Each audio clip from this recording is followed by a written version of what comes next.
Yo, what up? Good morning. Hello, Hadu. Trindle, hi. Thank you for the like. Pineapple shawarma. Shazam. Atmosphere, what's up? Or no, it's thermosphere. I want to say atmosphere so bad. What up, Spectre? Good to see you, buddy. Baven. Yo, Mr. Factory. Yo. Good morning, everybody. I got my factor meal for today. We got like a pesto, I think it's called a capellini with a some chicken pieces, pesto with, and then there's some what's that thing on the screen? What is that? Was it on the cat cam? It's on the cat cam, isn't it? It is on the cat cam. What is that? Ew. Oh, weird. I don't know. Yeah, it smells delicious. I can't wait to eat it. The beans and the pesto and the and then I started drinking it already. But today's juice is apple, beet, and ginger. It's quite good. Hello there. What up, K2? So far, these factor meals are great. I would buy again.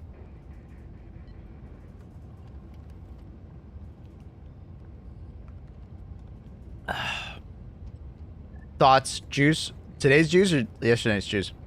Probably yesterday's. Like, this one has a very strong beet flavor.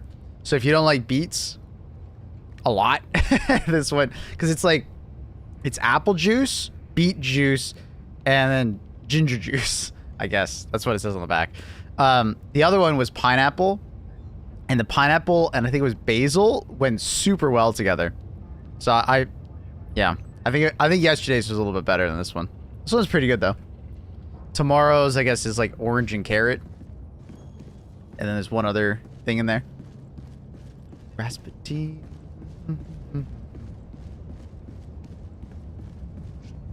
I love bits on Twitch. Hello, enthusiastic shawarma. What a name, dude. What a name, enthusiastic shawarma. I'm gonna say it the other way around, cause like, if I say enthusiastic shawarma, it makes sense. I'm just gonna say it backwards. Is that cool? High acidity in the pineapple would eat through the unsavory aspects of the others, so I can see that being the case. Damn, that was absolutely big brain there. Been editing some repo shards? Nice. Hell yeah. It's factory meal today? I got you, Annie. It's capellini. Pesto chicken. There's some green beans and there's a couple tomatoes over there, roasted tomatoes. Let's go for the taste. Now that Annie's here, we gotta go for the taste. Oh, that's delicious. Oh yeah. Mm-hmm. Oh yeah.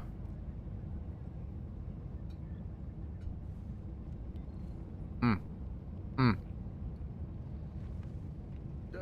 The chicken are sliced. It's pesto, not cream sauce. Like, it is pesto, but it's very creamy. Like, it's almost like cheesy. That's the best I can do, Annie. Maybe I can do this. Boom. How many calories? I think it was like 600. Something like that. Remind me tomorrow before stream, and I can bring down the package. And on the package, there's like an ingredients list. It tells you everything.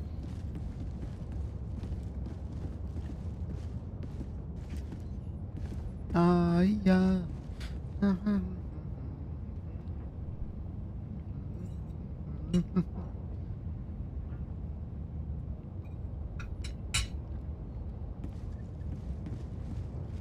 Yeah. It's like a creamy pesto. It's not just like just pesto. It's like a creamy pesto. Like it's very rich. It's a rich flavor. The pesto is not super strong, which is nice. Subtle. The chicken is well done.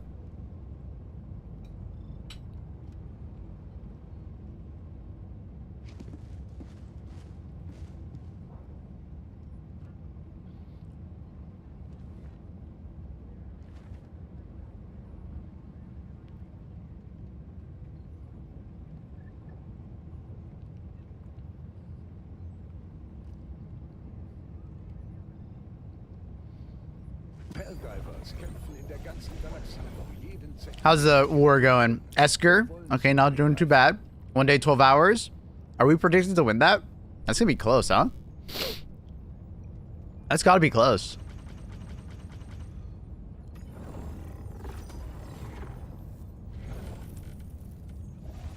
Yeah.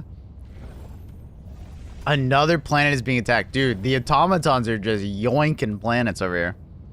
Why isn't my Quasar pre-charging? You have to fire it first and then let it be. Unless they hot-fixed it already. Did they hot-fix it already, chat? Alright, now I'm paranoid. Let's put it on trivial and we'll test it real quick while I eat my pesto.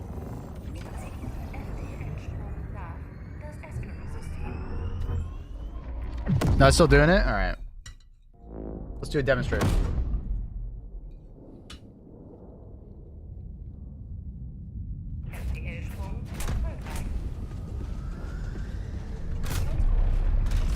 Yeah, you don't need the hover pack. I showed it in my clip. You don't need it.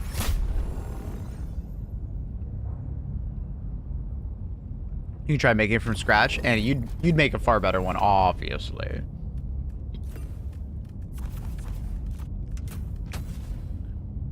I think mine works the intended way. I got you. So, if you swap weapons too much, and if you like ragdoll and stuff like that, it will not look any different.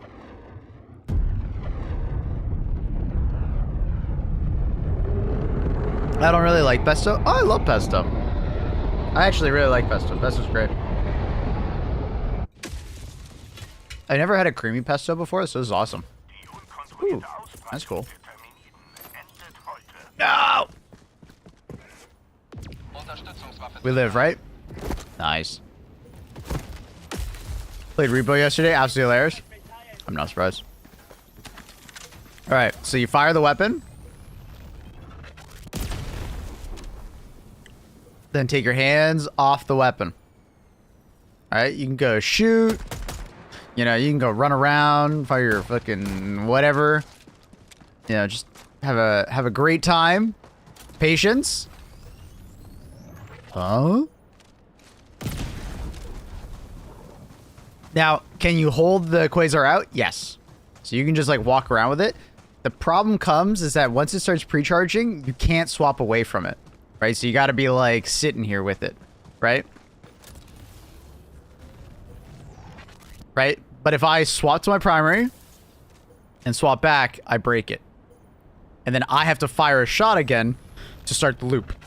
So I had to shoot that one. Does that make sense? Are we in full understanding?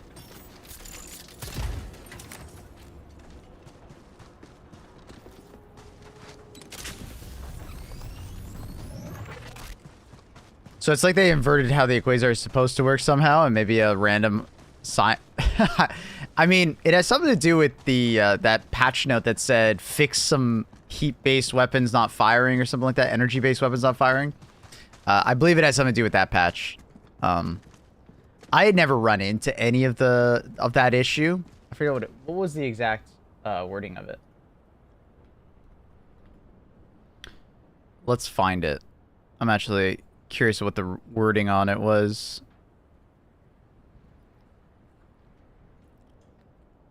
I'll try it.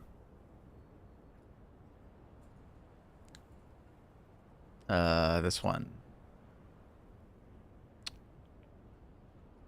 I think it was this one right here. Fix an issue for energy-based weapons not charging or overheating properly.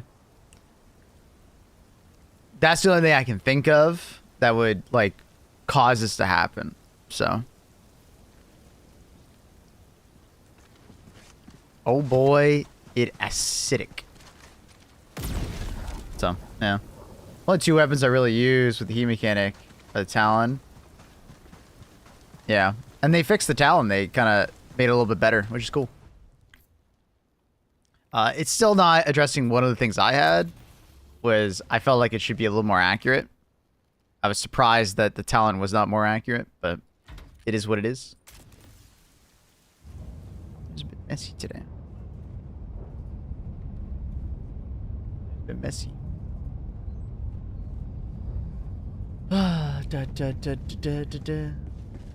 Luna has arrived. She's looking at her bed like there's something wrong with it. What's a good keyboard for PC gaming? Honestly, you can kind of go with like any pre-made mechanical keyboard that has like Cherry MX, you know, keys on it. You can go outside that, but those are the ones that I would, you know, if you don't know anything about keyboards and you don't know what you want, I would go to like a PC store and just like start touching keyboards and see what kind of keycaps or keys you like, not keycaps. If you know what I mean. So you got to figure out what you like though, right? So I was a Cherry MX Brown person. I love Cherry MX Browns. I've moved on to another keyboard, but Hadu. Oh my god, he really wants to time it. All right, Hadu. Yes. All right, fine. Oh my god. Yeah, mine doesn't do it. When I fire it, I completely take my hands off the inputs. I don't know. Do you have like toggle fire or something like that on? I don't know what you'd be doing. You're the first person I've run into. You've got to be you must have something in your settings that is like odd. That's all I could say. Odd, because I have not seen anyone else have problems with it. My game froze yesterday during a game. Don't know what to do anymore. Had to restart my PC. So like your computer froze? Surprise, or your game froze? It has surely been a while, okay. Ooh, Mr. Fatal. How you doing, buddy? It has been a while. It's been like about a month or so. You okay? Is everything all right? How you doing, dude? Been busy? Hadu guy is weird on Twitch. If it isn't my favorite 3 a.m. streamer. Yo, what up, Prototype? How are you? Game froze. I had to restart my PC because nothing else worked. That sounds like something's going on with your PC, man. I'd maybe do some error checking. If you haven't already, reinstall your graphics driver. Do some memory testing. That's very odd. Playing Wildgate? I saw that, Swizzy. So Chad, if you guys haven't seen Wildgate, let's look at it real quick. I was kind of curious about it. It looked pretty cool. Apparently it's from the Overwatch devs, some former Overwatch devs. Made by Xbox. Not sponsored. Just curious. The art style immediately is a bit, you know, okay, whatever, but... Welcome to the Reach, a vast realm of discovery and brutal explosions. But it's got like Sea of Thieves vibes, but in space, But hey, basically. I'm sure you'll be fine. You pilot a ship with homies. You gather loot and resources. There's some PvE shooter kind of thing, whatever. Doesn't look amazing PvE shooter, but it is what it is. But then you upgrade your ship. Keep her flying, and you'll find wonders. And it looks like it has PvP. Oh yeah. But I can't tell for sure if it's PvP or just more PvE. Or the other crews will blast you and take your loot. They say other crews. Distinct possibility. The artifact is getting away. So I'm thinking it's PvP. When your airtight plan goes out the airlock, Into the fray. improvise. If it's only PvE, I'd be okay. And like that looks like another player, right? But I don't know. Tractor beams, big red buttons. Overloaded their reactor. Because the Reach gives, Resources in. Yeah, I just don't know. and the Reach takes. Looks cool though. But it definitely has jump ship meets space or space Sea of Thieves. or that you'll even make it back. Right? It's a little bit of both. Where jump ship is only PvE, right? They've said that. My artifact. It's gonna be one. It's only hell of a PvE. story. This one is kind of doing a little bit of both. So we'll see. You can sign up for a playtest? Oh shit. I didn't know that. No one told me. I didn't hear about that. Yep.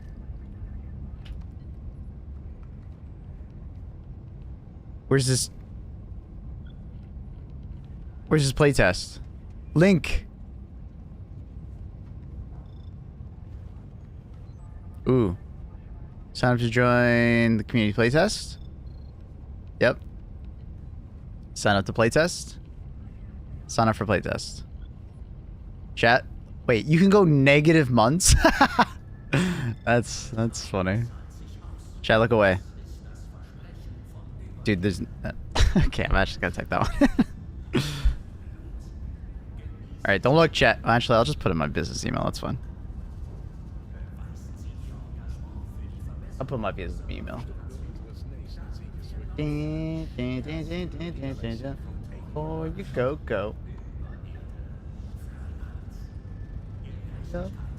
No, you go. Sign up. Which region you playing from? Can I say Canada? I'm not North American. I'm North Canadian. Okay. Steam. Finish. All right. Thank you. All right. Sick. Good comms on that. Signed up.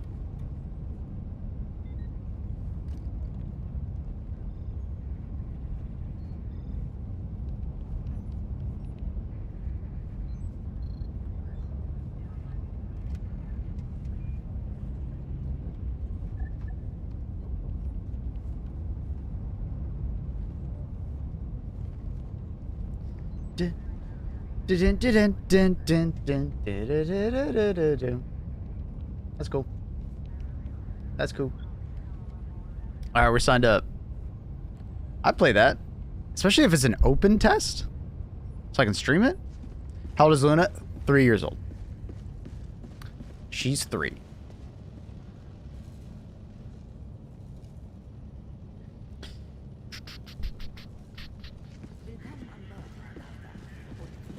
You're younger than me? Yeah. I'm about to be the big 3-0 though, which is pretty crazy. Guns of Icarus? That was it? What is Guns of Icarus? I don't remember that one. Guns of Icarus. Guns of Icarus.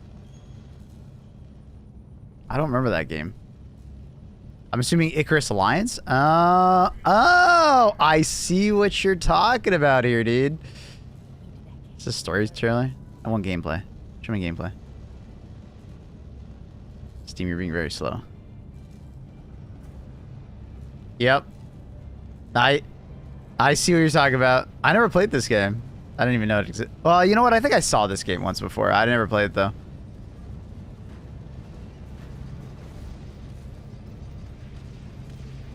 But yeah. Funny enough, Guns of Icarus is literally just Sea of Thieves with airships. That's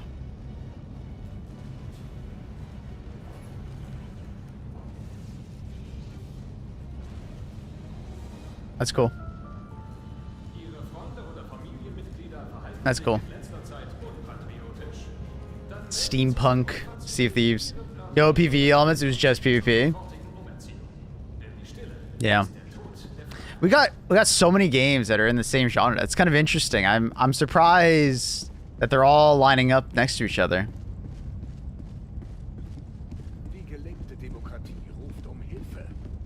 That's cool. Yeah, I never came across that game. That's cool. That's cool.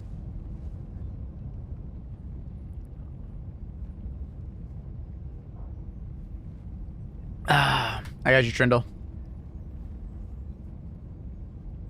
Add everyone. Not what I wanted. We live. Quasar is completely broken.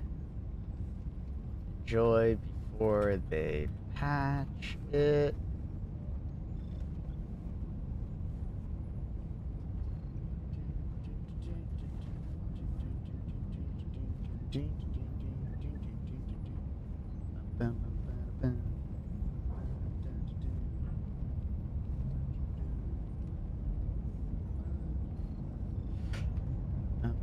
Willkommen, Herr Diver. Der galaktische Krieg. Mabel, why do you not just set up a multi-action to go live and also like ping Discord at the same time?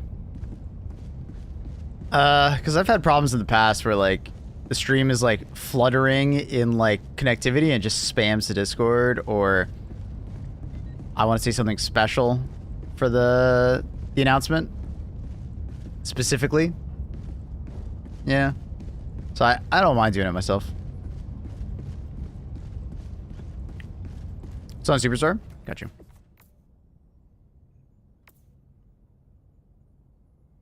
Did we take Snorrock? We did take Snorrock. Snorrock has been taken. Not that special of a rotation. The only thing of like real note is peak physique medium armor. It's quite a good one. The heavy grenade armor you might not have. So there's this one, and then also this one if you want heavy grenade armor. Grenade armor is all right. It's not the most mind-blowing one, but it's pretty good. And then everything else in the store is like whatever. I mean, light grenade, but you can get light grenade elsewhere. Yeah, I would say the only one of like real note is like peak medium. Anyways, yeah, with the announcer channel, I used to have one that did automatic. I didn't like that it would literally just spam if I had like network problems. It would spam my Discord if I ever had, and that was during a period of time where I had a lot of network problems. Obviously, I don't have as many now, but I don't know. I guess there's that PTSD burned in my head of it just spamming my Discord and people getting mad. By the way, Maple, is there still no word about the Killzone collab returning? I don't know what's happening with it still. Like I know more than you can because NDA, but there's nothing I can share. Hey Mabel, what's the uproar about Eruptor? There's a stupid bug with it where the projectiles for the shrapnel were all traveling in the southwesterly position. So if you knew about this bug and you position yourself appropriately, your Eruptor would do significantly more damage. Like significant, like not even like anywhere, like so much more damage. But then if you shot it in the opposite direction, like in the northeastern position, your weapon, all the shrapnel will fly basically towards you, increasing your chance of death. So they fixed that so it to be an AoE. But I think some people are now discovering that the way the shrapnel is spawned on the Eruptor, it never had. I feel like I have to paint this. I don't know if I could explain it to you and you'd understand. Not that you're dumb, but it's like I don't know how to explain it properly. So like when you fire it at a surface, let's pretend like this is an enemy, right? When the Eruptor explodes, the vast majority of the shrapnel will not travel onto the surface. It seems to be on purpose because it must do like a scan around it to see where it exploded, and it will not like spawn shrapnel into the enemy essentially. So the vast majority of the shrapnel will like travel away, right? But the shrapnel can still hit like parts of the body like up and down, right? So people are very upset that like when you shoot at an enemy. So the way it was on release, yeah, it's gone back to the way, well, not the way it was on release, because on release, basically each shrapnel piece was doing like 4x damage because it was tied to the airburst stratagem. Anyways, people are upset that it's now back to the way it was, and the only real difference is Pen 4, right? it can now do pen force, so it does more damage per individual shot, which is nice. So.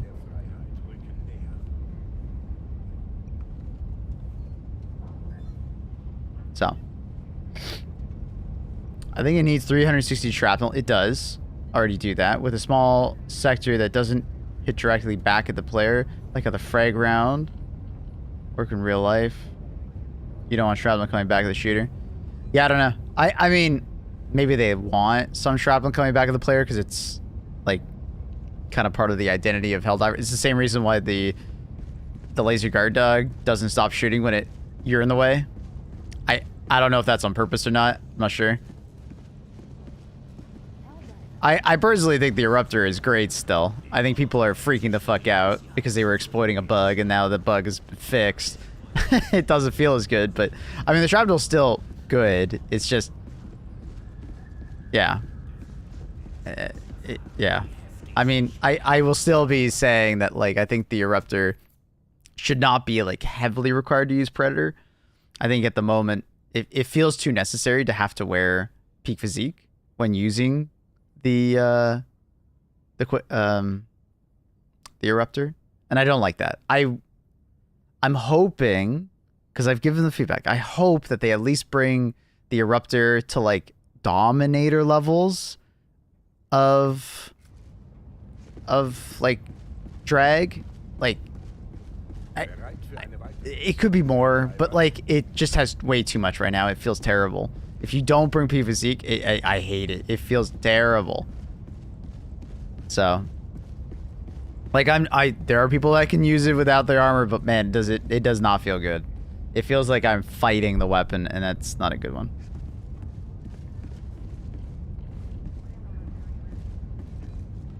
So, yeah, I still think the Eruptor's in a good spot. It's just, could it be better? Yeah, and I'm advocating for it to be better, but like that's not to say like I used it all day yesterday and it felt fine. Like I do think people are freaking out for nothing. Like it's a fucking bug. Like, what did they expect, that they were just gonna keep that bug in the game? That if you're facing southwest, it would do more damage.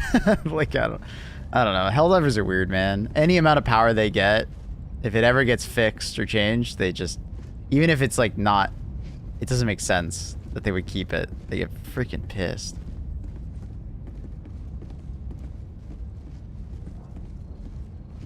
Like it's a fine weapon. I don't know. Will I be advocating for probably it to get buffed? Yeah, absolutely.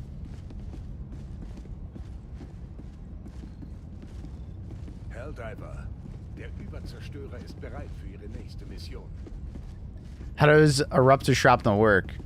When the round explodes, shrapnel goes in like a 360 area around it. But if it explodes on a surface, the shrapnel will not like...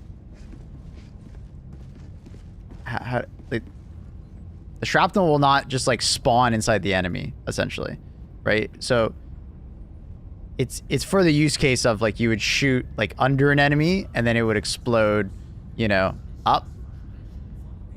But a lot of shrapnel won't just like spawn on the ground, right? When you're shooting at an enemy, you want to find maybe a crevasse or something like that, or like you know, somewhere where you can shoot it and then you'll get like shrapnel to like, you know, hit other body parts. Or you're shooting at one enemy and the shrapnel will travel to another enemy. Because it does seem like the majority of the shrapnel does not spawn like on the enemy, if that makes sense. Like if you shoot at an enemy, it won't just like have a fuckload of shrapnel just hit the enemy. And I think that's to prevent the round from doing like exponentially more damage. Because basically that was kind of happening with the Southwest bug, right? It was forcing all of the shrapnel to spawn in a direction. So people were like utilizing that to do significantly more damage.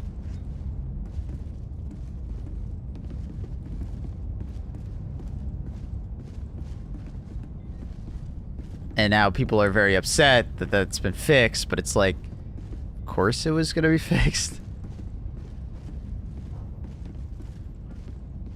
But yeah, I'm still advocating for it to be buffed. I still think it needs more love, so. It is what it is.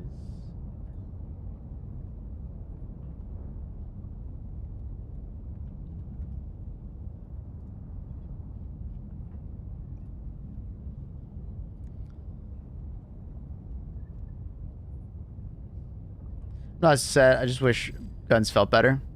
I think largely guns do feel really good in this game. There's very few that I feel like feel or perform badly.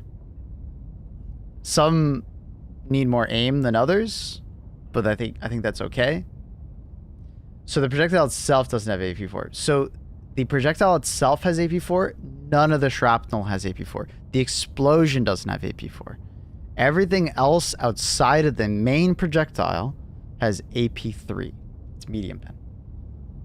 Hey, Dusk.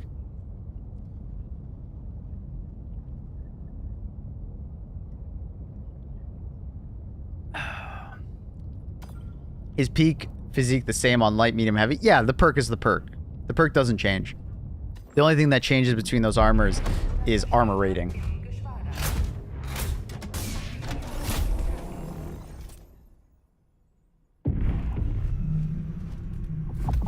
Alright, so got peak. Let's put on the eruptor. I feel like I gotta show people that the eruptor is actually still good. Staying alive.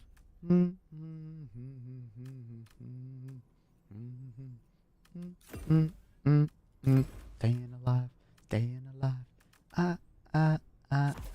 Staying alive. People on YouTube are like, why the fuck is he singing? He's terrible at singing. I'm listening to music, sorry. Don't use peak physique. You don't need it. Yes, you do. You do need it. It's fantastic. I love the Eruptor. Surely it needs some tech and a specific build to use properly, but when you use it, it feels better than the Expo. It can feel better than the Expo if you do a proper build. You hopefully don't get hit in the head by shrapnel, and you aim in all the right spots to utilize the shrapnel, right? Whereas the crossbow, you just pick it and don't shoot it too close to your body, right? So the ease of use, and then the like, oh, and then on top of that, in order to make the Eruptor feel good, you kind of have to do the animation cancel because the fire rate is so slow. So there's like 4 criteria to make sure that the Eruptor feels on par and sometimes better than the crossbow. I think that's a bit much, right?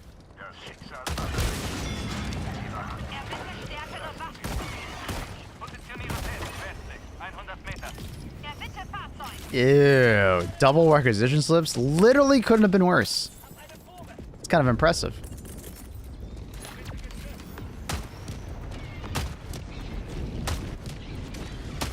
This is one of those situations where it's like a good spot to shoot because I want it to explode and then the shrapnel will hit the top of the mushroom cap, right? To destroy the spore spewer, right? I want a compound bow. I would also love a bow. I'm hoping that they do one at some point. A compound bow would be sick. Some kind of like shock arrow, an explosive arrow, a steel tip. Be awesome. Did you like Eruptor last patch before AP4? Not all that much. Like, did I use it? Like, I love the idea of the Eruptor. I just, like, the shrapnel component doesn't feel powerful enough to me, and the handling just sucks ass. And then the fact that I have to do the, you know, the Stratton window, I don't like that, right? So, isn't it just the same, but as AP4 though? It is. It's exactly the same thing. It hasn't changed. That's why I keep telling people, other than the Southwest bug, the gun is exactly the same. That's why when people were freaking out that the gun felt so much better, I was like, did I miss something? What are you guys talking about? It barely changed. It's just the projectile itself, not the shrapnel, not the explosion. Just the projectile itself is AP4 now. Like, the damage difference is like minuscule. The shrapnel direction is bugged. Not anymore, Stevie. Not anymore. They fixed it. So, like, it's just a weird one to me. Now, do I still think it needs more change? Absolutely. It shouldn't have this bad of handling. I think the shrapnel should be more impactful. Right? And I shouldn't have to do this thing. Now, when I asked them about, like, the the animation, like to speed this up to go faster. They're like, we want to do that, but we don't have time for it right now. We don't have time with the animator. So I was confused when I loaded one shell, shot a charger because it was like, shouldn't even before enough doing that. Yeah. Yeah. Super weird.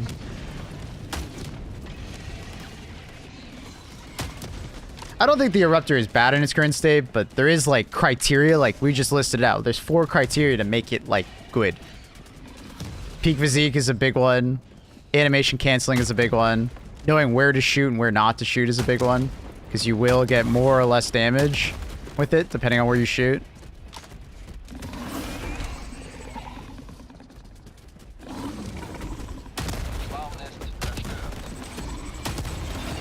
Right.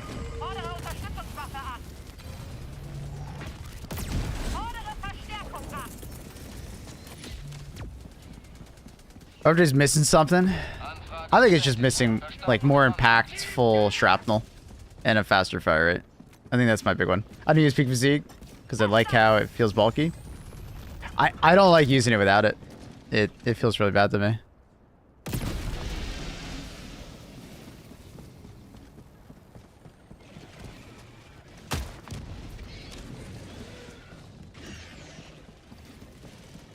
It's the same reason why I just can't use the heavy machine gun without the handling armor.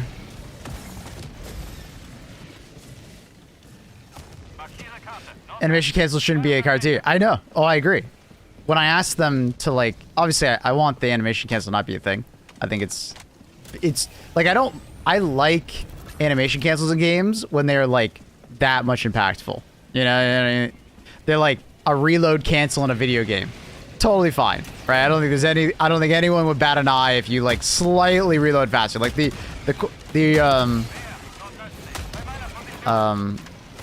recoil is a good example of, I think, a reload cancel that's like not that impactful, but it's like fun to do, right? You shave like half a second off the reload, right? Uh oh, got the bad land. Oh, don't hit me! Ah! But like this one is way too impactful. You increase the fire rate by like 3 times, depending on how good you are at it.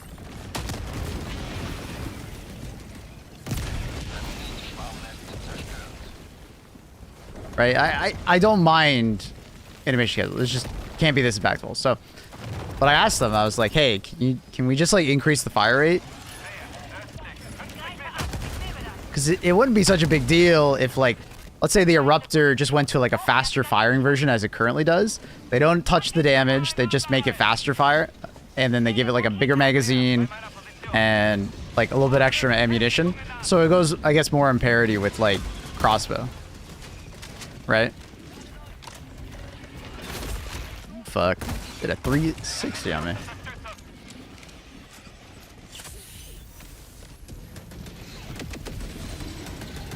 But, anyway.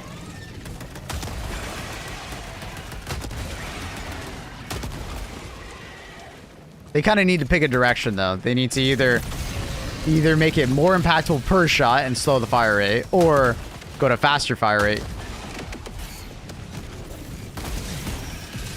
Because right now, it's in this awkward middle ground where it just doesn't feel good in either direction.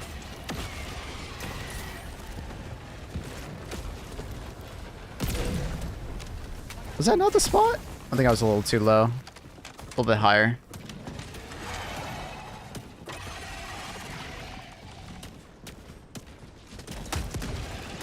Guy's name is Nightmare Fuel.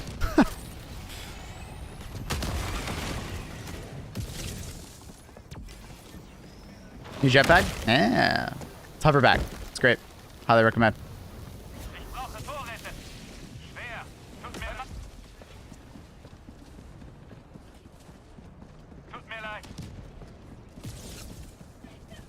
Anyways, yeah, I'll keep advocating for it, Chad. I'll keep advocating for the Eruptor. I love it too. But we'll see.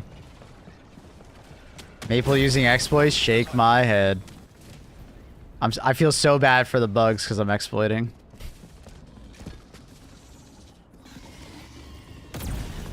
I think think I was a little low. I could barely see him.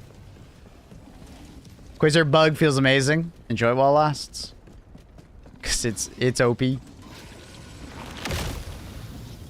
problem is that they're going to fix it and people are going to bitch.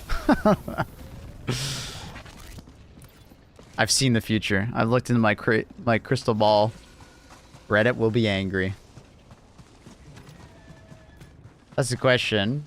Because if you keep trying to improve it based on the current rate of fire, change the fire rate, especially being more powerful. Mm-hmm. And I think it being more powerful is fine. Right? As long as it has clear downsides. So that's where, like, they need to kind of pick a direction on where it needs to go. When they originally, you know, spoke to me about AP4, I was like, oh, that's interesting. But I was like, I feel like that goes away from the identity of the Quasar. That was my feedback to when they, you know, brought up AP4 to me. I was like, well, it's interesting. But I feel like when I use it, when I use a Rupture, I'm not thinking about, like, well, can it kill a Hulk? I'm thinking about it from, like, a shrapnel perspective. It's the shrapnel weapon. And I wanted them to lean harder into the shrapnel. Obviously, they thought more utility, like being able to kill Hulks and, you know, damage enemies that it couldn't before was more interesting, but, yeah. You wholeheartedly agree? Yeah.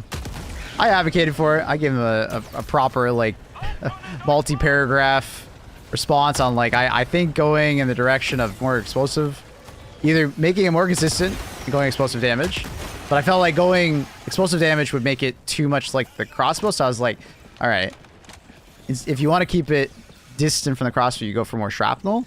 Maybe make it a little bit easier to use, because that's also a big barrier, is like the handling can sometimes be a big barrier. And then, you know, larger magazines / fire rate, so people don't feel like they need to do the exploit. And then that way you could fix the exploit, and people would not bitch and complain.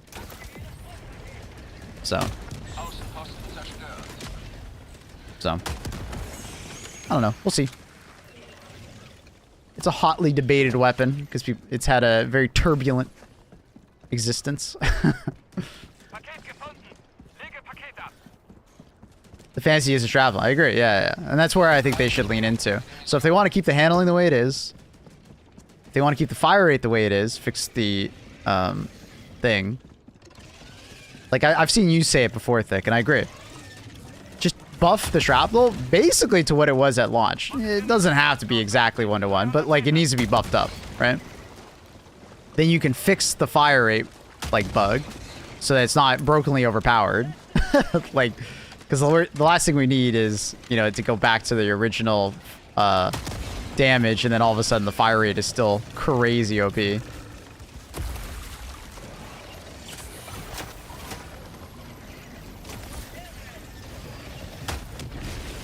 it's so bright in there. What the hell? Oh, I can climb that.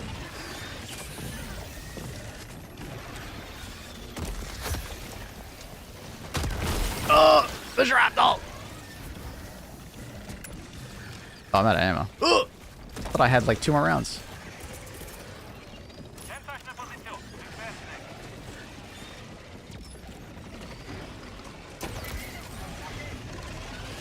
Good morning, Mr. Quasar Cannon.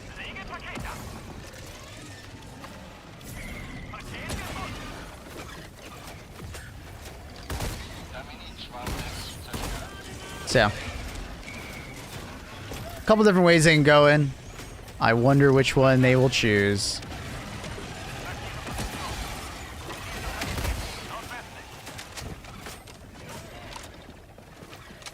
It's Quasar bug. You can currently see it sort of active. Watch this. And you be like, is that it? No, just wait. Wait 10 seconds. But wait, there's more.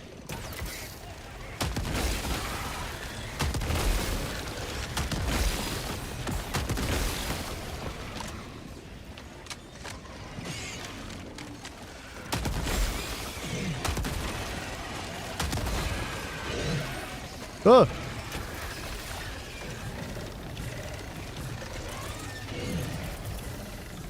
You eating factory on stream? Yeah, I tried it yesterday and I got one in front of me, but I'm distracted, so I haven't really been eating it.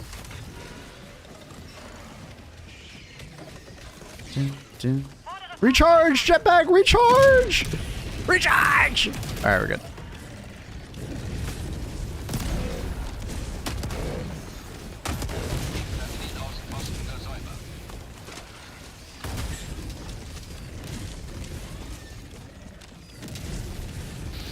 Also, top tip for the eruptor, never shoot out the last round. It fires way faster. Way faster. If you just don't fire the last round. The reload is so long when you gotta do the full reload. Hey man, I see you using the charge up gun. What's its name? It's the Quasar. Seen Factor sponsorship. My favorite YouTube creators for a while now. I want to try it. I don't have freedom. Fuck. Gun not racking the last bullet is actually such a good reminder. Yeah.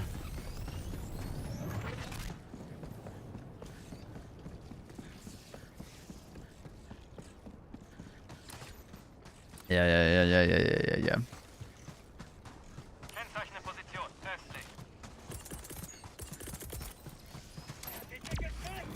So I just shoot below the chargers to bust the wagon. I don't know what the hell bust the wagon means, but yeah, shoot under their butt so the shrapnel, you know, you get the explosive damage being under the butt, and then you get the shrapnel traveling up.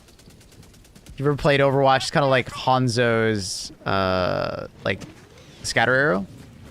Kind of want that. Sometimes shooting below the enemy is the best spot to shoot. Depends on the enemy, though. Yeah, you're not wasting the last round. Yeah, it goes to 6 out of 5, as you can see there.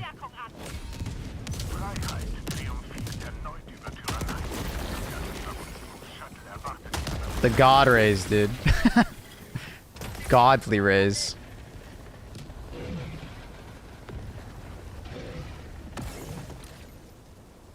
Where we going? Got backpack? They didn't pick it up yet. It's not bugged.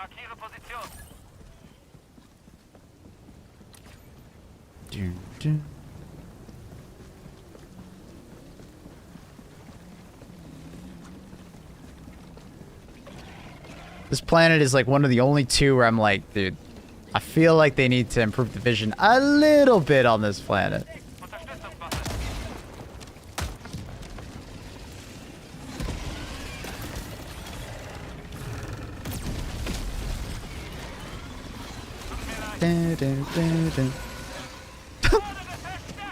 It's always funny when they do that.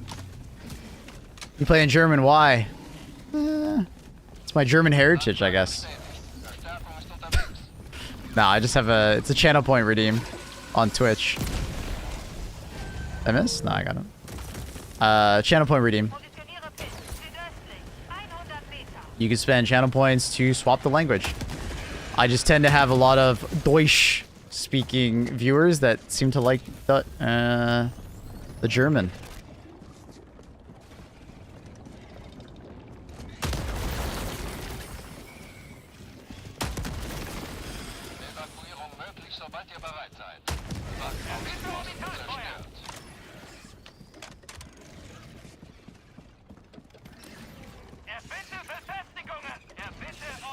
It's got that.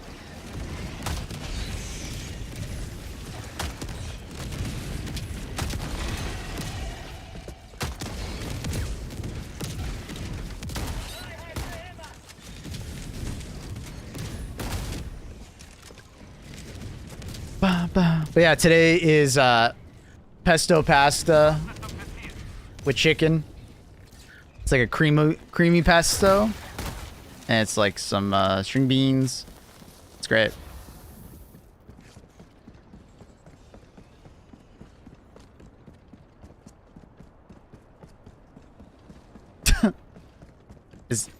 I feel like you don't normally talk like that, JS Newcomb, so that must be a Reddit response.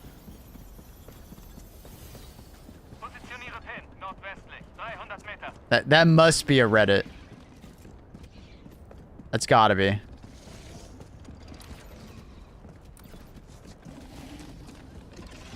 Okay, so the UI is just bugged. I had Pest Pass yesterday, homemade. Amazing. Nice. I don't have a missus to make it for me, so I got Factor. Hashtag sponsor. But I love this sponsor. It's fucking fantastic. I'm really happy with it. I didn't think I'd like it this much. I fucking love it. Not frozen. Heat it up in the microwave. Super easy. Very convenient. Feels like it's like from a restaurant, and I'm just heating it up. It's great.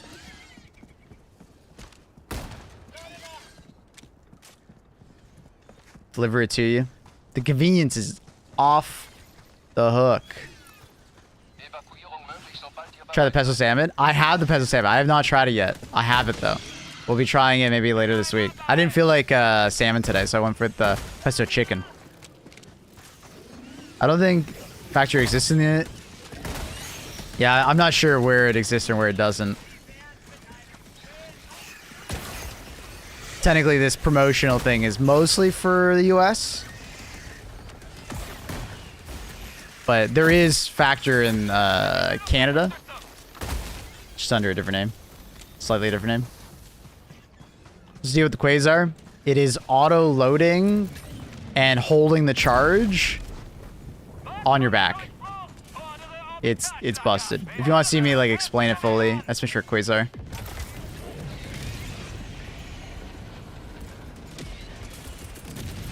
It's a cool extract. Or like a whole valley. A canyon.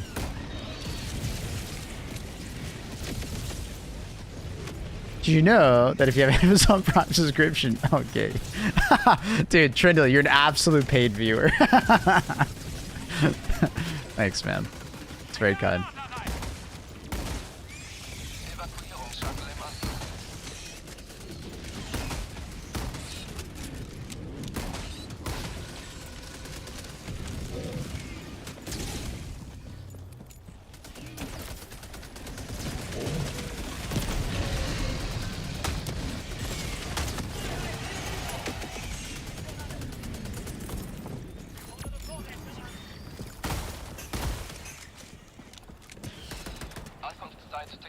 If they were to keep the Quasar the same, do you think it compares to other options? Do you mean like if they kept it like this? No, the Quasar is completely broken. No. It's completely broken in this state. It's like completely unbalanced. Like there'd be very little reason to use any other weapon unless it was like very niche scenarios. The Quasar, like, the only way you would use another option is like if you needed more damage to one-shot something. So like Factory Striders being one-shot by recoilless kind of save it, but at the same time you could just argue, well, I could just do the same thing with the Quasar, it just takes a little longer, right? Oh, are you being serious? That's actually what you type? You normally don't type like that. A bit hyperbolic? You mean a bit hyperbolic? They didn't, what? There's... Jason, am I talking to you or a person on Reddit? I can't tell. I was mocking Reddit. Okay, cool. Alright, that's... Alright. I was so confused. I was like, you don't normally talk like that, so I'm like... Did you get Reddit pilled in the last day or so?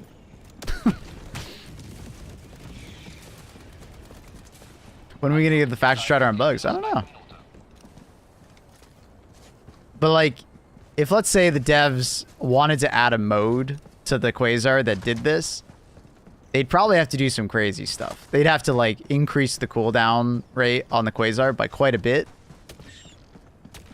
Right, so they'd have to like maybe make it like a 20, 25 second, maybe even longer cooldown in order for this. Because laser weapons having like instant fire is like completely like uncharacteristic of the weapon, right? Because even like other like laser weapons, they all have a delay, right? Because the way the Quasar is balanced is because it has a charge time, right? And it has a cooldown period.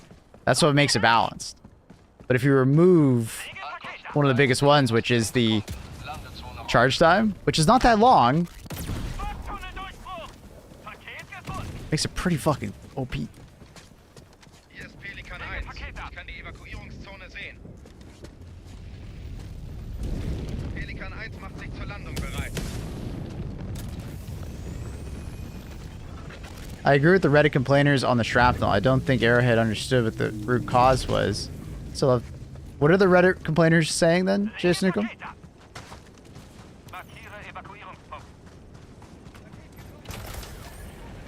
How about double-edged Quasar? I mean, it'd be cool if we had a Quasar that had like some kind of unsafe mode. Be interesting. Evakuierung abgeschlossen. Pelikan 1 hebt nun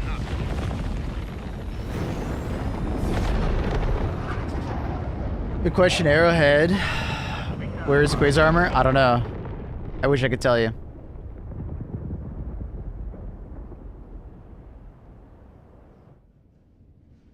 Saw a post on Reddit complaining the breaker being nerfed. Well, I would kind of I think the breaker should have kept its extra magazines. It needed it. The regular breaker like never gets used basically because it just doesn't have enough ammo. It's got good DPS, but it's just such a small ammo supply. So having the extra 2 mags, I don't think was a big deal.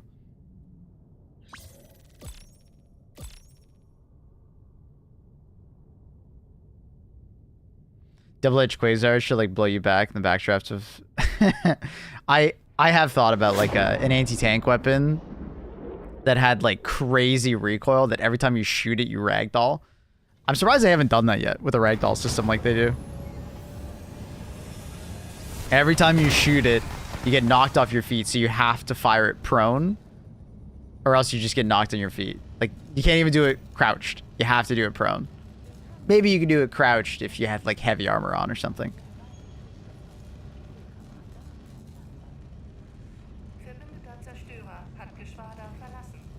If I see a breaker user, it's like 99% of the bought the game. Yeah. I mean, and I don't think it should feel like that. I think the breaker should just get more ammo. If it got more ammo, I think it would be fine. The damage per second is there. It's quite a good shotgun in that regard. Loadouts for Ray's flag objective. Gas mines, gas in general is fantastic for the crowd control. Turrets, like, depends on like what exactly is bothering you and what support weapon you brought. But if you brought a support weapon that was like AT, I'd bring like Gatling or machine gun sentry to deal with the smaller boys. If you're doing bots, I would say like recoilless. Quasar's too slow for bot missions typically to kill all the armored enemies that are coming at you. So like recoilless is like really good for that. And like for bots, I do like rocket sentry instead or autocannon sentry for greater like armor pen. Gas grenades are fantastic. Obviously thermite grenades for those enemies that are like getting on top of you and they have armor pen. Wait for your team to be there. Don't just start it solo. Some of the biggest mistakes I see the players make is that they like start the flag mission solo without their team. And it's like not a good idea to do that. Like unless you like are very confident in your abilities, I would not. I see this that the shrapnel did not spawn inside the enemy. It would be perfect the way it was.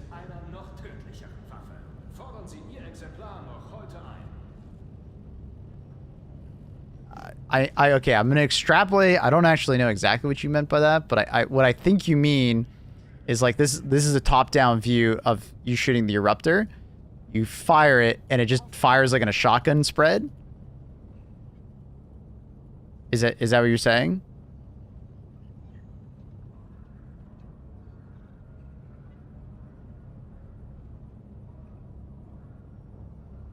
Is that what you mean? So cardinal direction doesn't matter anymore. It just does that no matter what direction you're facing.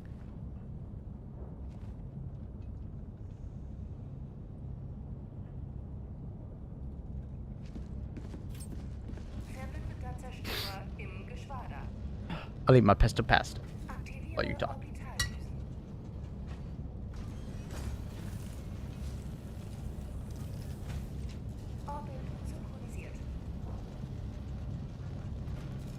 Hey, Maple. R. So, before last week, the shrapnel would appear about a foot southwest of where the actual projectile impacted. So the shrapnel would spawn inside of like a charger leg and one-shot it. Mm-hmm. Yeah. If it just spawned right where the projectile hit on the outside of the charger leg, they would get deflected and do no damage. And that would be perfectly fine. But that would be brokenly overpowered in any situation where you're firing at a spot that's medium pen. Because that's a stupid amount of shotgun damage. But the shrapnel would go in all directions, and there was only 31 pieces of shrapnel or whatever the number is. Isn't that basically what it's doing now? Just not always spawning all shrapnel towards the enemy? Well, all the shrapnel is now coming back at you. So they changed it and removed the shrapnel originally because you're one-shotting yourself with the airburst shrapnel. But now that issue is even worse because half of the shrapnel doesn't go in the opposite direction. It only comes back at you. Well, it depends on where you place it, right? Because we were talking about this earlier. If there's a wall in front of you, it won't spawn inside the wall or on the wall, right? It'll go in all directions other than the wall. But if you're shooting like a brood commander in the face, trying to take advantage of the AP4 projectile, all that shrapnel is going to come right back in your face. The AP4 projectile doesn't do anything to a brood commander because he's not medium pen. But what you would do is you would shoot at his abdomen, and then the shrapnel would hit his head and his legs. So you can one-shot him if you hit his abdomen rather than his head. If you shoot his head, yeah, you're right. None of the shrapnel will hit his head, but it'll hit other enemies around it. The AP4 change was like, I don't know, it's just a utility thing for Hawks, really. That's it. Yeah, it's so little damage, it doesn't even really do anything to anything else other than Hulks. Yeah, it's not a big change. I mean, it makes it a little bit more reliable to kill like a Devastator or like a what's it called, a Strider, like a Rocket Strider. They're medium pen, but like for the most part it doesn't really change much. Like, I understand what they're doing though, is that they don't want the Eruptor to turn into like Hanzo Arrow from Overwatch, where you just like point it at an enemy and then it shotgun blasts the fuck out of them. They want the shrapnel to be like an AoE, not a single target weapon. So that's why they do the surface thing, where if you shoot a surface, the shrapnel will not go onto the surface, but it'll go everywhere else but the surface. So if you shoot at a flat surface, of course the shrapnel's going to come back at you because you shot at a flat surface perpendicular to you. And that's where I don't want the shrapnel to be more powerful at killing enemies that you're not exactly shooting at, so it turns it into like an AoE shrapnel weapon.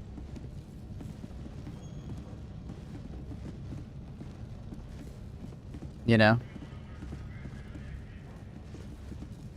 Because like I can, like with the Hulk, you're shooting it in the eye, and you have to do that at what range now? Because at close range, you're gonna kill yourself before you kill the Hulk. You have to get 2 shots in, and more than likely that shrapnel's gonna kill you. Yeah, I mean, but if you shoot it at like 30, 40 meters, exponentially, it becomes less likely to kill you. And then if you wear heavy armor, you'll also survive it most of the time, so... Yeah, I don't know. It's a weird one, but like I understand them not wanting the Eruptor to just be like some anti-tank weapon because you shotgun blast weak points with shrapnel. Because that's what made the Eruptor so insane, was you were like shotgun blasting weak points. It's basically like a range shotgun. And I think the scope also tells you that the Eruptor should be used at medium to long range, not close range. Also, the handling also tells you that. So I don't... Like, I think the way they've thought about it is that you should be using this at, like, 50 meters. And you should be, like, AoE blasting enemies. And then occasionally, if you see a Hulk, you can try and snipe his eye out. That's why they have the scope. And they increase the range to 200 meters or so. So... It's supposed to be some, like, hybrid of a sniper explosive weapon. But It's like a long-range grenade launcher now. but I just hope that I want the shrapnel to be more powerful. That's my thing, especially like when you're shooting at multiple enemies. It's supposed to be like an AoE. I understand the appeal of like people wanting it to be like basically an anti-tank weapon, but I think it's a bit overtuned in its current form if they did that. It would need to have like less shrapnel, and then they design a weapon around that. Well, they did give it its shrapnel back and let it keep the AoE explosion radius that they gave it as a replacement. Yeah. So it has the best of both worlds. Which is good. Which is good. I think they should design a new weapon in the light of what people liked about the bugged eruptor, where it's basically like a projectile and then it literally like shotgun blasts when it blows up. But then like just design it in a balanced way where it's not like a crazy AoE weapon while also being the other one, right? Right? It does that. Essentially air burst. That's and then where that programmable ammo comes in. I mean, you could just make a new weapon. I don't know. More options. Because if you go with too much programmable ammo that like counteracts it, then you just get a situation where the downsides of a weapon are eliminated because you just have programmable ammo to do the opposite. So it makes it harder to choose a different weapon. What if the blast was a sphere? It is a sphere. But the shrapnel can ricochet, so it hit fleshy target, it adds damage, but armored targets it... I don't know. It is a sphere. If you shoot the ground, it's a sphere. It does a sphere. The problem is that if you shoot at an enemy or like at like a wall, it will do this, right? It'll turn into a happy sun. You know? And it's to stop it from shotgun blasting a target, right? Because if you just do a scatter arrow at an enemy and then it bounces on the enemy, a lot of the shrapnel just hits the enemy and it does like exponentially more damage, right? So then all of a sudden you have like a runaway problem where this gun is like one-shotting a lot of enemies like just very easily. And they want it to be more like the AoE weapon, not the single target insane weapon, right? So the patch notes about the shrapnel talks about how the shrapnel would go in a southwest direction. That's not actually what was happening though. It was spawning in a location that was like physically southwest of where you shot. I understand. And it was still going in all directions. I understand. It was just confusing. It was spawning inside stuff. I get it. But it was also stopping that mechanic that I just drew out.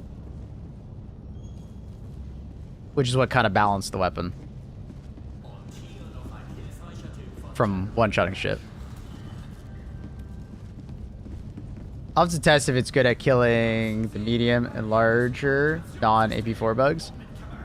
It's like, if you shoot in the right spot versus Devastators, it one-shots it pretty damn reliably. If you shoot in the right spot versus Rocket Striders, it one-shots it quite reliably. Like, in general, like, the Eruptor is not that bad. I hope it's better, but it's not that bad. I think people are, like, you know, a bit hyperbolic. It was, like, brokenly overpowered before, especially if you use the southwesterly stuff.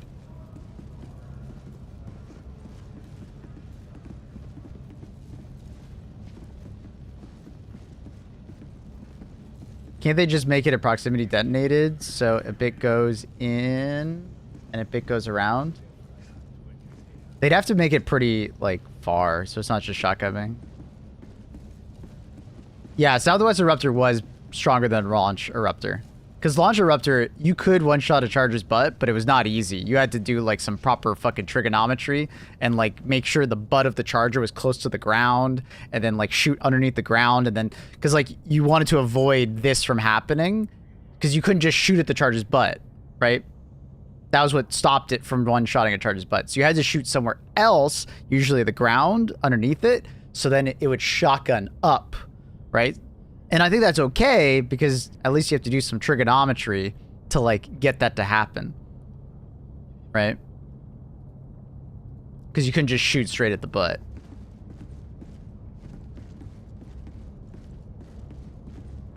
So, like, I'm like more with like a thick where it's just like they just need to buff the shrapnel.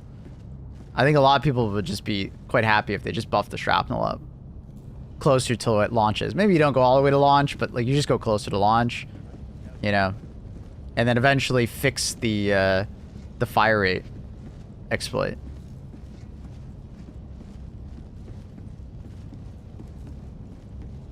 Launch orbital shrapnel was crazy. Yeah, it just did so much fucking damage.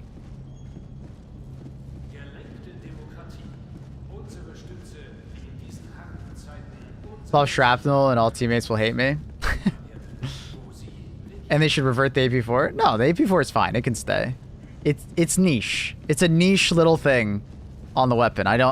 It does not really affect the weapon that positively.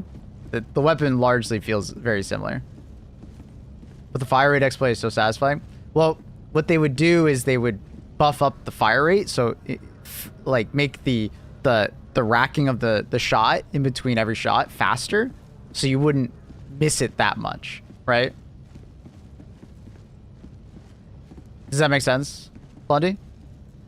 And that's what I've talked to them. They want to do that, but it's like animation time. They got to get the animator who's busy doing other things to come back and work on a weapon that is in the game. So it's like priorities, right? The Eruptor doesn't have as big of a priority as the new weapon that's coming out that they're working on. Think of it that way. I'm not leaking anything. I'm just giving you a situation that they might be in. Launch Eruptor was balanced.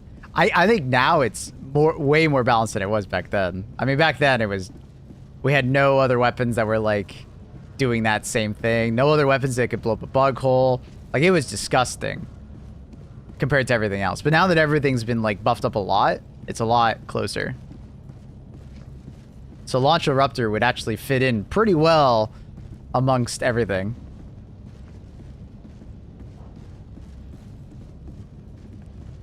But like Launch Eruptor was like as good as our support weapons when it launched. But now our support weapons are a lot better. Like all of them are a lot better, basically. So it actually, like Launch Eruptor would make a lot of sense now. Get me on the podcast, Thick. We'll talk about it, dude. I got you. I can talk about this shit for hours. I love it. Der Überzerstörer ist bereit für Ihre nächste Mission. I can't wake up. I fucking hate waking up in the morning. But I do it anyways, you know. Gotta be here for the peeps.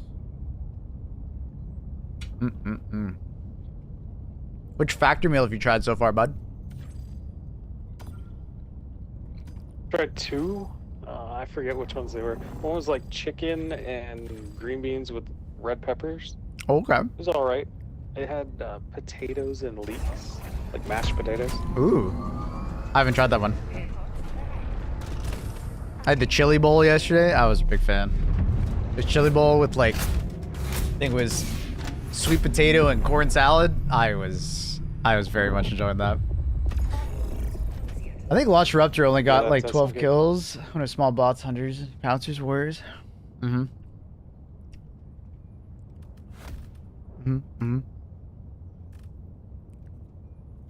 Like, I seriously think if they just brought Launch Eruptor into the game as it is right now,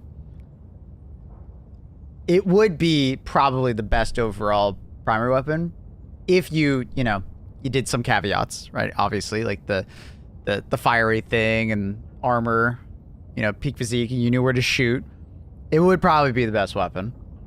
It would surpass the crossbow, but I don't think it would be that crazy. I don't think it would be nearly as crazy as it is now. Because like things are just in a much better context now. Because the average primary weapon is in a lot better spot. The average support weapon is in a much better spot. But if you bring that, some support weapons would get absolutely buried, right? Like there's a bunch of support weapons that would get kind of buried by the Eruptor being so strong that you'd have to buff support weapons. So that's where I'm just like, I think there's a middle ground to be found between Launch Eruptor and the Eruptor that we have now. And it's mostly around shrapnel and just making it more user-friendly. Like, not as bad on the fire rate, not as bad on the magazine size, not as bad on the handling. Like, little bumps there, and then the shrapnel bump.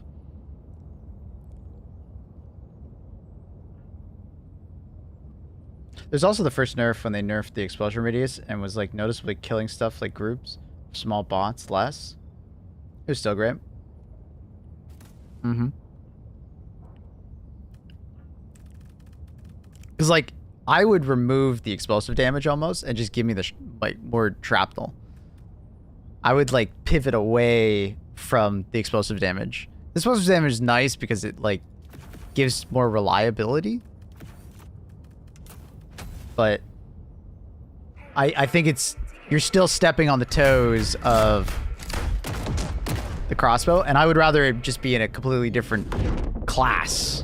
You know, it's supposed to be the shrapnel weapon. The explosive crossbow is the explosive weapon. It's easier to use, and it's just explosive.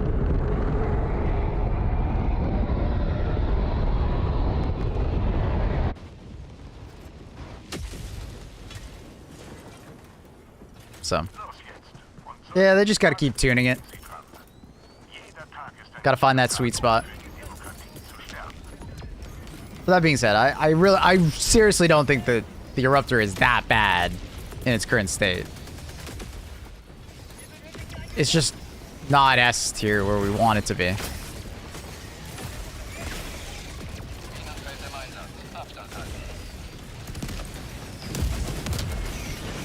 That's a little close. He's going up. Too bad one little charger could knock that down.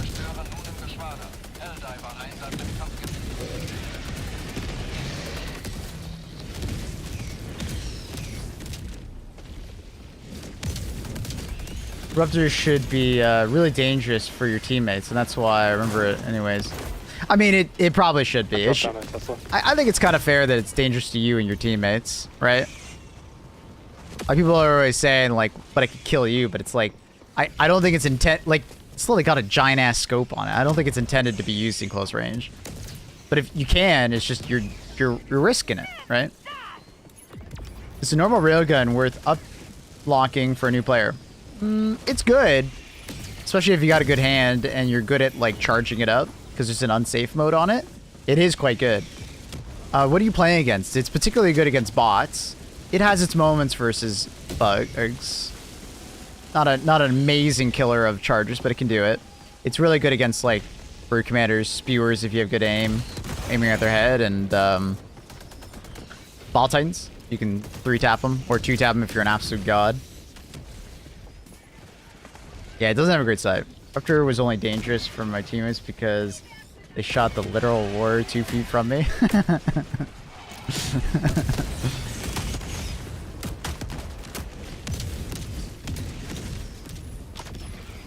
Hello, Congruent, how are you? Yeah, I don't know. I'm curious to see what they'll do.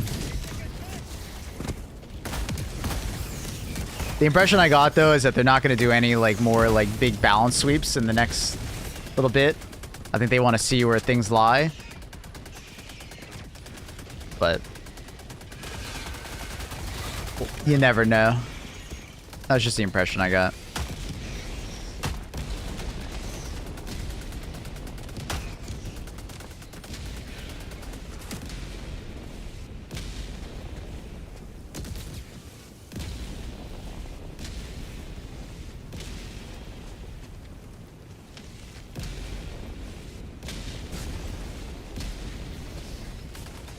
Give me back the polymer. I hope they fix that. That's one that I hope they fix, because they just fucked that up. It sounds like they just messed it up. Like wrong values kind of thing. The intern was inputting the stuff.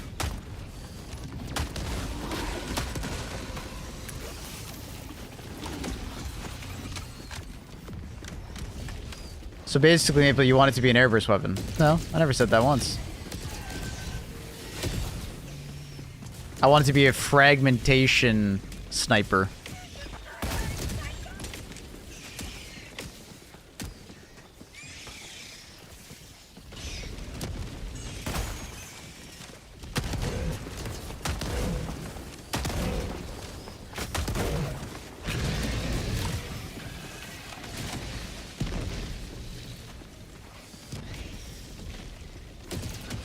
It'll take eons to balance the eruptor out. Just look at the state of the anti-personnel mines and incendiary mines. What's wrong with them?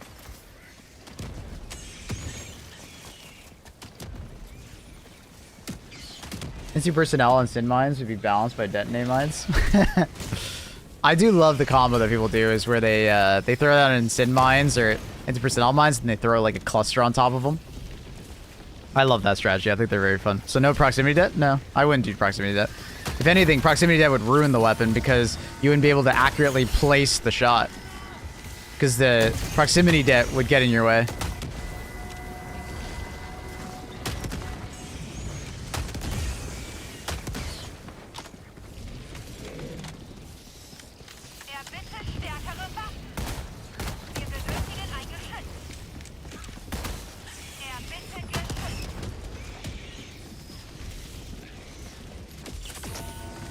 Napalm on the advanced tank mines, the best combo. Oh, really? Okay. I see that. Nice. The risk reward isn't high enough for anti-tank mines and incendiary mines? I mean, with the cooldown it currently is, I think it's quite good. You just got to make sure you detonate the mines in some way.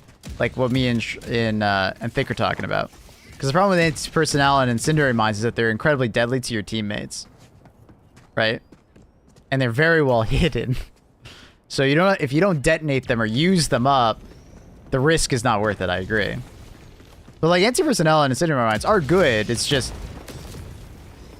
Like... And they are genuinely good, it's just... Like... they're just deadly to your teammates.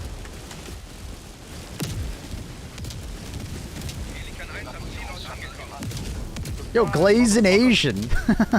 Love your name. Thanks so much. What up? Welcome. Appreciate the prop.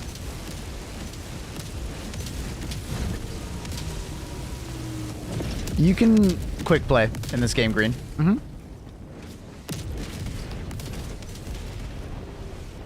So when you're at the galactic map, you can select a planet, and you just press R, and you're in.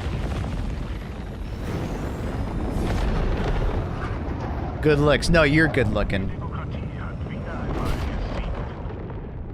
Make Luna bigger.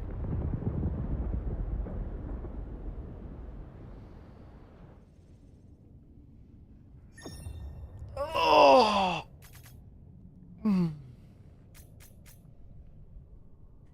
Who's good looking? Green.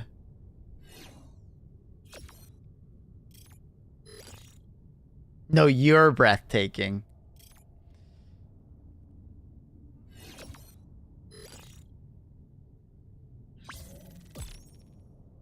Used to be Blazing Asian.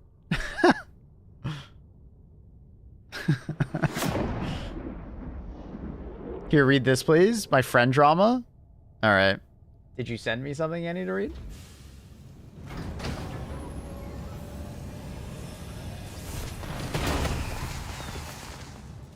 And he's got some drama, chat. You guys ready for some drama?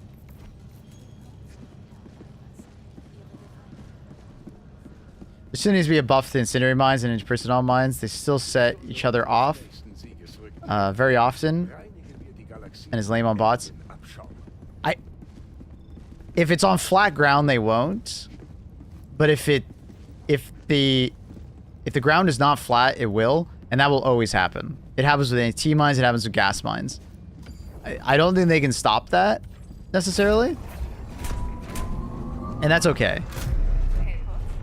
We're ground flat. Well, I mean, there's plenty of like flat ground in the game. But like, you just have to accept that sometimes if you put it on a hillside or a slope, some of the mines will pool closer together and some of them will be farther apart. I mean, that's just, there's a skill to like placing it, right? And I think that's okay.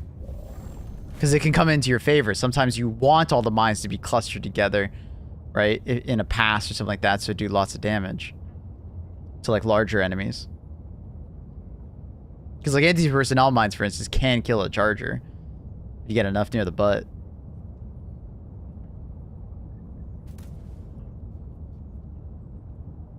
That's just like a quirk of mines, you know?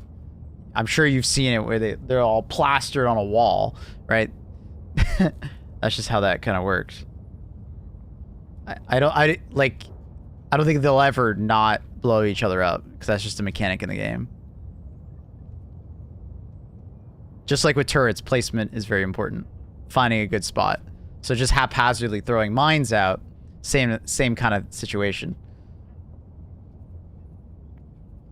Speaking of mines.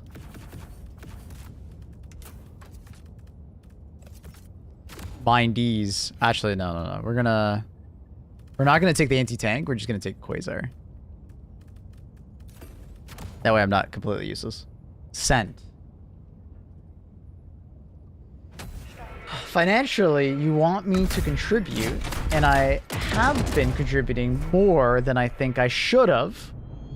You're significantly better off than I'm, while you're still expect it to be fair.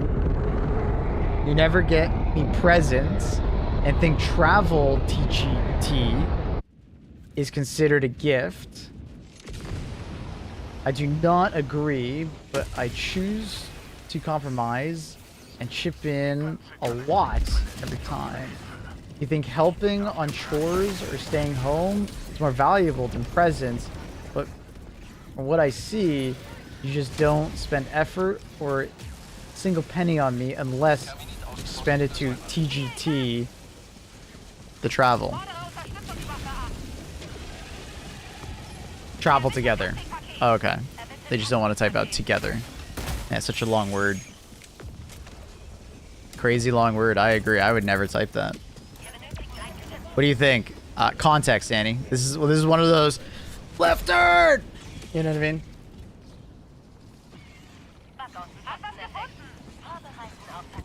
Can we get some context?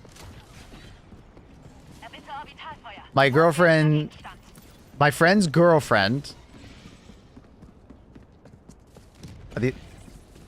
So this is a guy, or is?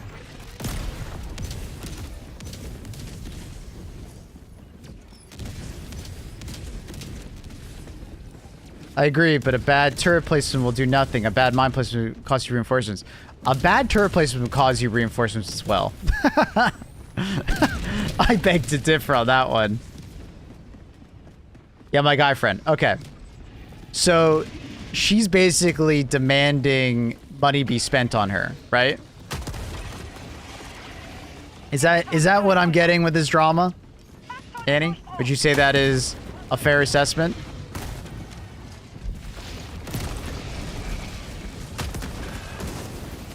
What a booty.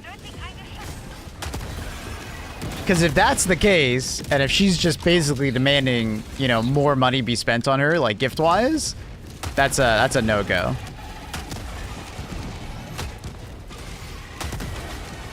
That's a no-go.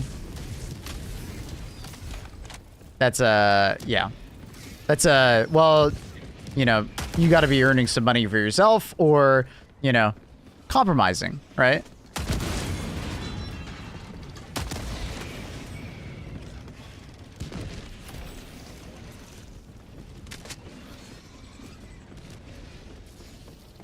He pays for all the dining out. It sounds like he pays for travel. Does he own the house they live in or the apartment? It kind of sounds like she's kind of living off his dime. Would that be correct? No, they pay half? Okay, so at least she's paying for half of stuff. So she's got a job? I'm assuming? Why isn't she spending that money that she's making then? She makes her own money, but like half rent. Okay. But in overall expenses, would you say that he's paying more overall? Like if it's like a massive discrepancy between pay, like he makes way more money than her, okay, I would expect him to pay more, obviously. But if they make around the same money and he's still paying more money, that's a bit of a ridiculous situation.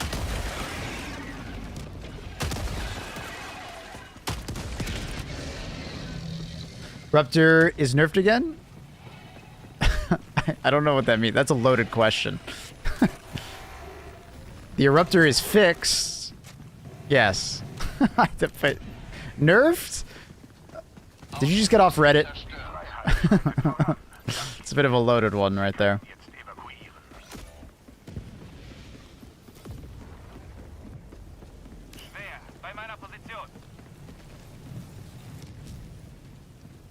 Also, straight up saying you don't think travel is worth anything is crazy. It is. That is a crazy. Especially if he's paying for all of the travel. That's crazy. Because traveling is really expensive. And I assume because it's your friend, Danny, it's probably not cheap travel. It's probably expensive travel to faraway destinations.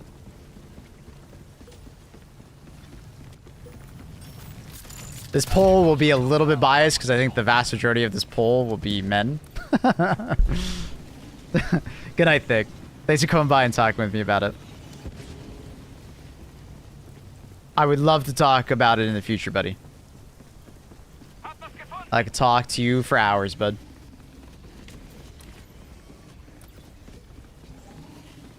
Chat, go say goodnight to Thick.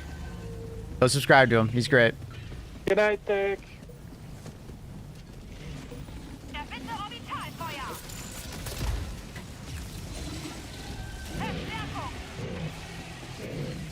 I have a Yap edition. It's okay. Same.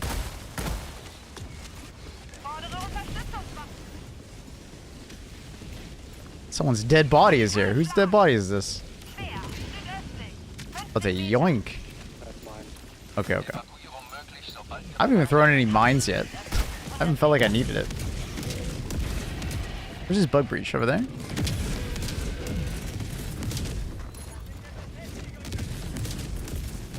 Mine's on the breach. Mine's on the breach. So Quasar auto charges? Yeah. And it holds a charge when you swap to it. So you can like fire it immediately. It's busted. It's saying like 5-star hotels. Yeah, I think that's just completely unreasonable for her. It is very much unintentional. This is a bug. Yeah, it's super rude, Danny. They fixed the quasar cannon? 2 days ago, a Titan with an eruptor. Today, eruptor shoots flowers. Oh no.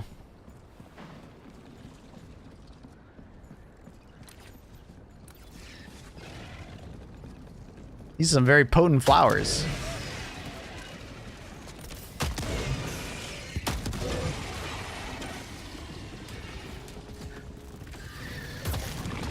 I mean, the same thing will happen again, right? They're going to... Aw, I bounced this there? What the fuck? Is that close enough? No, he climbed over! Little cheater, dude. Oh, nice, we got it anyways. We're good.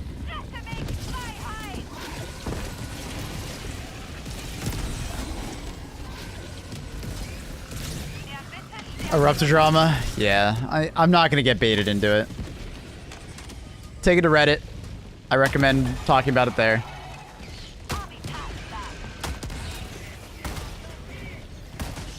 That's where Reddit shines.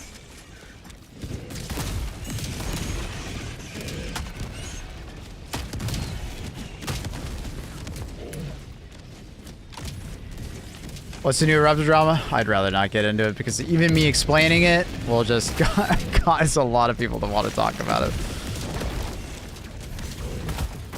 Oh my god. Wait, is there... Oh, there's 2 Eruptor... Or, wait. Ugh. Jesus.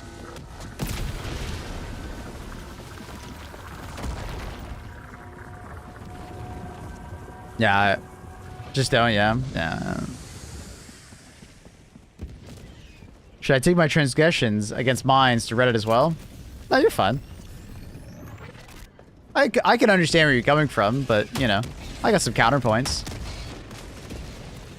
I have said a million times that I think mines just need to be more visible, right? I just don't agree with the point that, like, they shouldn't, like, detonate off each other. I think they should. It's kind of a cool feature of it. And the fact that they get detonated by other things, right? I don't know if you've ever tried it, but it's really cool when you you know, take a when you take a mine stratagem and then you throw like a cluster on it and it double detonates, right? I think that's sick. It's a really cool thing. It's a really cool interaction. So I personally really like that.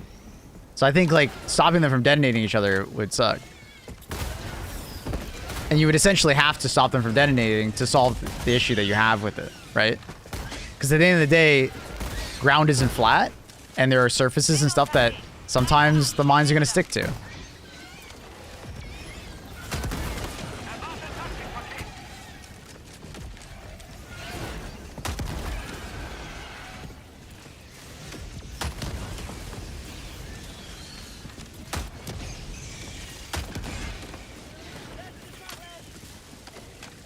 Earth is flat. Oh, fuck.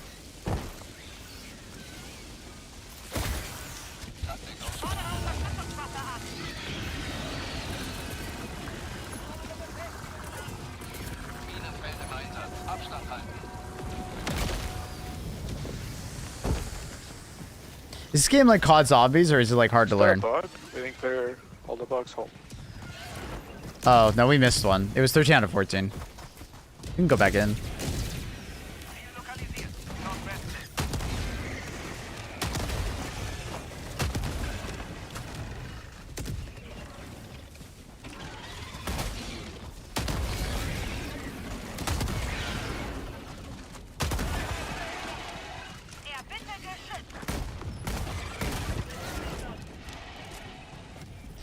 In terms of visibility, there should be like an icon on the map to show their zone coverage. I think there should be like a image on the map. I don't think they need to like do zone coverage as well. Just like a mine symbol on the map would be cool. But also like when you're running around, they need to be like brighter, or like your character needs to say something, or like there just needs to be more, and they also need to not like blend into the ground so well. There's like a bug at the moment where like it's like I'm completely out of ammo. That sucks. How do you fast fire the eruptor? You just open up your stratagem window for like half a second. Wait until your arm comes around. Which one are we missing? Which one is not closed? Oh, there it is. If I had ammo, I'd show you right now, but I have no ammo to show you. Got it.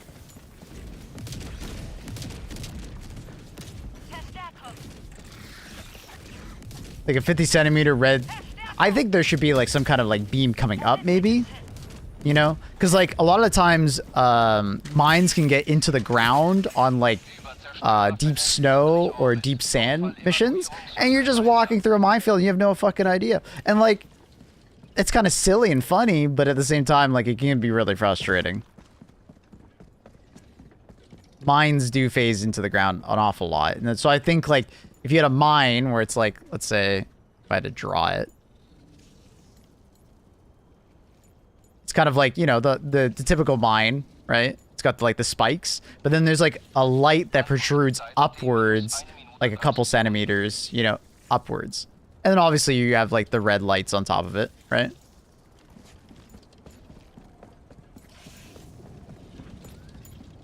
But like sometimes these mines can be very hard to spot, right? With all the other like light bloom that's in this game.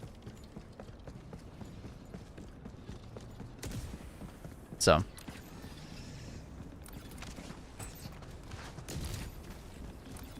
I mean, IRL, mines just underground, invisible. I get that, right? But that's to hide them from humans, where we can recognize them, right? These are dumbass bugs.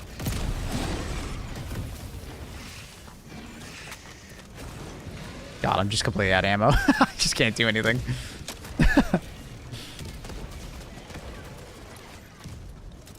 I don't even know where the last time we did a resupply is. I don't see anything.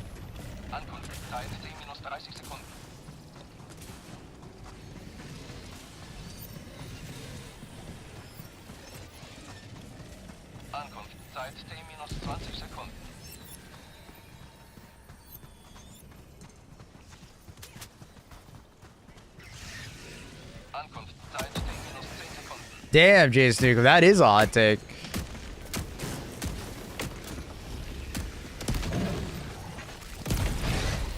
Pelikan 1 nähert sich Abholung. Hot take, Jake. Landung von Pelikan 1 im Gange. IRL aliens are bigger. Pelikan 1 bereit zum Abflug. Oh. Shuttle-Start in 20 Sekunden. Have you been watching some Ancient Aliens, friend?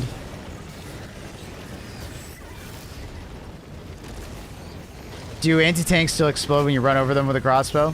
The crossbow has to touch them, but I'm pretty sure, yeah, they still do.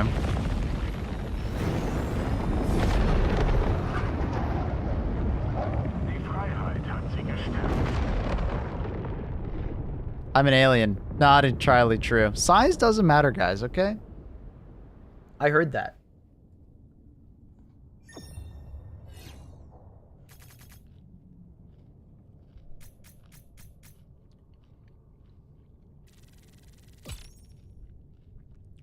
We need some testing grounds on Mars. I agree. At some point, I'd love to see them do like a shooting range, testing range on Mars. I think it'd be a good idea. Let people just fuck around with stuff. Have some enemies caged.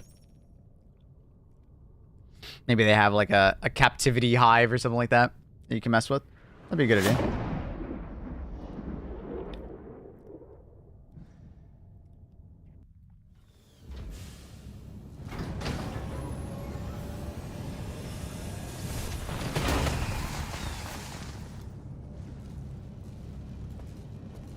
Red also tends to forget that it's a PvE game, that deaths be annoying in PvP or hilarious in PvE.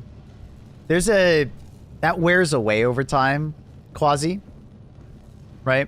It's like Ragdoll. Ragdoll's hilarious for like the first while when playing the game, but it'll wear away at you over time and it becomes less funny the more you play the game, right? So it's a double-edged sword. Something that's like great for a new player sucks for someone that continues to play the game. And you need to strike a balance in between where it's both still funny and good for the player that is first playing the game, but also not annoying for the player that has been playing for a while. Right? There's like, you know, you have to find some kind of middle ground.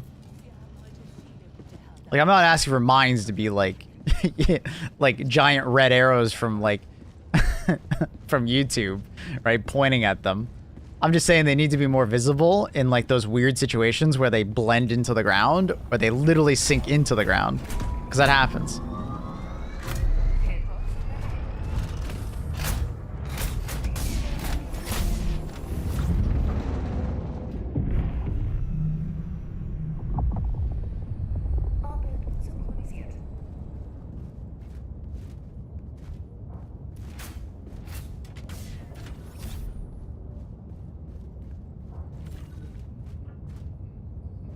Without thinking.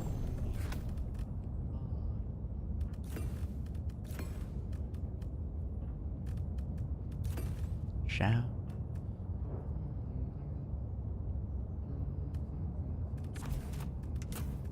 Without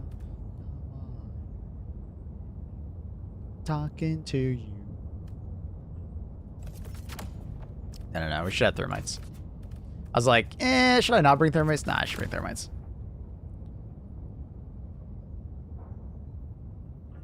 Has anyone else prepared crab and lobster in a sauna? That sounds very unhygienic. Maybe it's just me. I say it's a skill issue. Just look where you're walking. Mine should flash or blink. Yeah, that could work too. But that would still not solve the mines that are like in the ground, right? The ones that are like below the surface of the snow or sand, because that does happen a lot. That's realistic though. Cringe.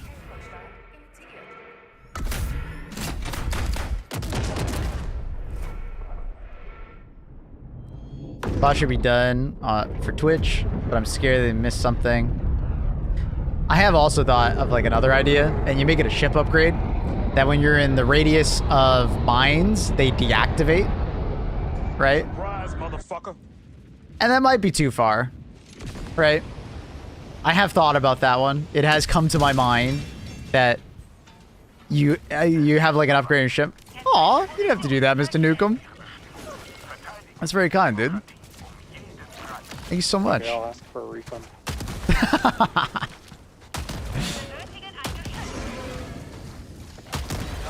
And these are some powerful flowers I'm shooting, boys. Friend or foe mines. Yeah, it's just like, basically, like, there's an upgrade on your ship that you buy. It's like a later game upgrade. And this would kind of stop the late game from having that problem, right? But maybe if you're sprinting, it doesn't deactivate fast enough. So, you know, if you're going through a minefield, you got to go kind of slow, right? You know what I mean? I have thought about that as like a suggestion to people, to the devs, if they wanted to add something like that.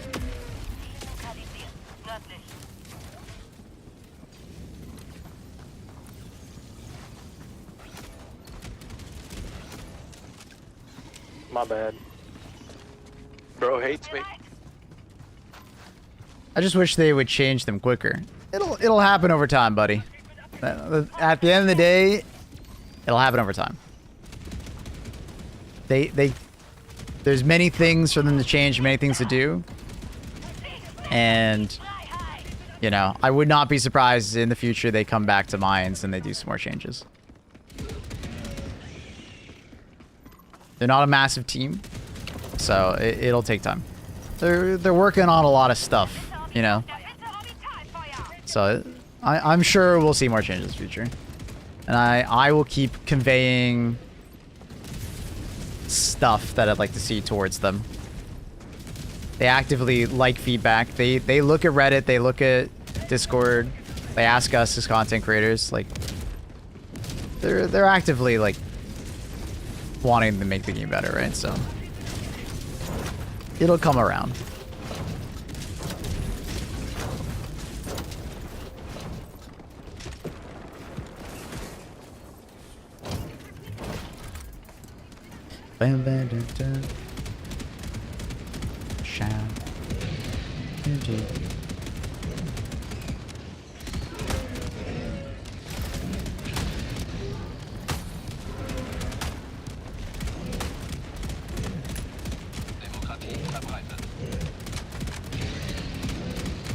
That's what they did with the first game. Just gotta be patient.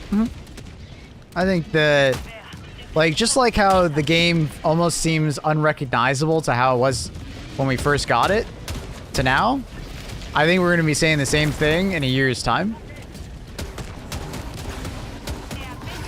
Ooh! Dipping my toes. What they do in the first game. It's a passion project. I think they're just... I think that's what Boss say. It's just, they're just gonna keep improving it.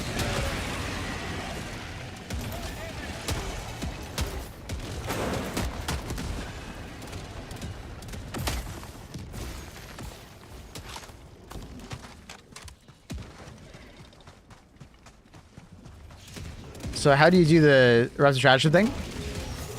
God. Okay, fuck. I thought that guy was dead. I looked over on my left. He wasn't moving when I looked at him. Fuck. Damn it. I'll do a demonstration. Hey, Stone. How are you, buddy? So, did you feel those earthquakes the other day? And he told me that there was a couple earthquakes in your area of the world. Alright. So, what'd you do?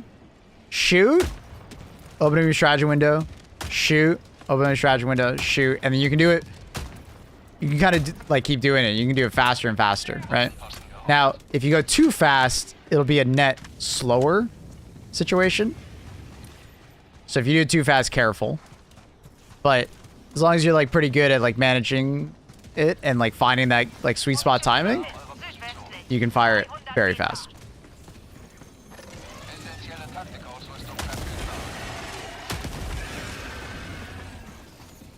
And these are... I mean, my Eruptor is shooting some absolute flowers right now. Oh, hi. I see there's some migrating spears. The wild buffalo.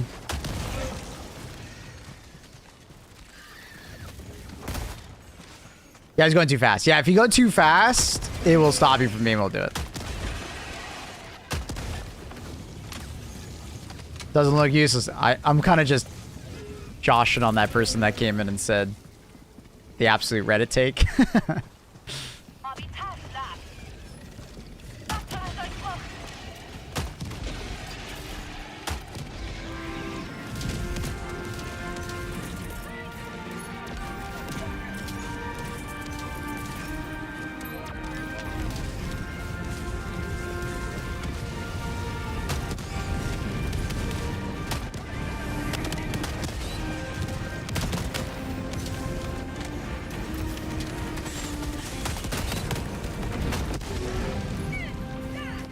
Guard cat.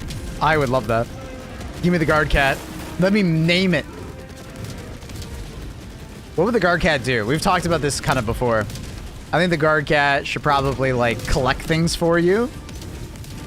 Scratch the eyes out of enemies. Be a little lazy at times. Earthquake in New Zealand? We had... Put in a new KitchenAid? Nice. Yeah, there was an earthquake in New Zealand. Did you not hear about it, son? Or did you? Cat shun you? I mean, my cat's never done that, but I've heard of some situations. Guard cat should sometimes put its butt in your face and get in the way. Yeah, true. Inflict bleed? Oh, I like that. I like that. Oh no, Mr. Nukem, you're about to lose your house. Try to help you. Make the Helldivers trip. I like all of this. These are some great ideas.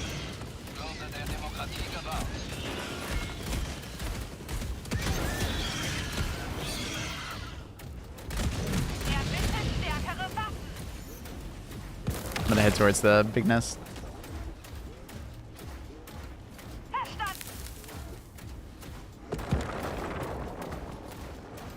I was going down the stairs, didn't think it would vibrate that much. What's up, Annie?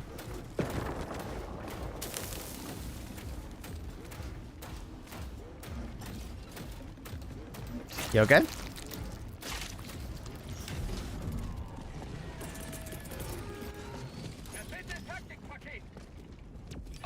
Should be close enough to close the...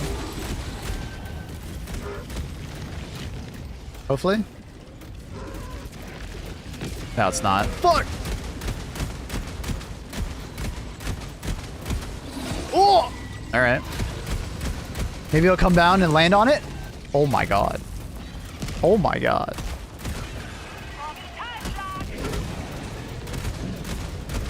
Yeah, I didn't want to see.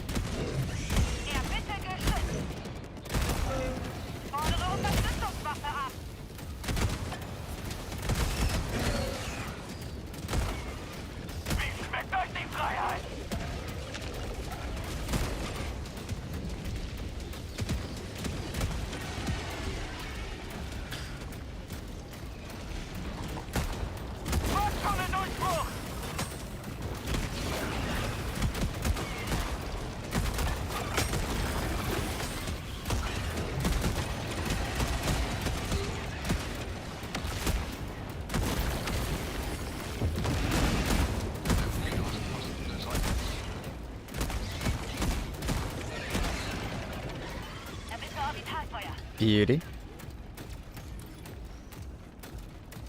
It was like South Island, so I'm not sure I would have been able to feel it or not. I'm in the middle of North Island. Okay, got you. The North Island is like where most people live, right? I don't think I can walk through that. It kind of looks like I can, but I don't think I can. I think I gotta go around, but... Yeah, don't come my way. It's blocked. I'm just concerned about the underground mines, but Surrounding flashing mines would make that a no-go zone.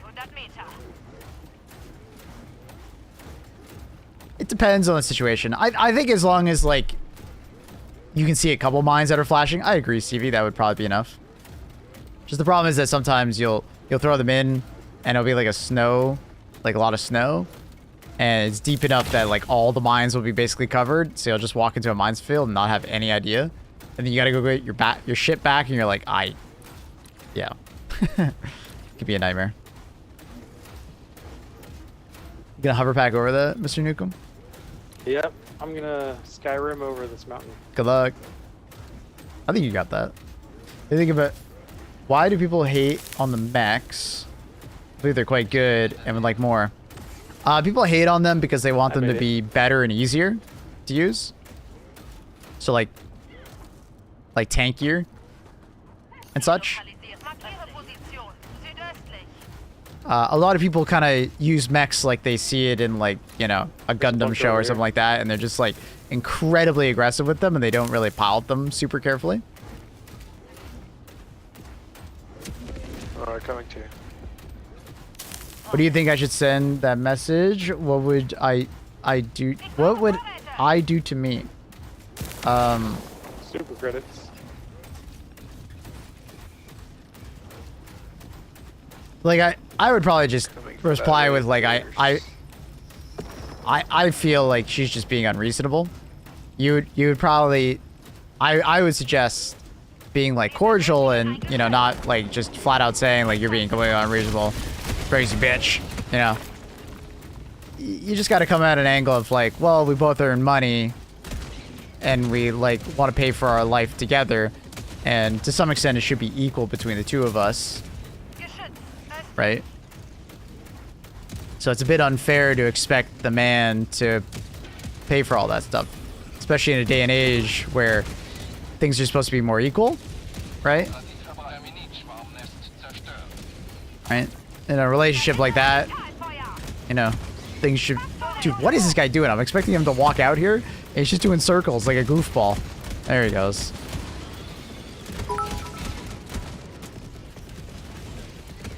I say F you crazy gold digger biatch. Goodbye. God. Like, I'm assuming he wants to repair this relationship. I don't know how willing he is and wanting he is. Like, as far as like outs in a relationship, I feel like that's pretty justified one. But like, if he wants to repair the relationship and get her into a spot where she understands that like it's about teamwork and, you know, fairness, like I would probably just say like,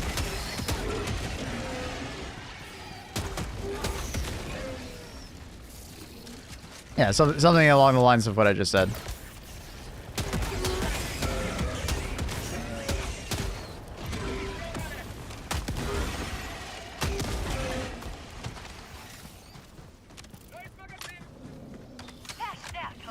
Because I think there's a way to, like, find a middle ground there where it's just like, well, she obviously wants stuff being spent on her, but, like, he does spend quite a bit on her.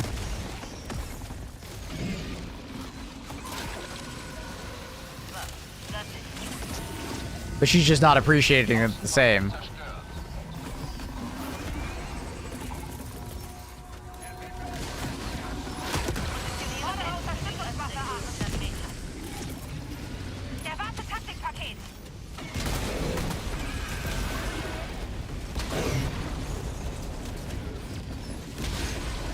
It's a bit awkward. I might die here. Too slow. Ugh! Oh my god, how are we alive? Ah, the Alpha Warrior. Her needs probably won't change, but you could change her perspective.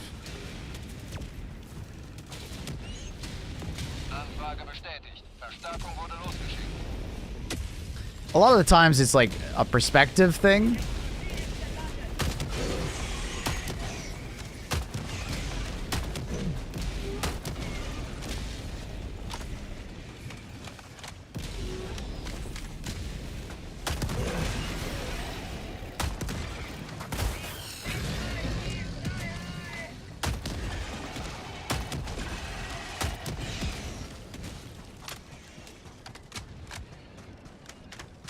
cut off like a toenail. What the fuck? Oh.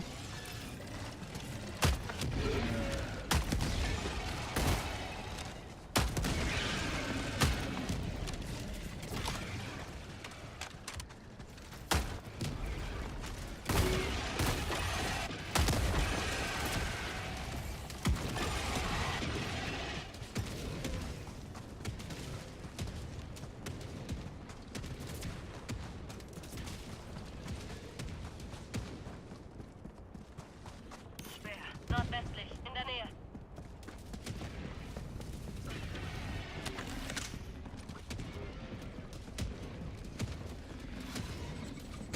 He loves her, you could have a conversation. Yeah.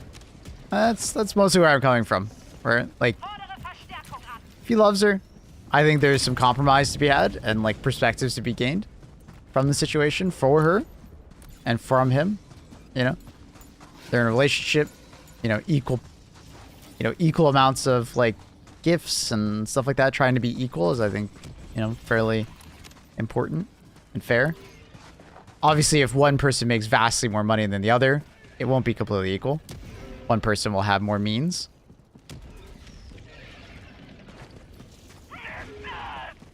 It's also like, you gotta be reasonable. Obviously, her love language is receiving gifts.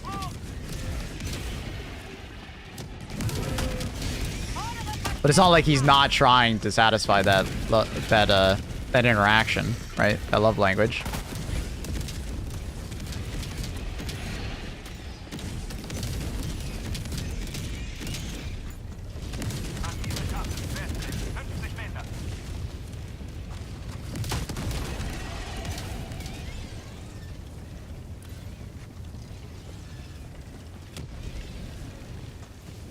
One-sided demands are a huge red flag.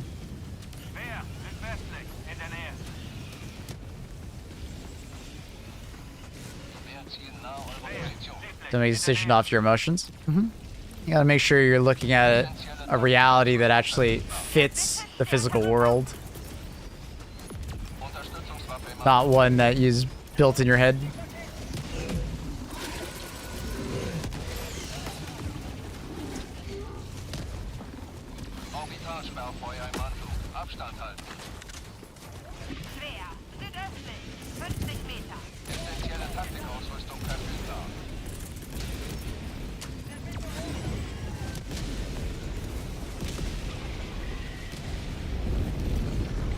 Can't be a red flag, but I think the communication is the problem in this situation. Maybe. I'm not sure. It seems more perspective based. I think she expects... She's kind of like a more old-fashioned individual where she expects the man to pay for more.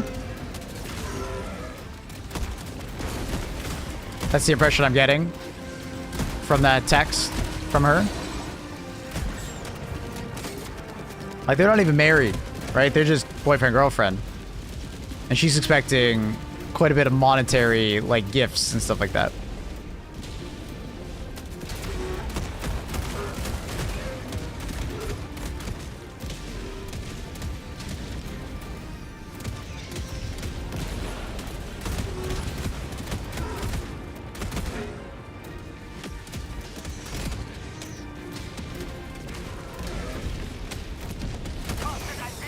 Know your worth. Oh, God.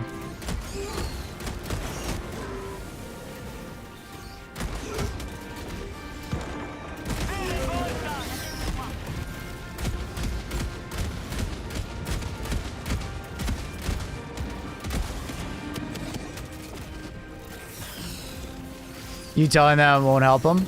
Yeah, he does.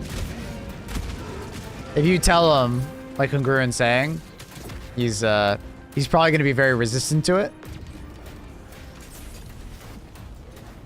So different than the crypto loser boyfriend my other girlfriend has. What's wrong with my friend group? Do you want me to answer that, or is that rhetorical?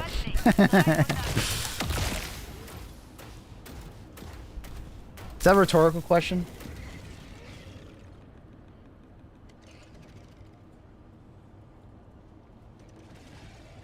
I told him to stop showing off money. I think the biggest thing is like when you start a relationship, you know, you gotta, I would almost be cheap.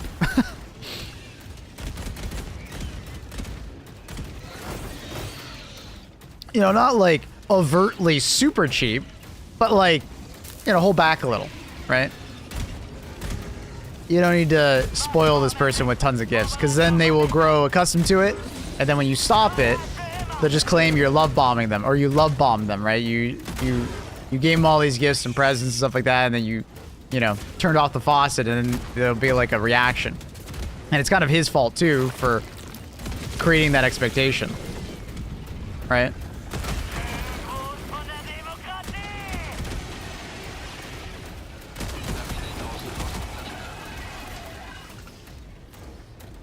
Oh my god.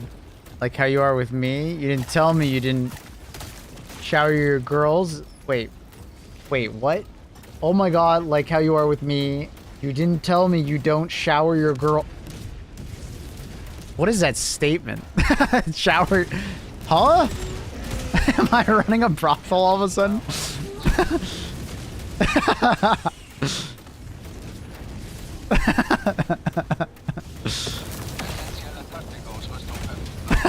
What the fuck? You read it wrong? You don't shower your girls. I'm seeing that. I'm still locked on that statement.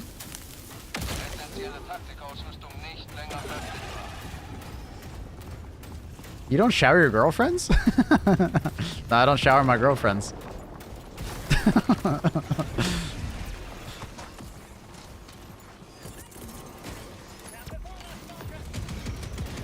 No, I know, King. I'm just being, I'm being silly.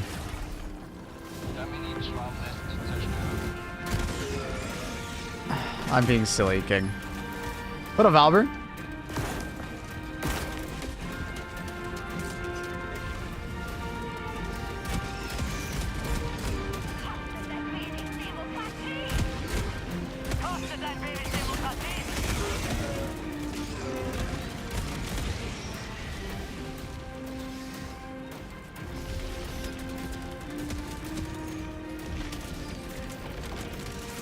Oh!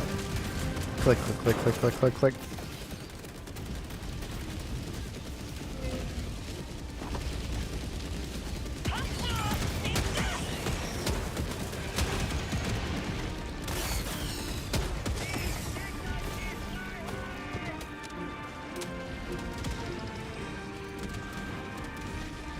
The trick is... Wait, why I gotta say it like there's a trick? Like you're tricking me into something.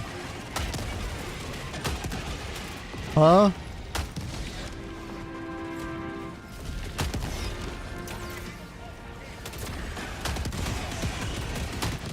People has multiple girlfriends confirmed, and Annie knows. What the fuck, Hadu? Relax!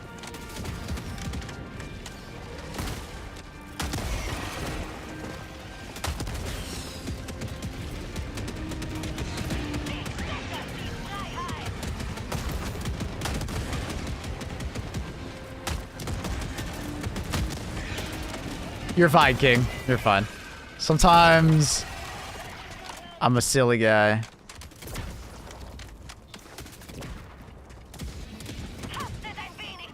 Sometimes. What the hell?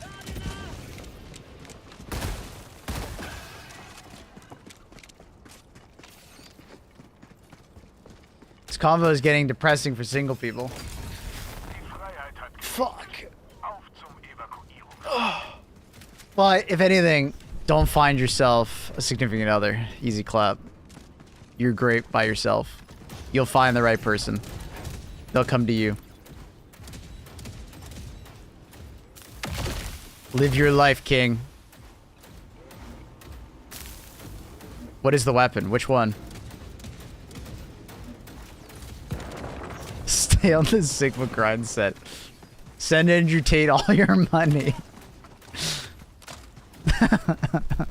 Hand one. Oh, I'm using my hands on both, so I'm assuming you mean your primary one. This is the Eruptor. Democratic Detonation War Bomb.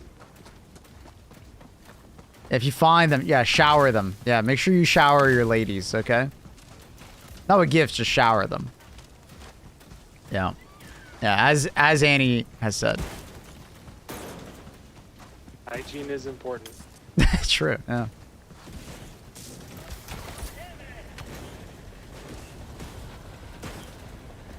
My motorcycle is my girl. Damn, Akuma's got it all figured out.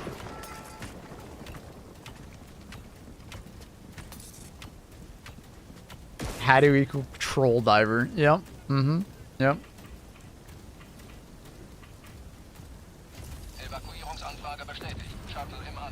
My pants ripped. Hey, do I need to buy you new pants? Huh? I can't kill you. Duo me. Oh.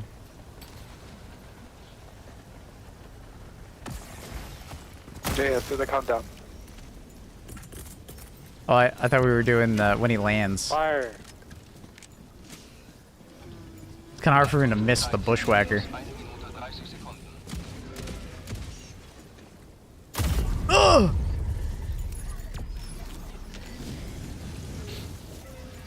Have you seen the TLC show with the guy in the car? Basically, Akuma, it's a guy that has like, he's basically into cars, you know? But he's not a car guy, he's a car guy. Feel me? He's really into cars. Yes, like he's really into cars.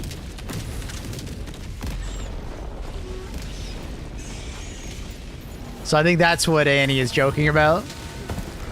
He's a car enjoyer and a car lover. Yes.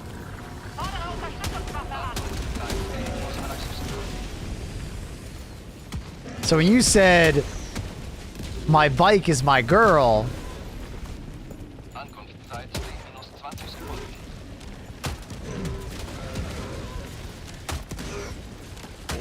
well, they got married. That's so sweet. Every time they go to the mechanic, it's like, you know, she's getting a surgery. And she might not come back because she's too expensive. Pelikan 1 am Zielort angekommen. Landung von Pelikan 1 im Gange.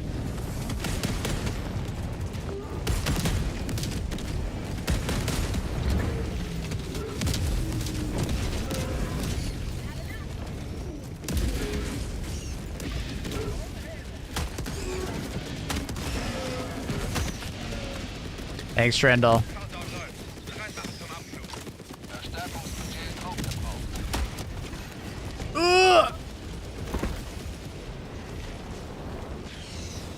Evakuierung abgeschlossen. Pelikan 1 hebt nun ab.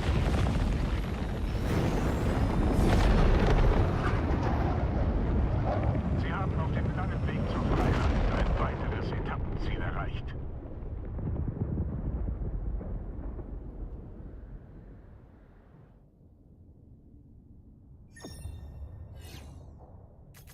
When Darktide? Dude, I didn't even know there's an update. I don't know. Community manager never got back to me. He messaged me on Twitch and asked me for my business email and then never messaged me back. I don't know. Never contacted me about the update. I know the update came out. I'm just... I don't know. You gotta play hard to get, you know, Belland? I'm playing hard to get.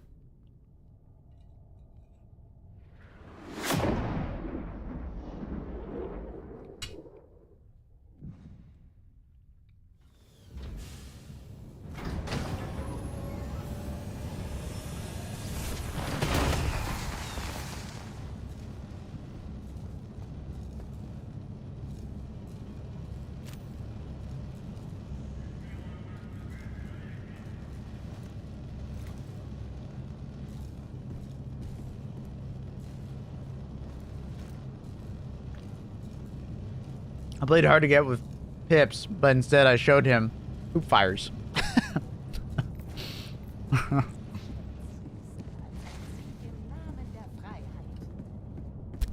My baby B-Day, baby. Is it actually your birthday today? Happy birthday. It's fucking sick. GG's. GG's. Weiter. Wir dürfen keine Zeit verlieren.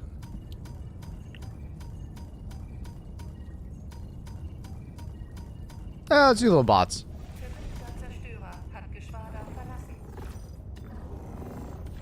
Initiiere FTL-Strom nach das Houston-2-System.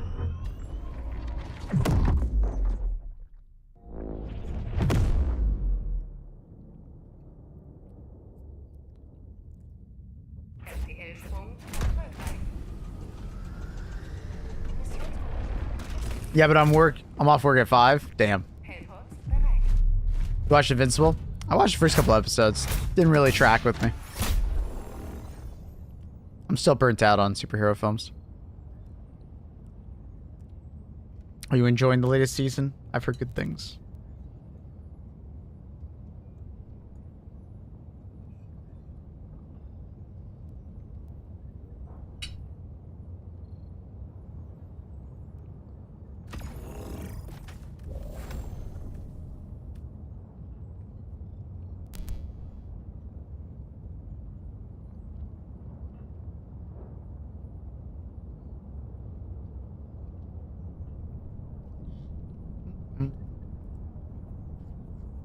All right. Wait, am I alone now? I'll just quick play.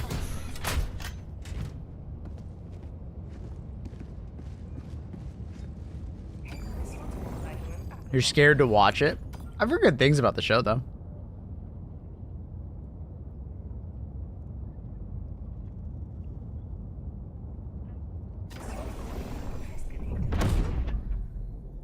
Hellpots bereit. Aktiviere Orbitaldüsen.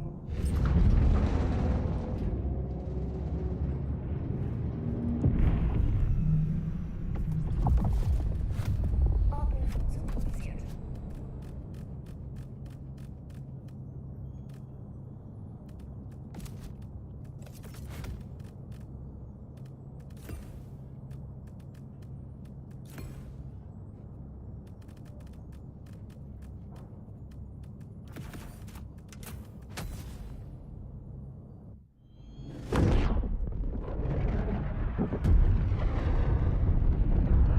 Verbündeter Zerstörer nun im Geschwader. Helldiver-Einsatz im Kampfgebiet. Way better than The Boys. I like The Boys.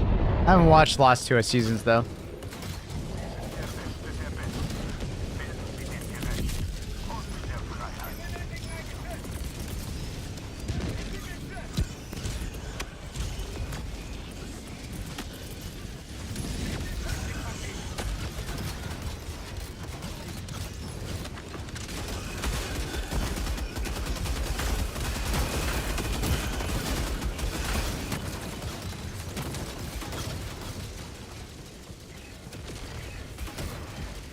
Have they asked you to make a cameo in the Helldivers movie yet? No, they haven't.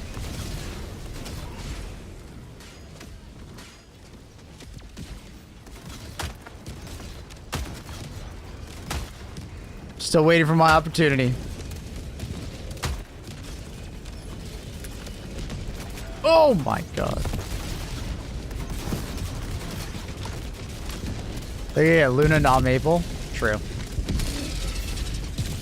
She is the movie star. Get General Annie and Officer Luna.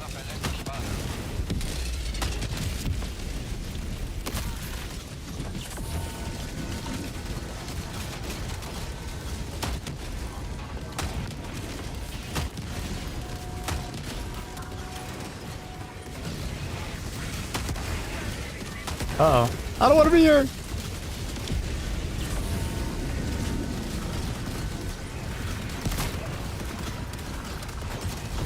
Fallen Sea Soldier 69.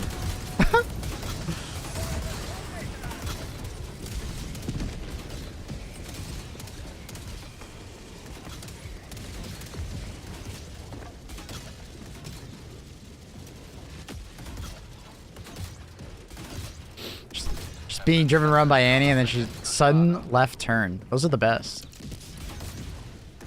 The left turns are the best turns. Why is everybody leaving this mission? What's going on? Guy joined and then immediately timed out.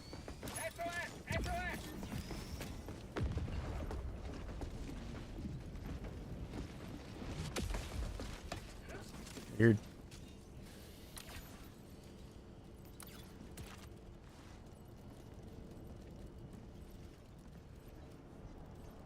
Weird.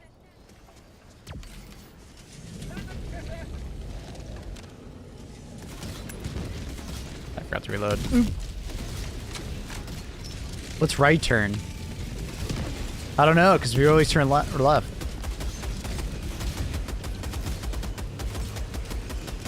That's a good question.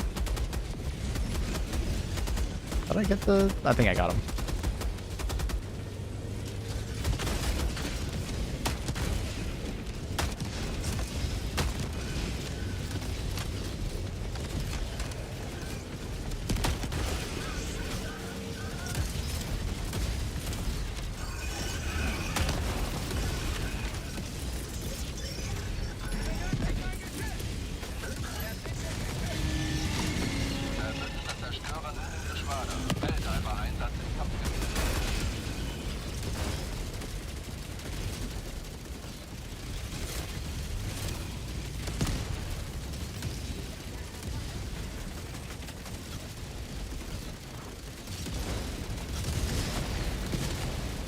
That's a lot of factory shrouders, bro.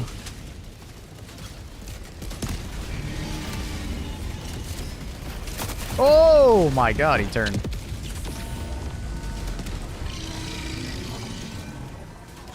NASCAR driver Annie. She is American. Coincidence? I think not.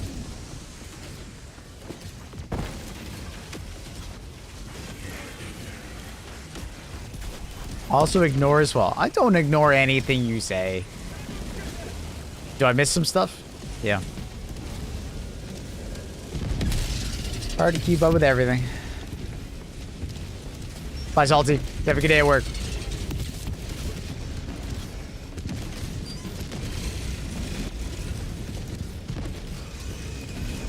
What a gaslight. How is that a gaslight?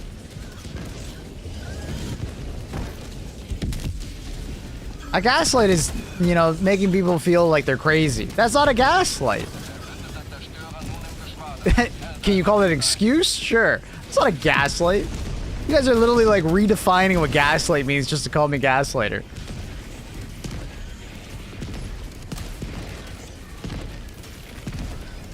You literally call Annie crazy. I've never called her crazy.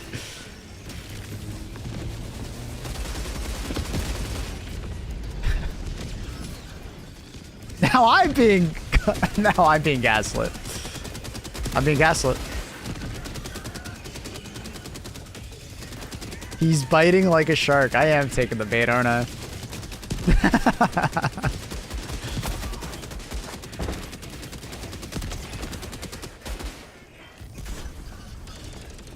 I am a master of the baities.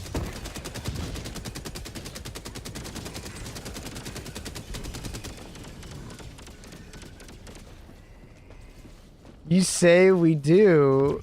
You want us to feel crazy. Gaslighter.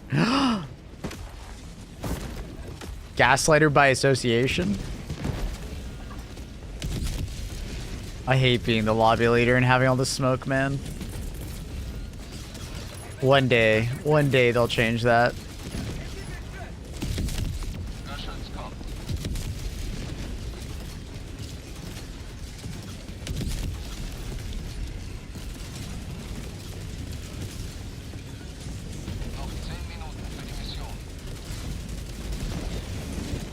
Fuck is his name now? Oh, you didn't notice? It's a shawarma enthusiastic. I think he just, I mean, it still should be like an enthusiastic shawarma.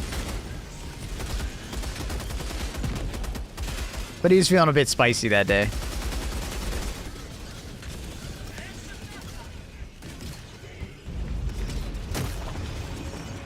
You guys are gaslight. Don't put that on me. That's gaslight.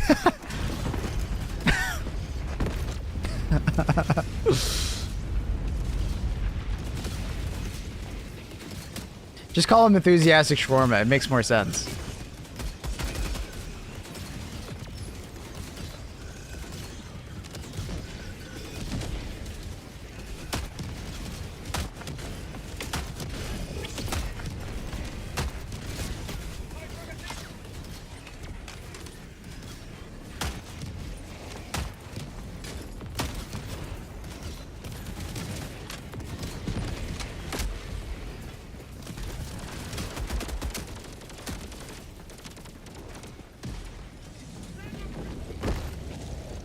What up, Peeling? How are you? How are things? Welcome back.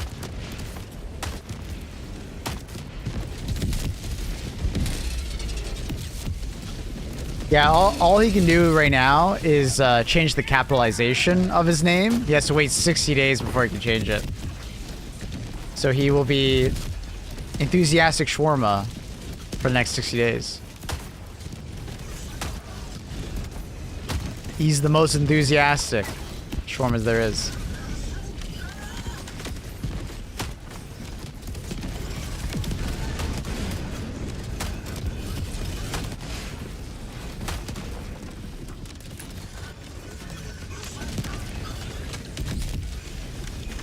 I don't go outside with my wrong name.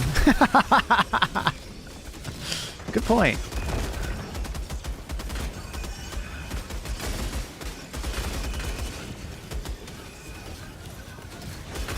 I don't go outside with my wrong name. It's honestly quite funny.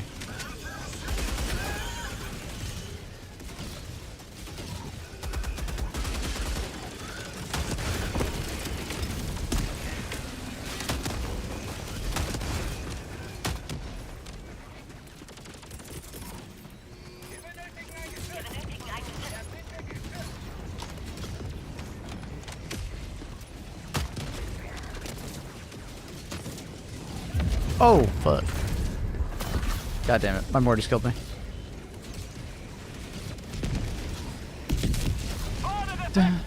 That's sad. It's like getting a bad Botox job. Yes, that is a very relatable comment to people in chat.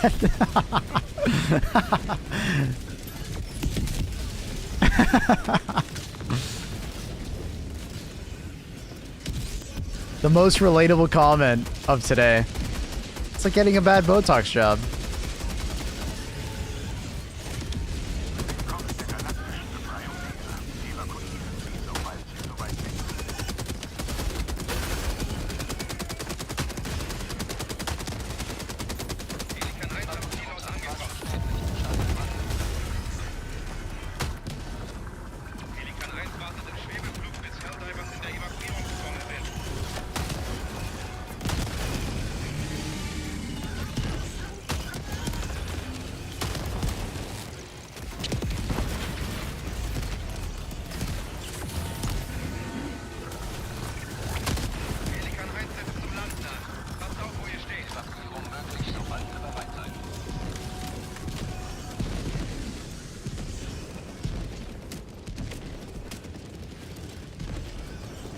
I'd never have known what shawarma was if it not for their Avengers. Really? Oh, shit. Well, I think we gotta be thanking the Avengers for that, then. That's crazy. Ready to go? Pelikan 1 bereit zum Abflug. Shuttle-Start in 20 Sekunden. Erstarkungsbudget ist aufgebraucht. Evakuierung abgeschlossen. Pelikan 1 hebt nun ab. Who are the Avengers? Oh. Well, you see.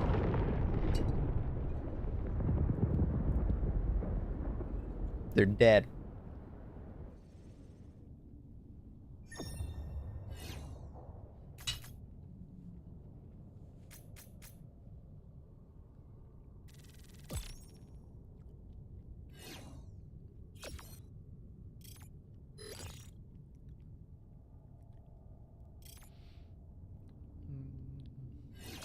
Earth's mightiest heroes.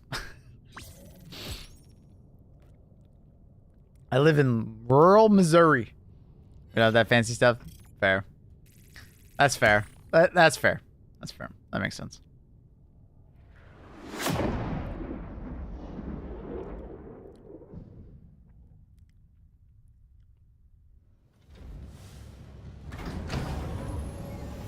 Shawarma is great. Would recommend. Would recommend.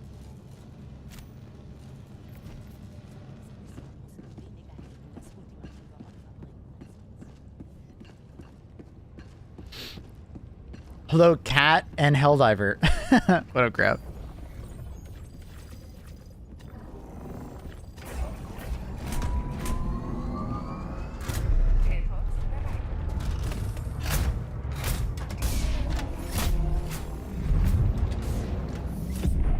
Just recently, I drove by a place advertising and served shawarma. I have never seen another one around these parts.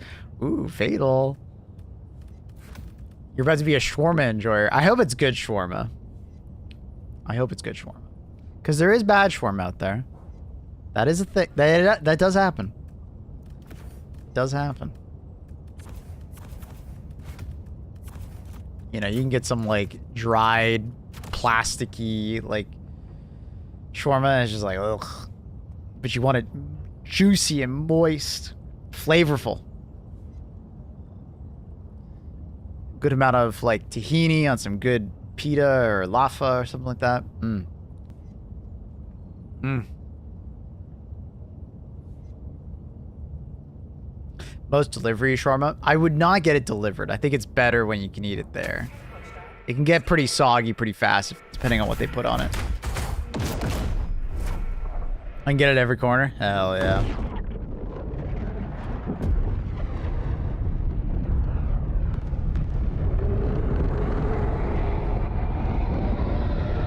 W-Cat. Hi. Ugh! The fuck? That's fucked up. What a shit spawn.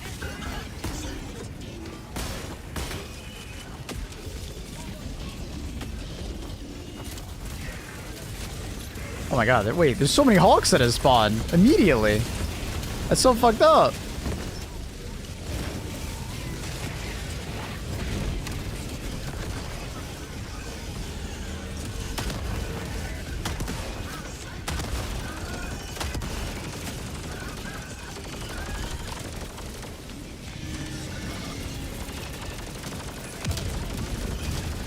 Oh, man's using double-edged sickle. I love that. I think I just took a shrapnel piece. No! Hold me down! Hold me down!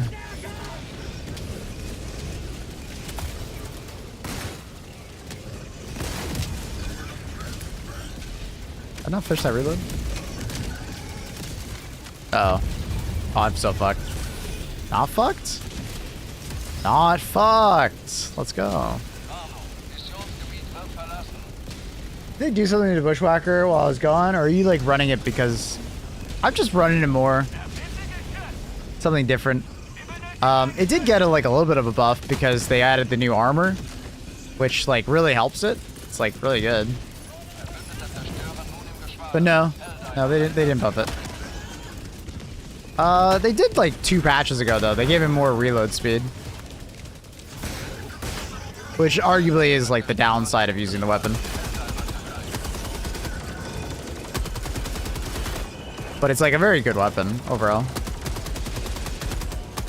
It has its moments where it feels a bit weak, but am I about to get shot? Probably. Ooh! He misses. We win those. I'm gonna die on the next one. Oop. Yep.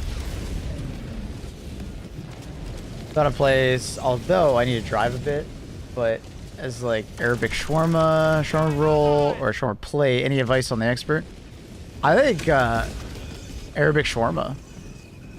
I don't know exactly what they mean by shawarma roll, but that might just be like shawarma in like handheld shawarma. I'm not sure. Maybe it's like a translation thing because I know you're German. It's rolled in bread. Basically, you want to be able to like hold it, right? Because it's. So I don't know if that shawarma roll is what we're talking about. I'm not sure.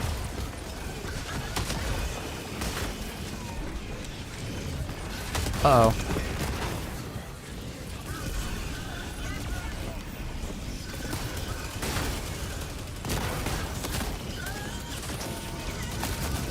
Let's swap weapons.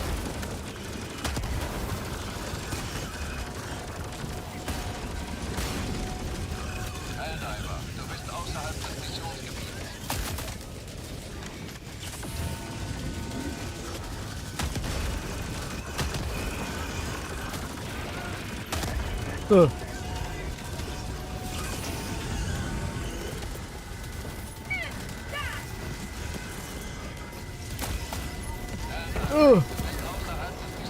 Oh, I see.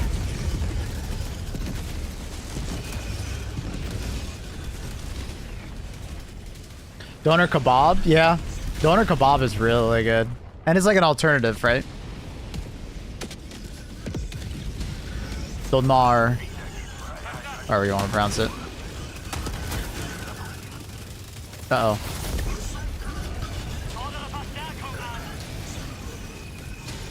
Huge fan of Leverage. Gotta grind like 100 super credits. Get the new Warbond. You'll love it. It's really good Warbond. If you love the lever action, you will love the Deadeye. They nailed the Deadeye. It feels great. I just got to use some other stuff because I'm going to be upgrading my tier list, so. But I've been, since the Warbond came out, I was basically using it every game for like multiple days straight, basically almost a week.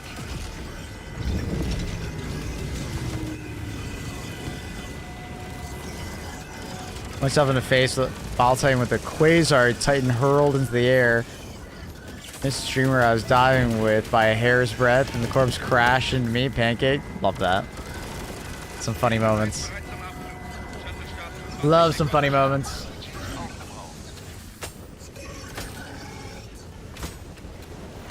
Evakuierung abgeschlossen. Pelikan 1 hebt nun ab.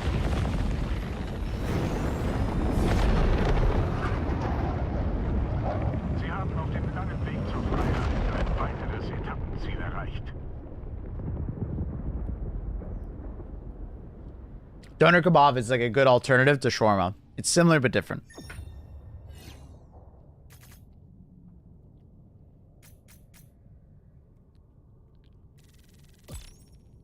Y'all left me, Lamau. I'm being turned into an Apple computer as we speak.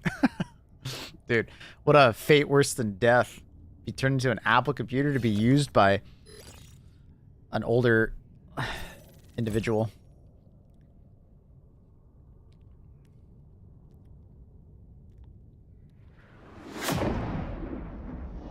Turkish pizza is great. I've never had that. Hey, yo, what up, Maple? Yo, what up? Tikka masala pizza? What are we even saying at this point? The hell is that?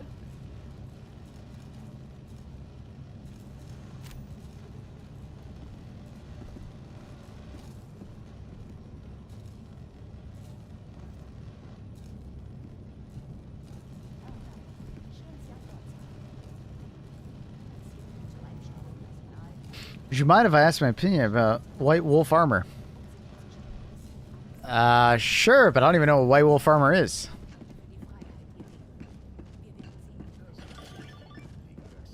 Going on a trip, ice fishing up north with the boys. And right after that, so I'll be on to play the next week. Oh, shit. Well, have fun on that one, dude. Which one's White Wolf? White Warrior. The medium armor with extra padding. There's quite a few with that. That one's medium, extra padding, extra padding. There's a lot. Is it? Oh. It's kind of a, like, you don't need it. If you like the look, go for it. But the thing is that medium armor, extra padding is, like, extremely common. We have a lot of it. So. Yeah, I don't know. I don't know if I would necessarily recommend it. Because we got a lot of them, and they're free. So like the Mine Goblin armor? No, but if you Mine Goblin my nuts, I'll let you know. Got him.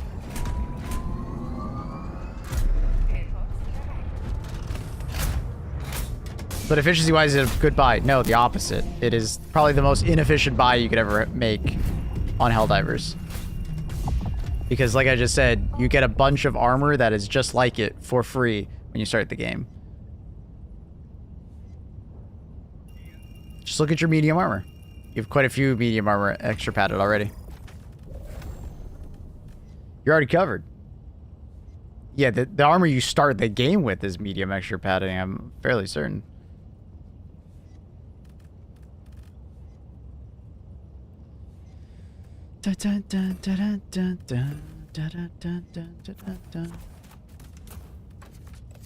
Actually, it should be pretty flat maps. Maybe we do anti-tank emplacement.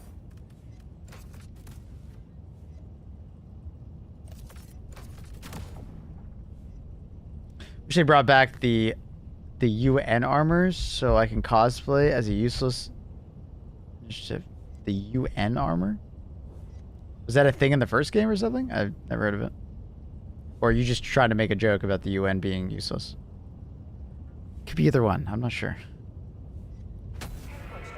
The blue and white armor? Oh, you mean the yogurt commercial one?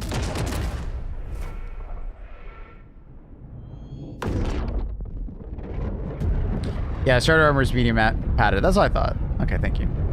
I swear I clicked on it. Literally just then. Falafel's nice too. Falafel's great. Sometimes falafel could be a little dry though. Thoughts on the Monster Hunter news? Reacted to it yesterday at the end of the stream. We loved it. At least I did. Seems like a good update. I'm excited.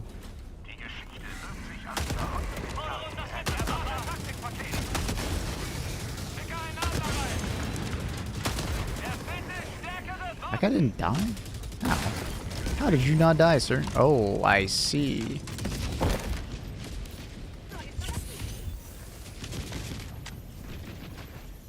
Yeah, I'm hoping they give us a medium siege or medium siege ready. There's quite a few armors that are missing some archetypes, which I don't think they should have those missing. Feels wrong.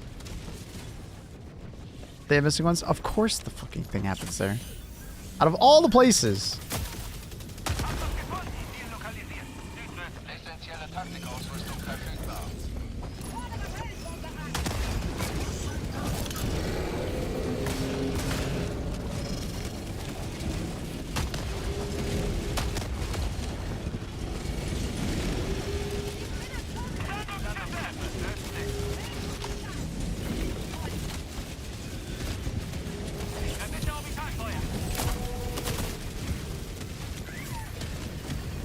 What's the only advantage to peak physique over siege ready armor? Peak physique gives you greater handling on your weapons. So depending on the weapon, it can be absolutely insanely good. But if you have a weapon that already handles really well, or you're not doing a melee build, there's no point in putting on peak physique. Because I have an Eruptron, which is notoriously, you know, one of the worst weapons for handling in the game, it's a really good weapon for that, right?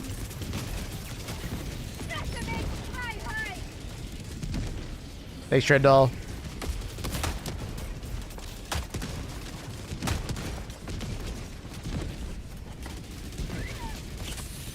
Pre-stim, just in case. Let's see if we can shoot at anything. Oh, we got some fabricators we can shoot at.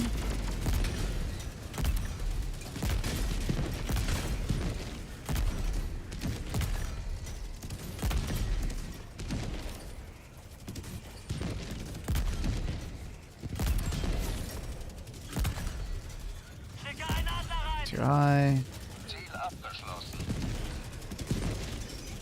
Turret's getting that one. I can shoot at that guy. Oh, it deflected! At that distance, that's crazy. There we go. That's all I can see. No, I can see another fabricator. Barely see the silhouette. I think that's all I can see from now. Is there another? Oh, there's a patrol.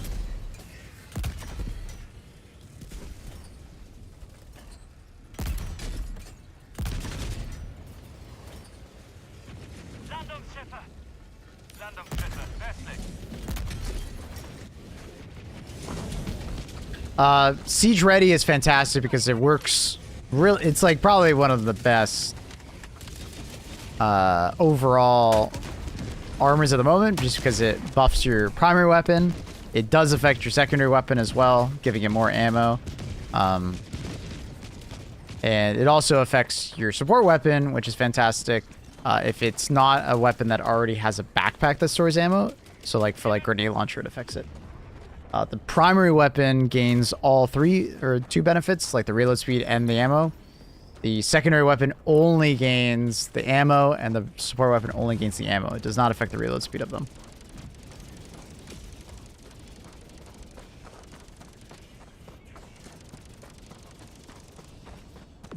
Good night, Hadu. Sleep well, bud.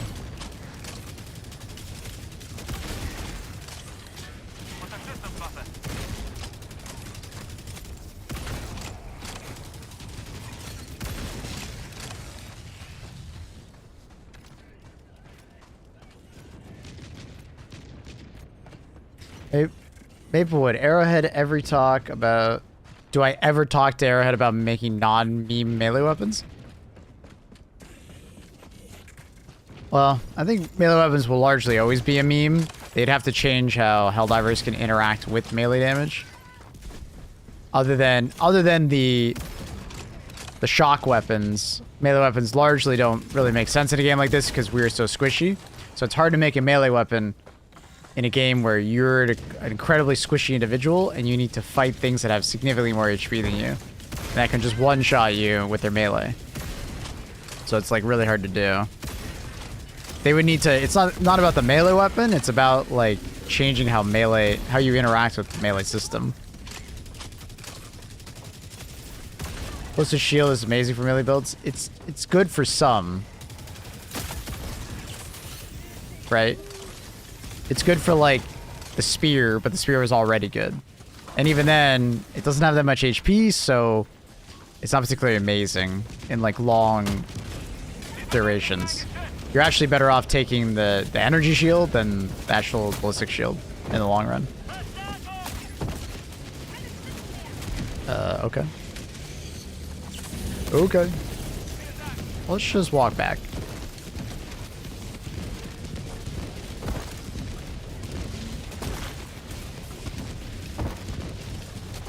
What's up, Dictator? When it gets bigger. Ooh, whatever there.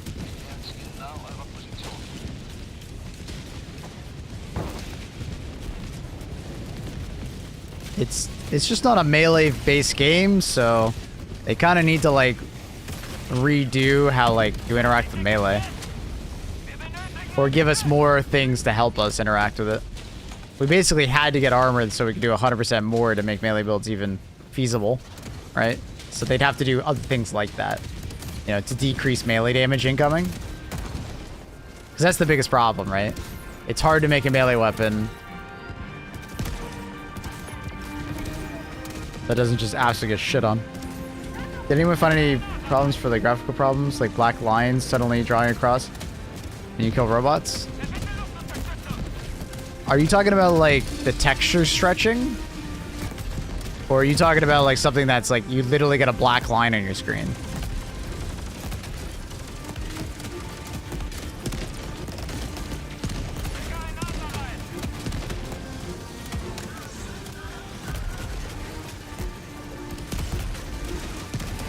Oh! What a support weapon that's melee? Yeah, I think that'd be really cool. A support weapon that's like a power hammer or something like that. That's what I've been asking for. It wouldn't be like meta or anything like that, but it would be extremely fun.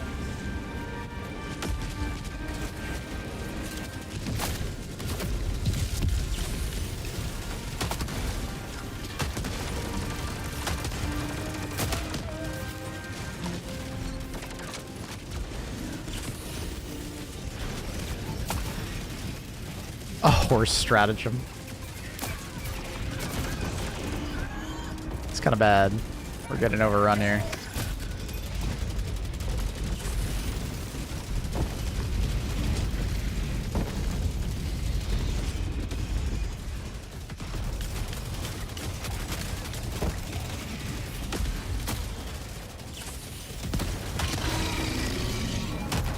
The hell? Oh, the hitbox. My god, there's so many devastators. Even with peak physique, my handling actually just screwed me over there.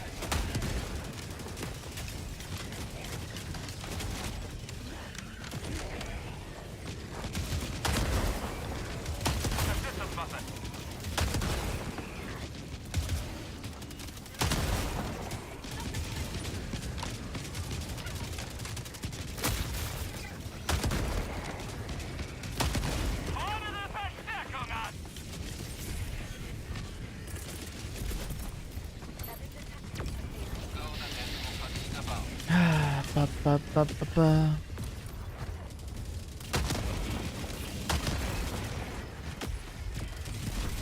Thank you, Margo.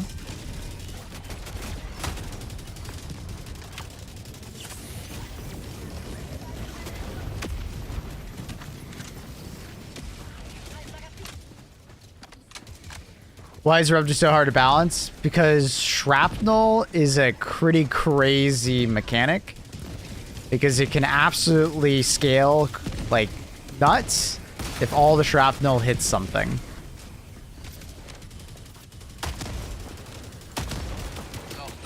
But also, people have very high expectations for the Eruptor because the way the Eruptor came out is it was like the god gun in the game, right?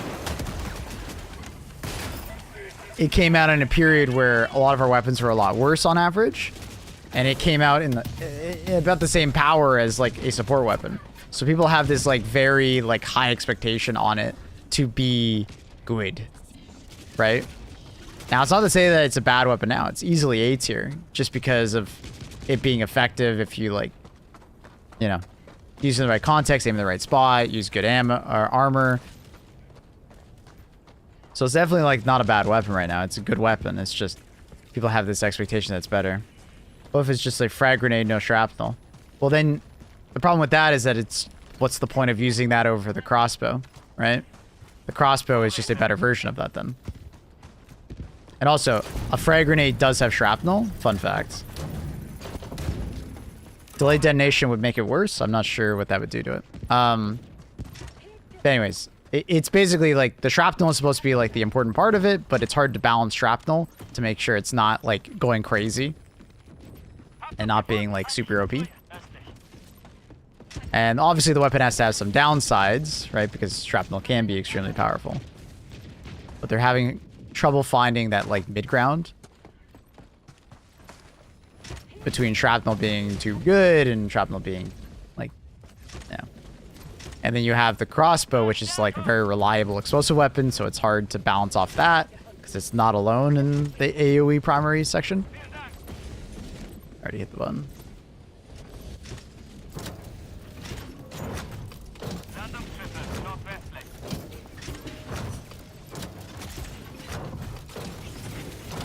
It's a lot of enemies. Wait, is that Annie? Hi, Annie. Sharp left. Uh-oh. Everybody brace your necks. Brace your necks, please. Turbulence incoming. Stream turbulence.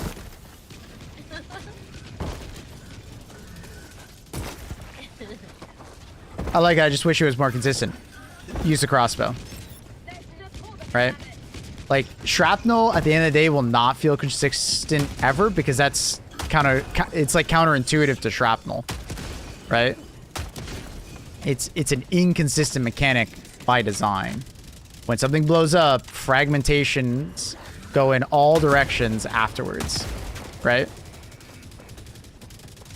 So that's just kind of the shtick of the weapon. The only way to make it consistent would be to make it overpowered, so it just one-taps everything. Then it would consistently be overpowered. But in a balanced state, it'll probably always be inconsistent. To a large extent.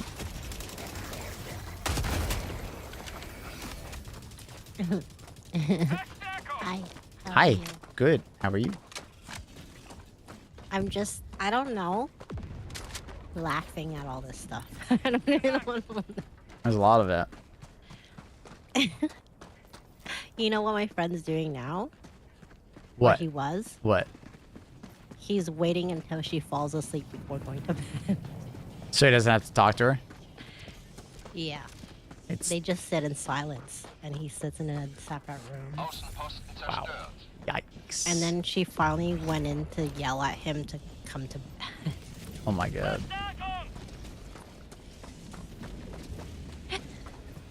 I mean, that's where they've kind of done it in the last patch, Raggy, is they went to AP4, but I don't agree with that because I think the uniqueness of the Eruptor is the shrapnel, personally, right? It's cool that it has the utility to kill a Hulk now, but it's an eruptor, right? It's weird that it doesn't have like a more AoE presence. And that's where I think they should aim more, is the AoE nature of it, personally.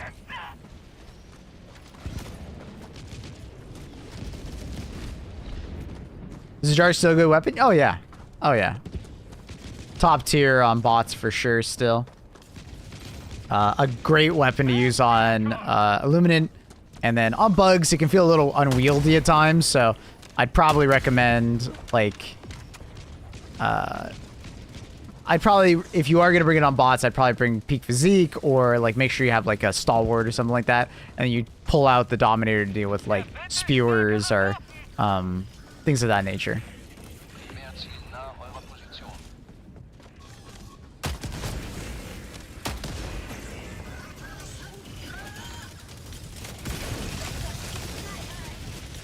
I don't know if it can kill a Hawk. It can. I'll show you. Oh my god, I almost died to that. What the hell's happening? This is unfortunately a bad Hawk to use it on. The ones that have guns and fire at you are easier to use. Oh my god. Jesus. Ragdoll everywhere.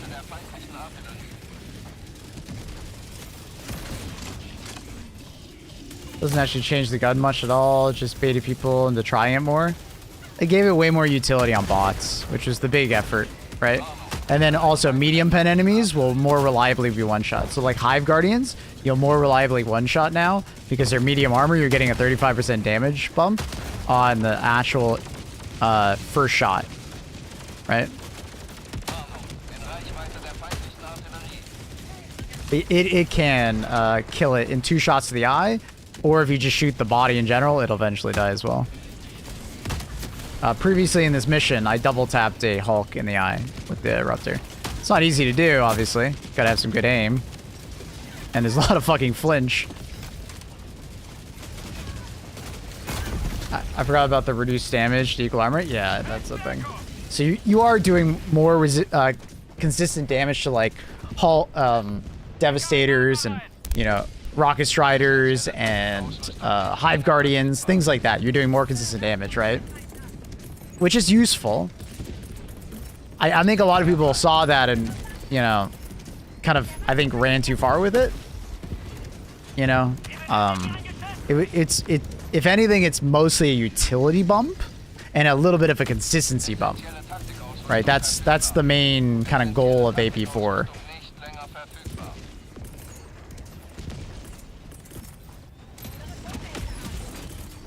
Doesn't make it a bad change, but it's not a super impactful one. You're not going to feel it all the time.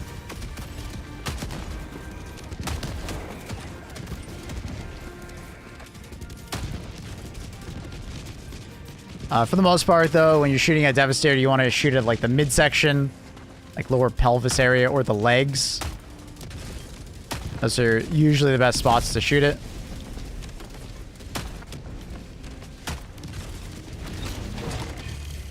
Oh, fuck. Really, bro?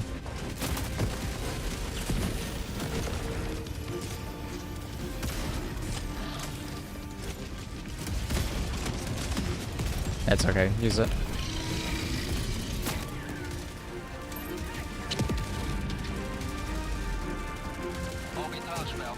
Should be more coming.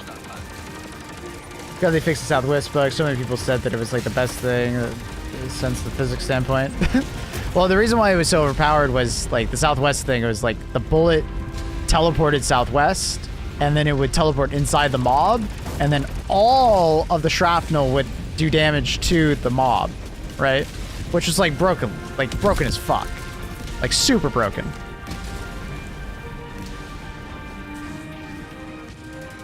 Awesome Wolverine, the reason why you see the shield symbol when you shoot a Hulk is because the shrapnel and the explosive component of the Eruptor are still AP3, right? The projectile itself, like the main projectile, is AP4, right? Fortunately, he's... Oh, god damn it, teammate. I was trying to show people. I gotta get worse teammates that don't kill things.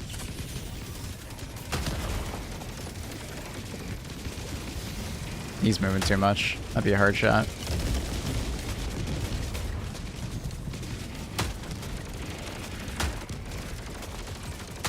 He's moving a lot. I hate that he's walking. I need him to stand still and shoot me. If you're going to use the Eruptor, I highly recommend... Oh, there we go. We killed him. That was me. If you use the Eruptor, though, to kill Hulks, I'd recommend stun grenades, probably, or EMS mortar to stop them from moving so much. Because the round is so slow when you fire it, it makes it hard to utilize against a target that is, like, walking around. Because as you shoot, he's going to go up and down, right? So it's kind of like you're rolling the dice.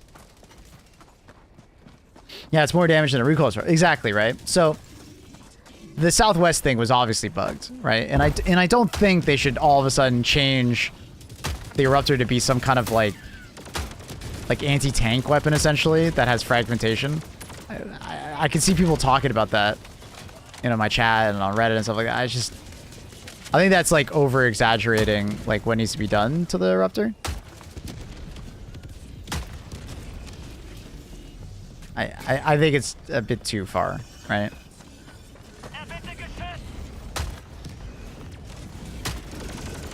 Oh, I missed. That sucks. That'd have been a good kill.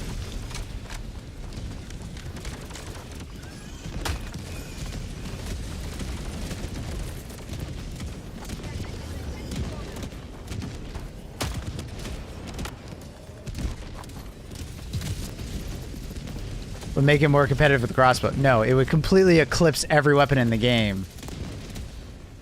That's different.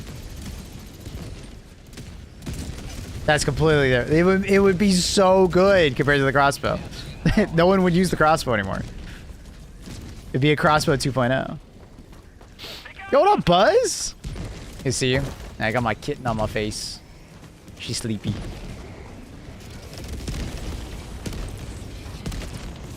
Oh, I touch her so bad, but I don't want to wake her up, you know?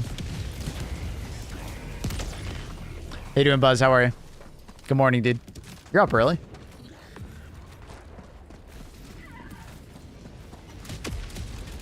How you doing? Chat, if you guys don't know Buzz, that's the Lieutenant Buzz Lightbeer from YouTube. You've probably seen a lot of his news coverage on Helldivers. He's fantastic. Him and Cloud both do a fantastic job. Thanks, Danny, for giving him a shout out. You're welcome. My friend might have no home to go back home to. I feel bad. Your friend might have what? Oh. He shares a place with the girlfriend. Yeah, but it's their place together. It's under her name. Oh, that's bad. So Drama. like, I'm like, oh, what if he has no home to go back home to? Do I invite him to my place? I don't want to share my place. I mean, you could help him out for a day or two. You know how I am about living with people. Mm-hmm.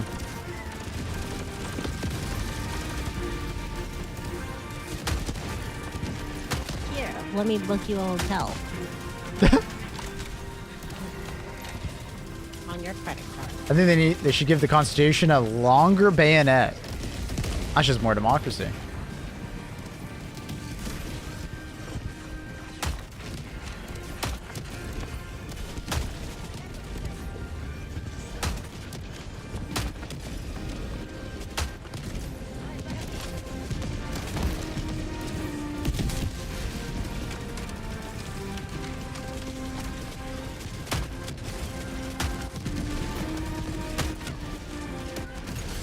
I told them, just go and watch some true crime. It'll make you feel better. No, that'll make him more paranoid, because then there's going to be a spouse that kills the husband. For his money or something like that. I mean, ridiculously long. We're talking like turning the Constitution to a spear. Constitutional spear. Just make it not bolt action and give it the fire rate that you do with that glitch. We've already talked to the devs, or at least I've talked to the devs about it. And they want to do that, but they don't always have the resources to be able to do things like that when they want to, right? They're not a massive team, right? And they're constantly working on new content. So to ask an animator to come back and to work on that, because it's not like you just change a value. I would plead ignorance. I thought it would be an easier change, but then when they communicated to me that it was not an easy fix, right? It would take more effort than we realize, and it would be nice to do in the future, and I hope they do it in the future. That way you don't need to do the hot swap, exploit of like grabbing the your stratagem window out, right?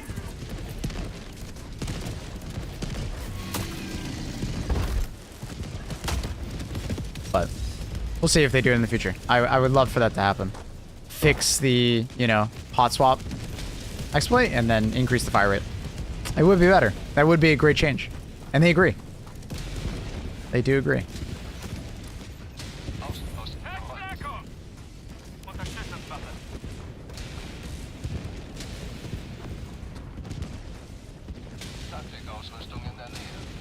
They need to eliminate the animation. That's then redesigning the weapon so it doesn't have a bolt action, right? Right.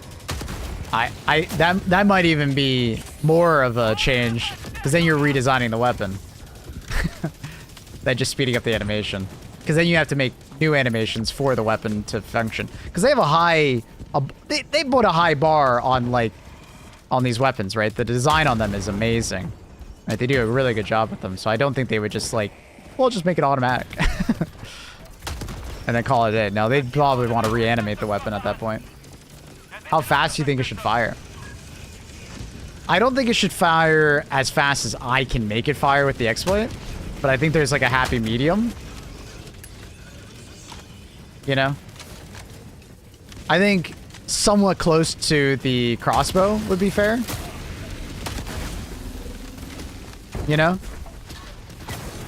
I think they could find somewhere close to the crossbow. Would be a good in-between.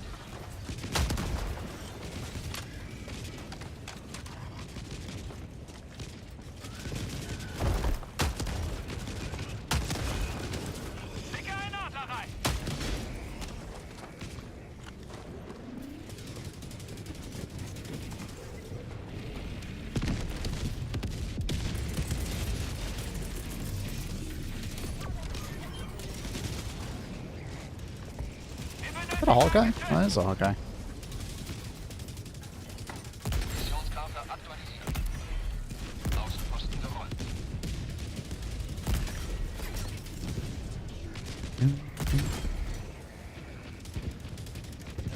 Burst fire, but it has crazy recoil. I hope they design a weapon like that, where you have to crouch or prone to fire it, and if you fire it while standing, you get ragdolled.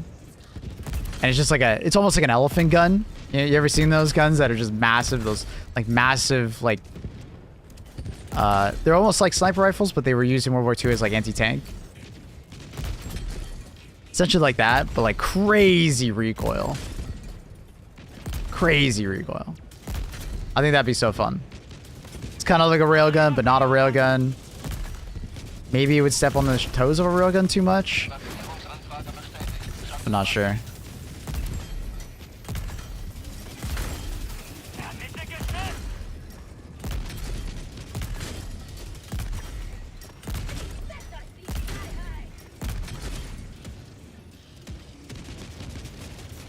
So, buff autocannon to that point. I don't think autocannon really needs that kind of a buff. Sono Tawake.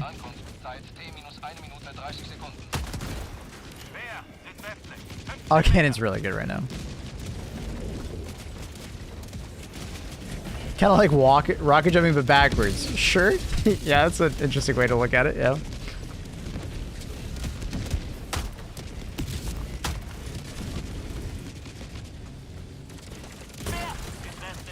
Thousand rounds per minute. Imagine you're firing your Raptor at 1,000 rounds per minute. Emptying the mag in a quarter of a second. Oh damn, that guy's hitting his shots. I'd love a safari theme Warbond. That would be cool. Hunting big bugs. Where'd that shot go? I think it deflected.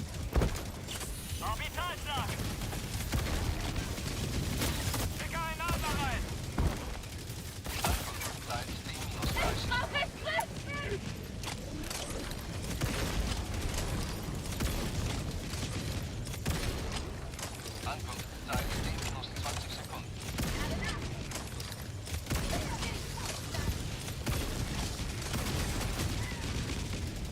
Ankunftszeit T-10 Sekunden. Let's get me some stems. Come here. Come here. There we go. Dun, dun, dun, dun, dun. Landung von Pelikan 1 im Gange.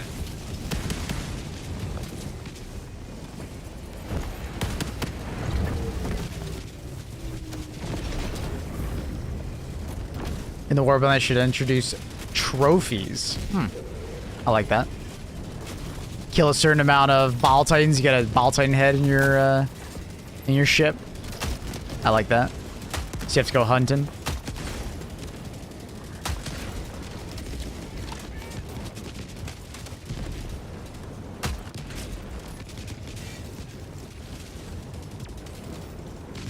Ready to go? Countdown läuft. Bereit machen zum Abflug. Hunting charges for their ivory. Pelikan 1 hebt nun ab. I mean, that crazy Bile Titan that we didn't really get to see, but kind of saw a silhouette of it. It had some horns. You know? It had some horns.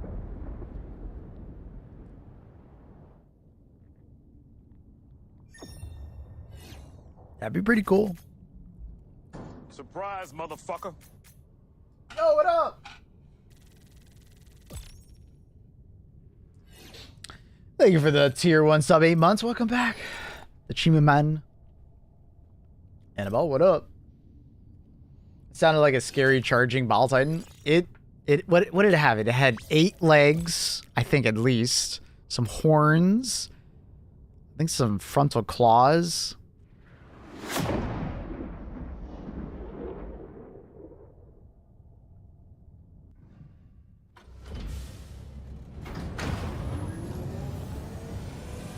You see, Doctor Sick. Poor Fatal.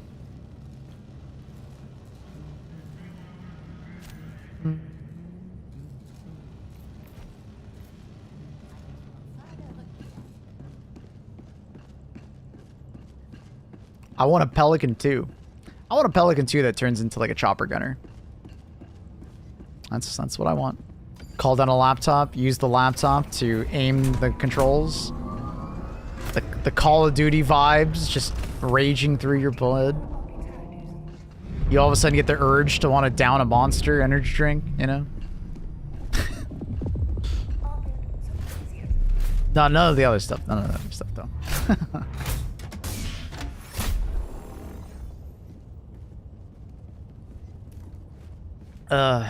Obviously, if you get enough kills in the Pelican 2, you get to call in a nuke, right? Obviously. I mean, that would just be natural.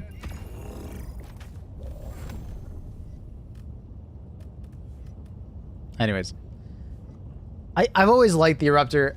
I obviously want it to be more, you know. I do think the crossbow is just too easy of an alternative. Although the Eruptor can sometimes be better than the crossbow, the crossbow requires less effort to be good. It doesn't require armor. It doesn't require you to use an exploit. It doesn't require you to have like pinpoint accuracy. It works easier. And that is a large contributing factor why I think the Eruptor just doesn't get used very much. It's harder to use and it requires more investment. Did they nerf the super credit farm? It's my fourth top tier map and I only got 10 super credits in 4 runs.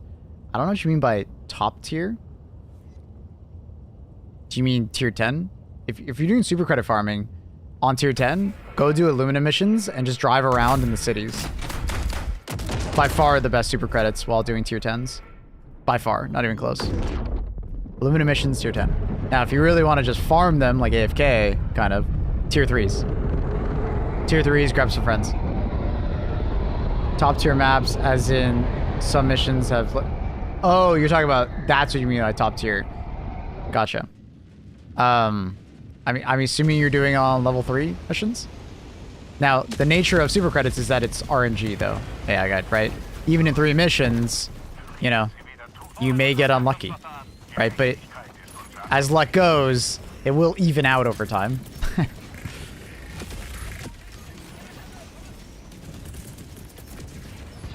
If you know, flip a coin, you know, 100 times, you could get the result of 70 heads, 30 tails, right? Doesn't mean they nerfed it, it's just random. So that's why sometimes you need a sample size of 1,000 in order to truly find. I do it on Trivial. Don't do it on Trivial, do it on Tier 3. Level 3. The maps are bigger, so you get more POIs. And also, grab a friend. The city maps suck. City maps are fantastic for super credits. I'm saying specifically for Tier 10. And the reason for that is because you can very easily drive around a very large city and find the container spawns, find the yellow beam spawns very easily, and there's tons of them.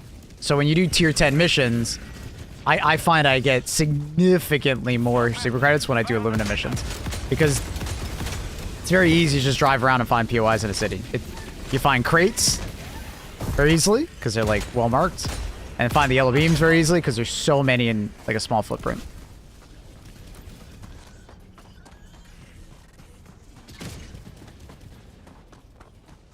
But no, I don't believe they've been nerfed. Hi Trindle, thank you Trindle. How about the enemies? What do you mean? What are we referring to with that one? Tier 3 is medium difficulty in English? Oh, it's just level 3. You know how there's 10 levels? Tier 3 is level 3. That's what we're referring to. Oh, he's got a 500. Nice. Okay, thanks. Yeah, no worries. The reason why you do Tier 3 is because rare samples don't spawn until Tier 4. So the pool of loot potential inside the yellow beam crates or, you know, bunkers and stuff like that is much smaller. Or not much smaller, but it's smaller. Right, so you have a greater % chance to find super samples.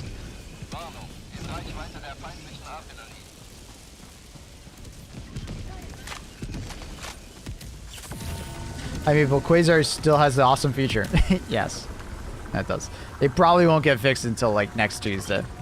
So you probably have at least until Tuesday. But it is possible they pop out a fix by Thursday, tomorrow. Unlikely, but they could. They absolutely could. Can you explain the city POIs? They don't yield as many samples. We're not talking about samples, we're talking about super credits. But they do actually have a lot of super credits, but you need to go to each and every POI. The reason for it feels like it's less is because there's so many POIs and there's a finite amount of samples per mission. So each POI will have less samples per. Does that make sense? So you have to go to more POIs in order to get the same amount of samples. Because they're distributed more. Right? Does that make sense?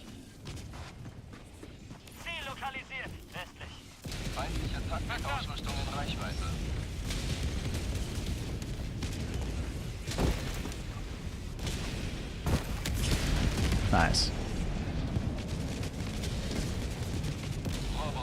Kobe! Ooh, ooh, ooh. I think I got it. Did I get it? No, I went too far. Fuck! I think I went slightly too far. Dude, I think it bounced off the roof. Sad. Quasar bug is good. I want them to keep it. I don't. It would make the other rockets completely useless. It's very fun to use, but it would leave a very unfortunate state for every other weapon. Aren't the other rockets weaker anyways? No. In the current state, it's like pretty well balanced between all the rockets.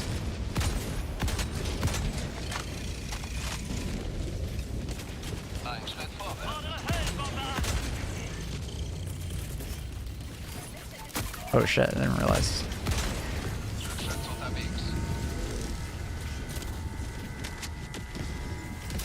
What?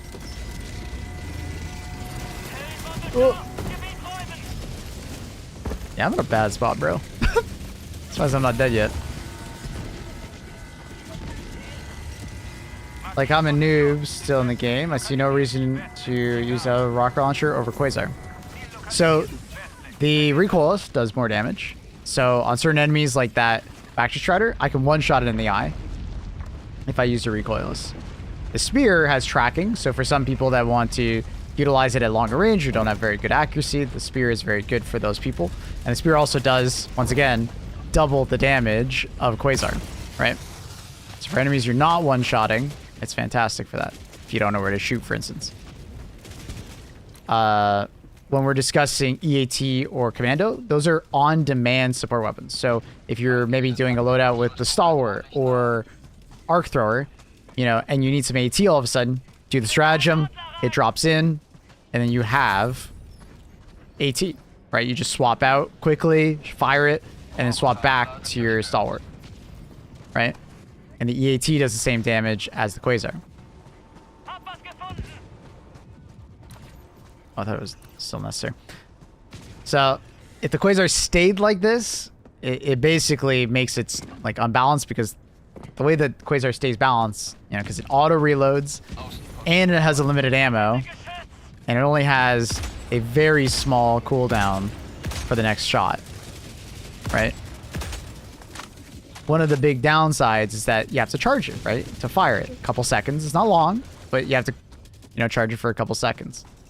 I don't think that's tall or it asks, but it does keep it like in a balanced state. You can't just swap to it and fire it immediately, right? But that's where like EAT or a recoilless is very good. You can just swap to it and fire it immediately, right?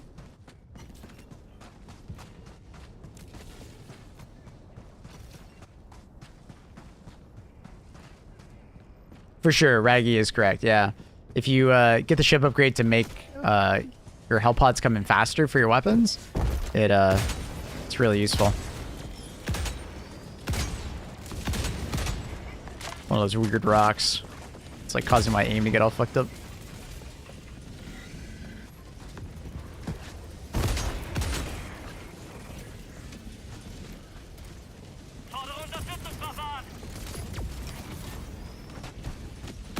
What?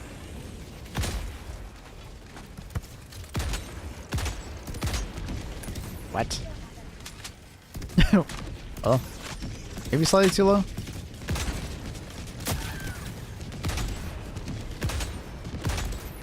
It like glitched over.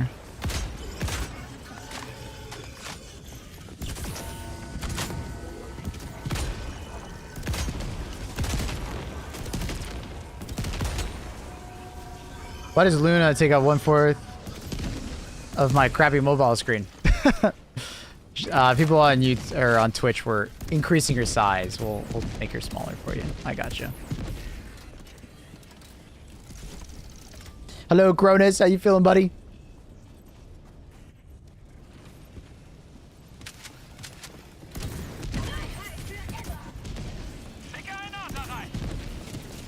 Feel like no one is using Quasar.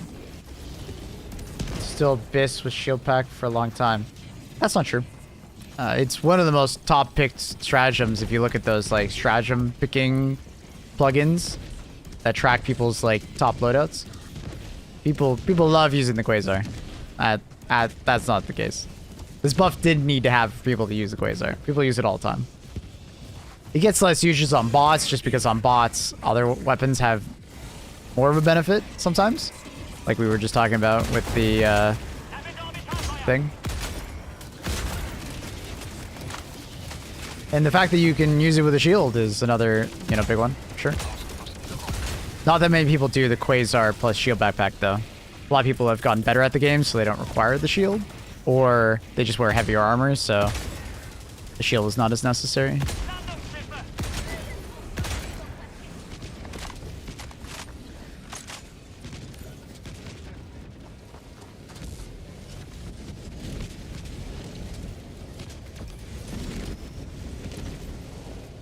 Quasar's almost always picked, not on bots. And when I do tier 10s, the vast majority of people that bring AT are bringing Recoilless, not Quasar.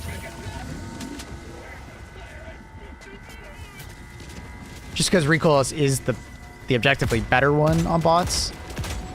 But it's not to say like Quasar's bad, it's just Recoilless does a lot of damage.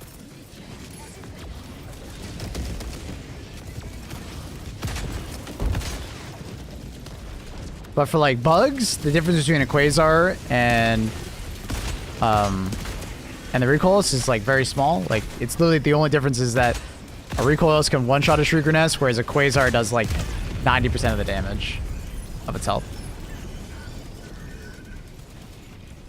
Ballistic Shield or Backpack Shield? Backpack Shield's better. Ballistic Shield breaks and often leaves you very vulnerable from other angles than the front.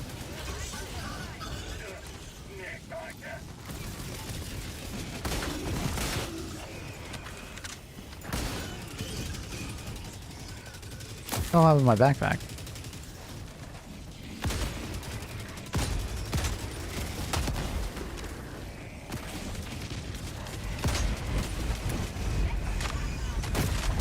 Really want more voice lines in the game? Yeah.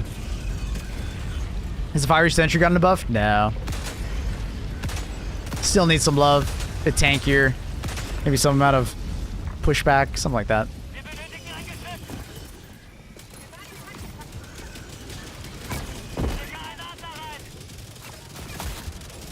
Dude, we were just in a really shit spot right now.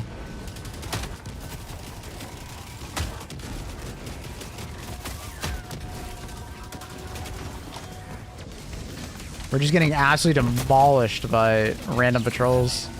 We're in like a really shit spot. And then there's another bot drop over there. What the hell, dude? What is happening? I don't know if the team is just struggling or what.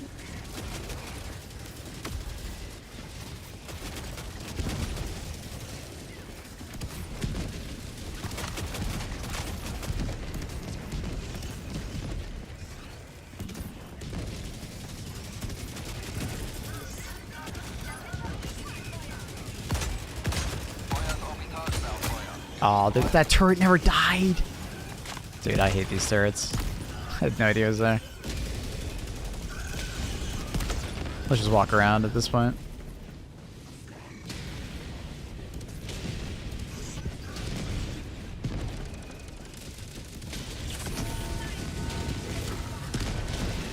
I almost never use a shield. A shield doesn't do damage. That is fair.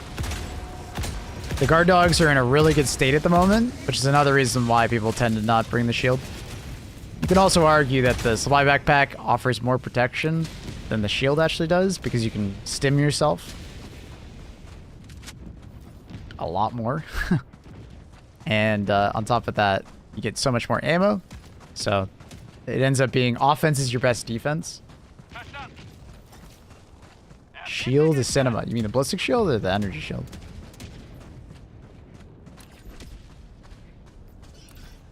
What's the upside of using laser over ballistic for guard dog? Laser essentially just never stops firing. It's been bugged essentially since it came out. It doesn't stop firing unless it like loses target or it gets damaged. Then it goes on your back to repair. Or Hive Guardian spawn. It's not as good, right? It does not overheat now. That's where the ballistic guard dog comes in. It has a very high DPS, but it's in like smaller bursts and it's medium pen. So in a lot of situations where it's like a regular mixing of enemies, the ballistic shield is better because the laser guard dogs waste a lot of time shooting at medium pen enemies sometimes, and it literally can't hurt it, right? It can light it on fire sometimes, but for the most part it can't hurt it. So in that context, like I think the ballistic shield is usually, or ballistic guard dog is usually better than the laser, usually.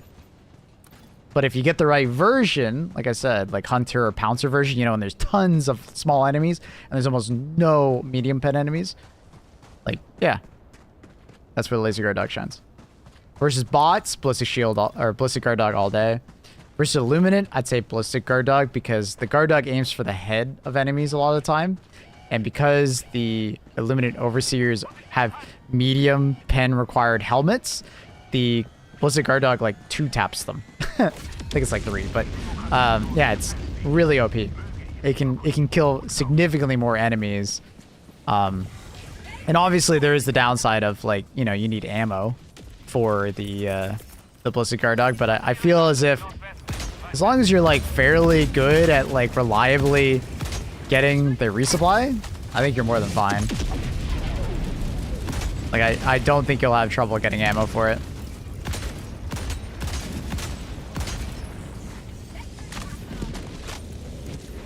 7 seconds.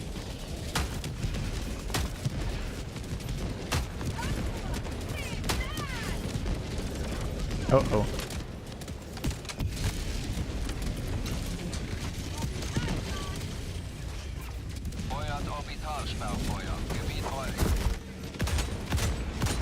Yeah, but yeah, it doesn't overp, and they've known about that for a long time, and they thought about fixing it, but they never did. They just reduced the damage by 30% at one point of the Laser Guard Dog. Which is fair. I don't think they need to fix it at this point. I think it's okay. Laser Guard Dog has its ups, and Ballistic Guard Dog has its ups. I would probably fix the Laser Guard Dog from wanting to shoot at medium pen enemies. Like, its target selection is sometimes just a bit too dumb.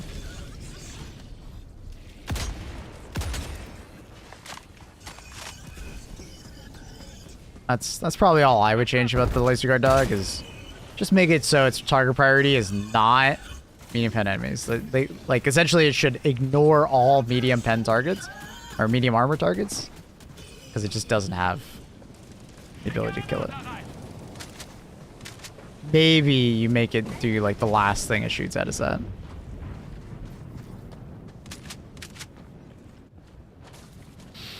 It's too late for me to enlist today. No, not at all. Should enlist on Steam or Epic. I don't even think you can get this game on Epic. I think it's just on Steam, right? Can you get this game on Epic now?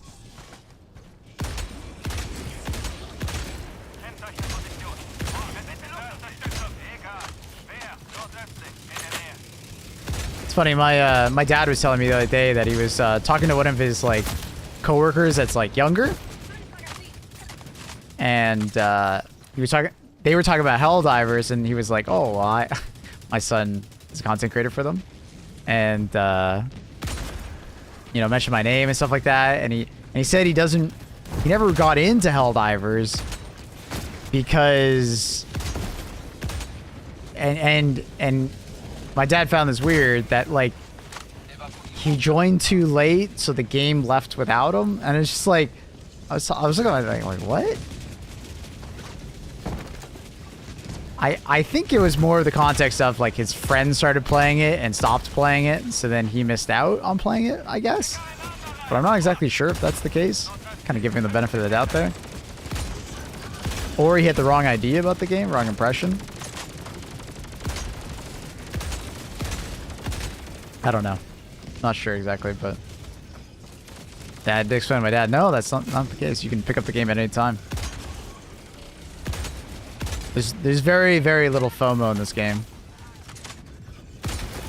There's just like certain story beats you'll miss, but it's literally just story. It's not a big deal.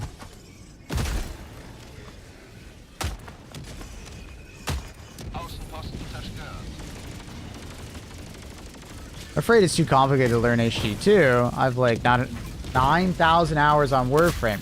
Brother, what? If you have 9,000 hours on Warframe, this game is gonna feel like a baby. You know, it's gonna be a baby game to you. Nah, you're good. Not a fucking MMO. I mean, even an MMO, you can start late, right?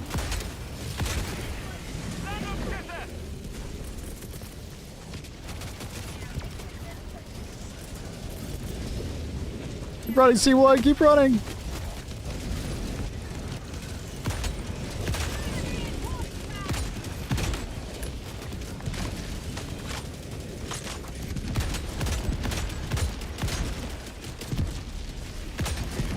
Got the Hulk. Evakuierungsanfrage bestätigt. Shuttle im Anflug. Yeah, it's not a super complicated game though. Like, it's like any shooter, you know, especially a game like this, you know, knowing where to shoot and where not to shoot. Some weapons are better than other weapons at killing certain enemies because of their pen or the type of damage they do. That's not very complicated. Tactically, the game is not that complicated.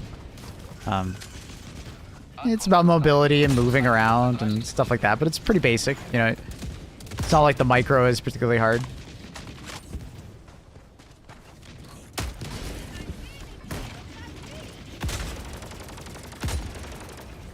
I think you'll enjoy the game a lot. It's basically a sandbox. You're in a giant sandbox where you can mess around with different weapons and stratagems and stuff like that. And you're trying to complete missions. In the current state of the game, it's not particularly like super hard. There is a nice progression though. You've been playing Monster Hunter Wild today. Which Monster Hunter are you, by the way? I'm level 100 something in Monster Hunter. I probably won't be playing Monster Hunter Wilds today unless... Is there an update today? I know the big update's coming, but that's not until April.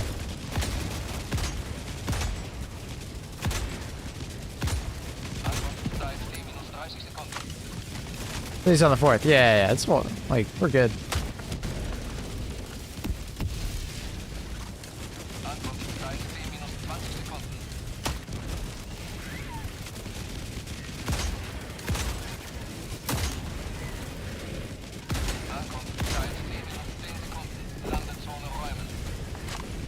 Zen's got to choose my loadout. All right, brother, I got you.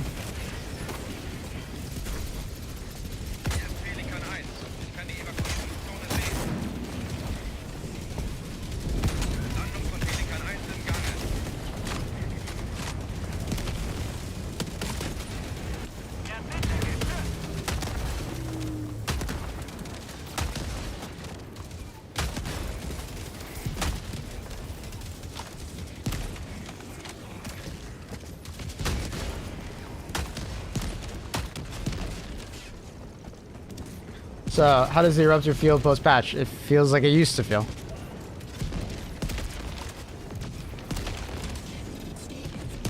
What are you using for your primary weapon? It's called the Eruptor.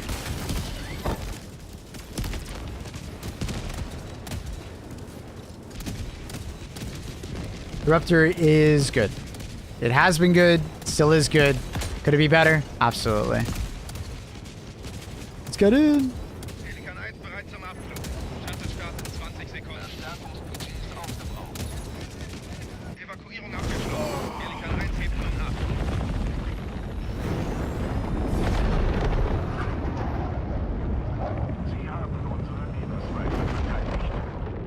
Eagle Wizard. Use all 4 slots, Eagle. Alright, I got you. Do it.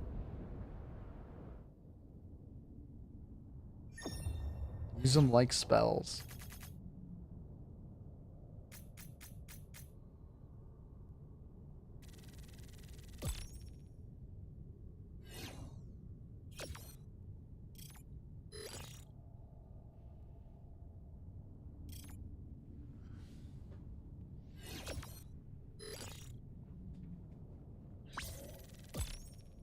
What up, Lars? How are you?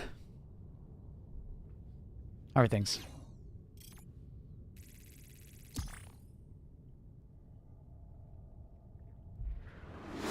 That was a Lego building. I unlocked Democracy Detonation as my first war bond and never used the Eruptor. Why not?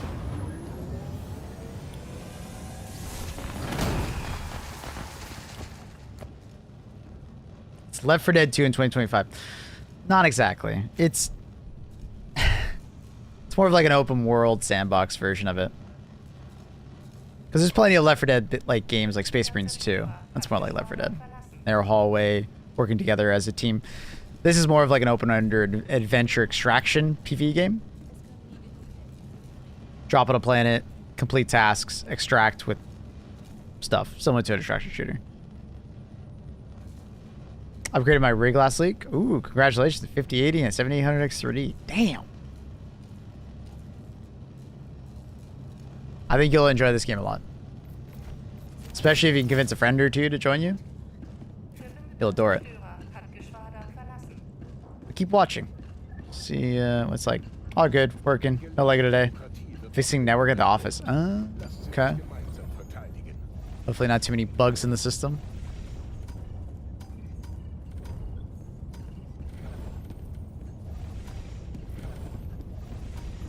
I'll do a couple more bots. We'll just do a quick play though.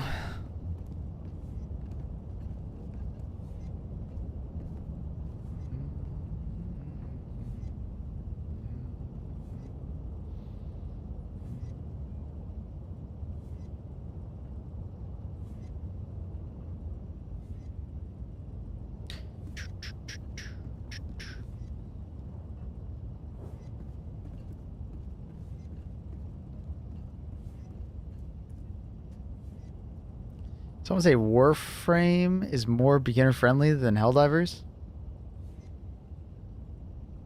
No, we were saying the opposite.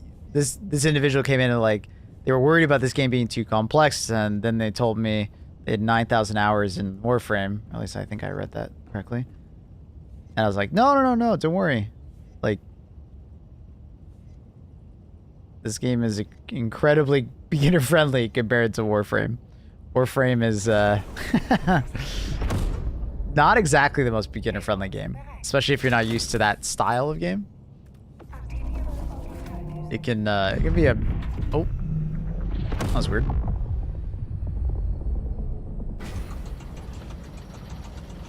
Unfortunate timing.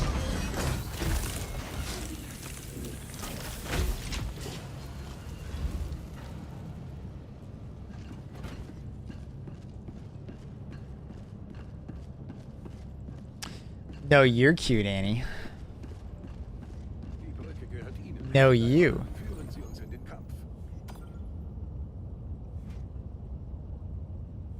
I heard that HD1 is and HD2 are very popular in China. Is that true? I mean, I definitely see quite a few people with, you know, Chinese characters in your name.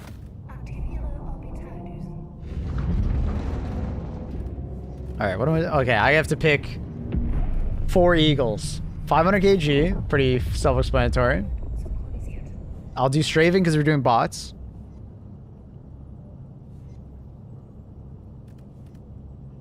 I think Airstrike, and then I don't know what my last one would be. Cluster would be quite useful. 110s would actually be pretty damn useful also. For like tanks and stuff. Let's do 110s. Let's give 110s a try. And then we'll just keep the rest. We'll use the Eruptor as my support weapon. Also, if you can learn Warframe systems, any other games a breeze, that's what I'm saying. you get it, right? I feel like the only person that would ever find Warframe easy to get into would be someone that would play, maybe has played quite a few, like, quite a few hours of Destiny, and has also played like a ARPG, like, you know, Path of Exile, right?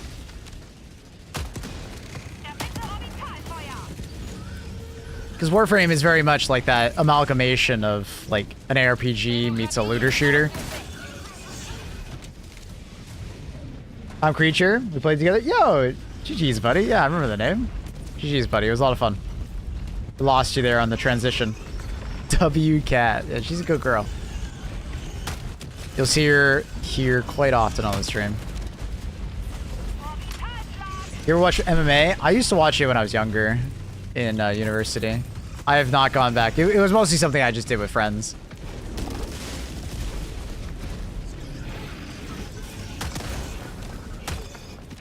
Oh god. Oh, I didn't realize he still had one. Damn it. Also, you can zoom across the map and like in PoE 1. True, yeah. Speed is like a massive component of Warframe. Mm-hmm. Great point. Luckily, I don't have to go back to my body in this mission. So I'm gonna go back for that over there. Why was there just a random dog standing there? Oh, it's so weird. Damn. It's those.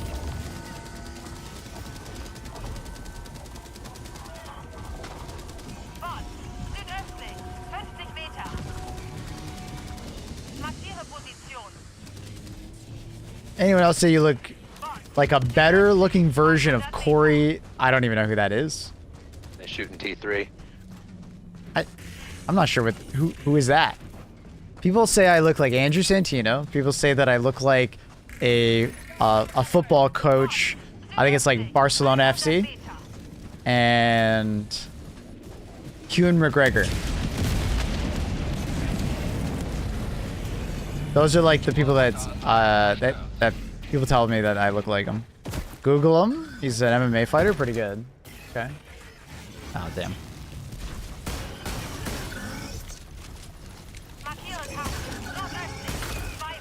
Pretty good.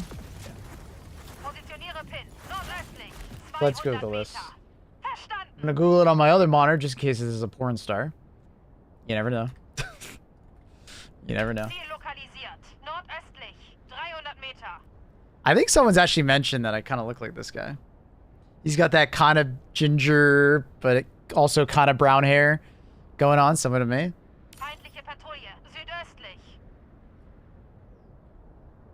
Chat? Thoughts?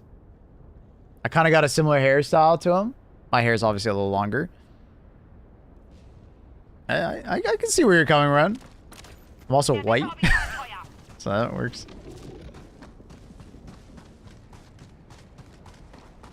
But yeah, Ewan McGregor, a lot of people say. Like, you know, Obi-Wan. You look like a lot of things, but most importantly of all, you look like my next hot husband, lol.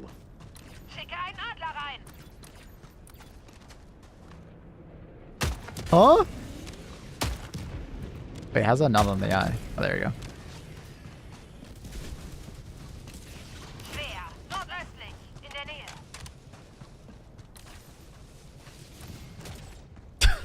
Thank you, Annie.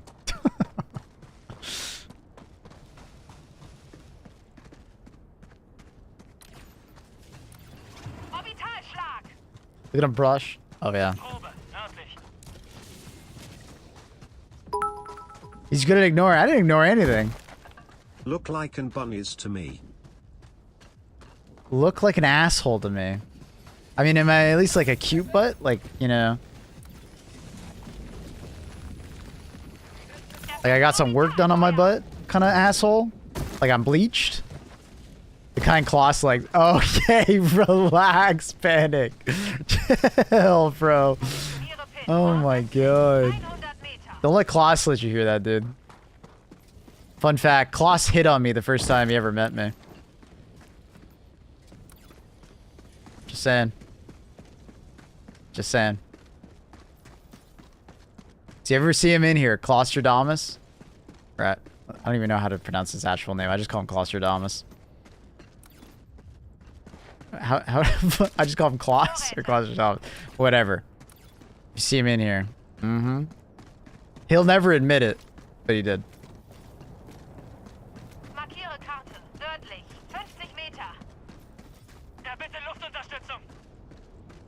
Thanks, Panic. How you doing today, bud? Good morning, Panic. Guys, should I get the base game or Super Citizen? Buy base game. You can always in the future upgrade if you care about it. Right? Like, you know what I mean? Like, if you ever feel like in the future you really want those things, you can always upgrade. But you absolutely don't need it. Right? Just, yeah. What up, Age666? Thank you for the 9 months tier 1. Welcome back. Not gonna lie. Not gonna lie, I do watch a lot of true crime. Next husband. What happened to the prior ones? Shrug. Should Maple be worried? Yes. I feel like I should be. My girlfriend likes to watch true crime. She's studying. I swear she takes notes.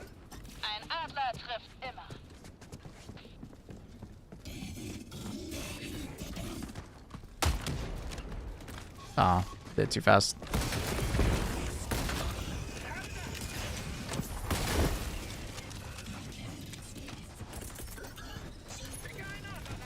I wish you could like throw more than one eagle at the same time, but I get it. There's only one eagle one, but it's like, man, I wish you could throw multiple. Be great.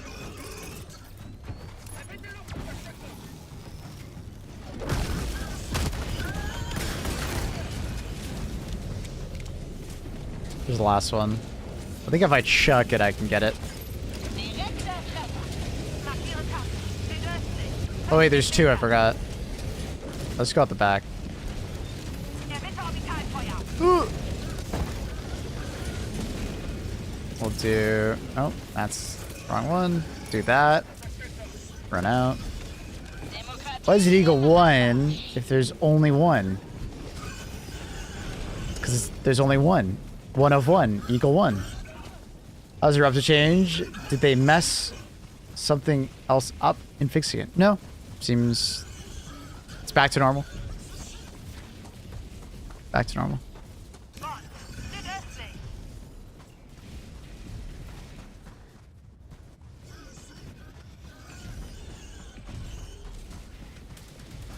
Why can't Eagle 1 drop multiple payloads at the same time?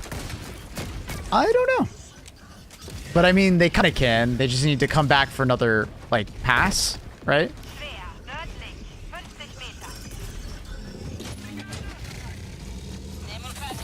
We gotta fucking go. Uh-oh. Whoa! Duck. Duck and weave! We cleared it, right? Yeah, we did. Oh, God! Arbitrage log.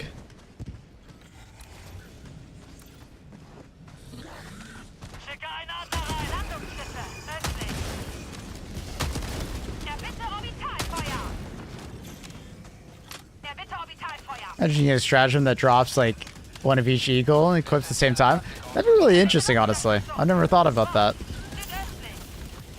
Oh, I got the bug. Oh, hi. It's kind of rude. It's like the Kool-Aid man.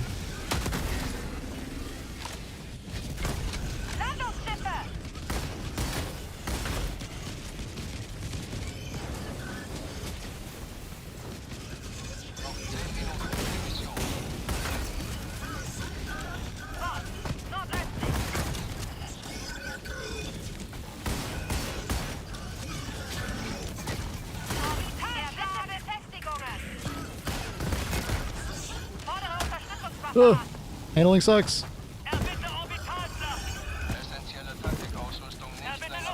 Trying to learn German?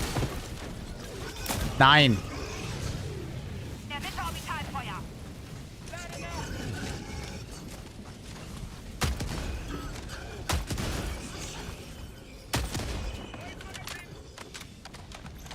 Surprise, motherfucker. Oh, 7. Hi, Rubsies! How you doing, buddy? They have a tier 1. 11 months, dude. That's a lot of Hulks.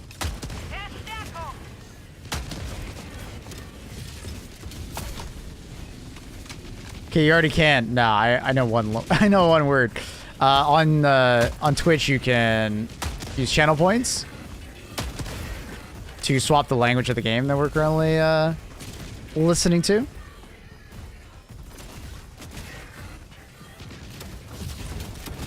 Dude, how many Hulks are there? Jesus. Another one. Another one. Another one.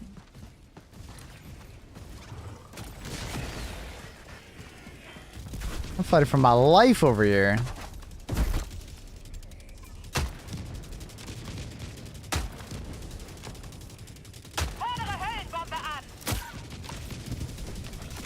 I wonder if I just miss one there, or does it actually go to 3 shots at distance?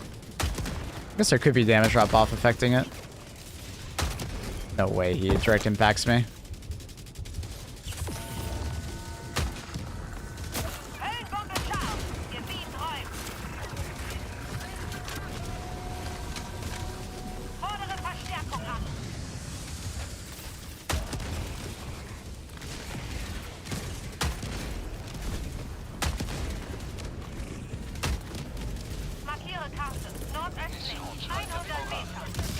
Oh, hi. I'm almost out of ammo. This is bad.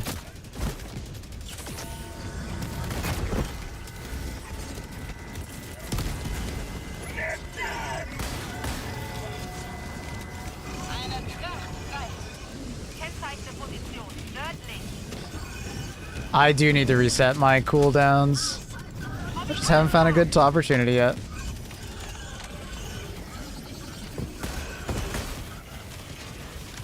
Oh my god, that was close.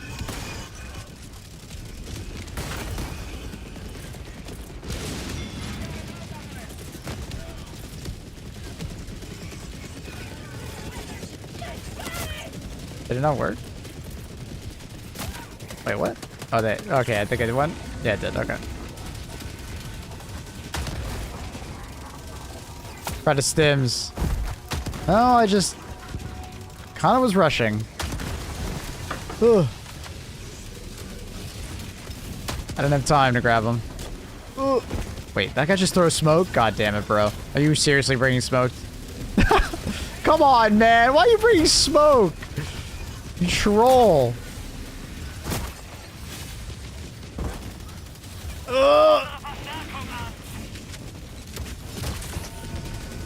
Where are the grenades at? There we go. One for you.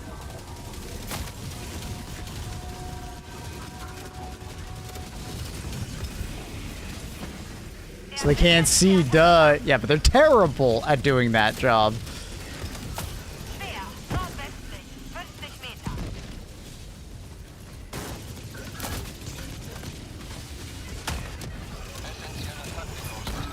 It's crazy how bad the handling is, even with peak physique. Holy shit.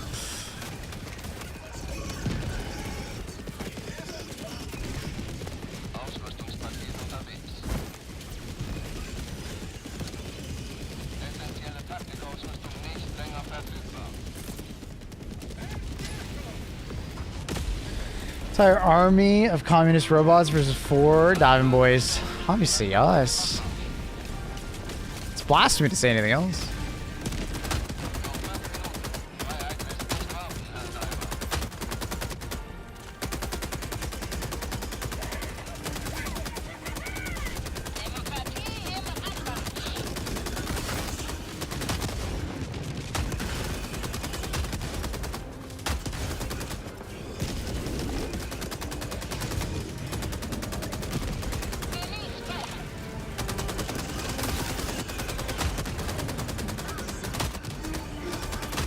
And the bots are dropping them off really quickly and right in front of our faces. It's kind of unlucky.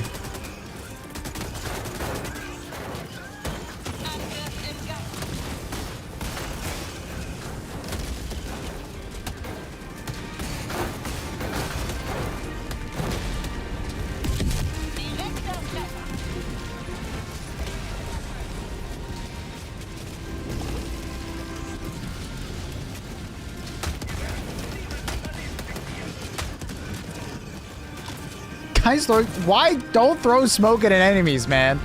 Throwing smoke at the enemies is like the worst thing you can do, because then it makes it harder for us to see the enemies.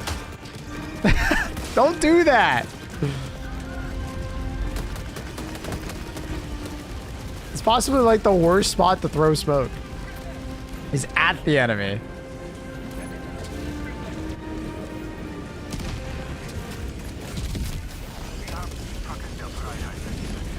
Who brought ATE? What do you mean? You mean EAT? That's a good choice. What's wrong with the EAT? Not the best choice, but it's a good choice.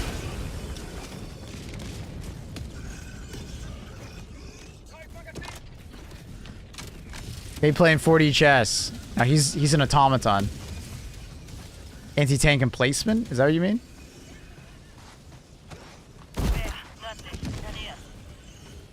I think he means emplacement. Yeah, okay. You're saying no one brought it. Okay. And you just brought the normal emplacements. Okay. You don't need the anti-tank placement. It's not like we couldn't have cleared it before.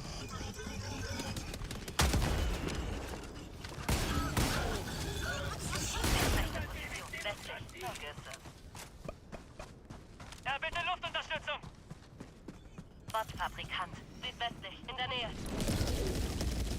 Bitte stärkere Waffen. Aber 1, hole Nachschub beim Zerstören. Außenposten geräumt.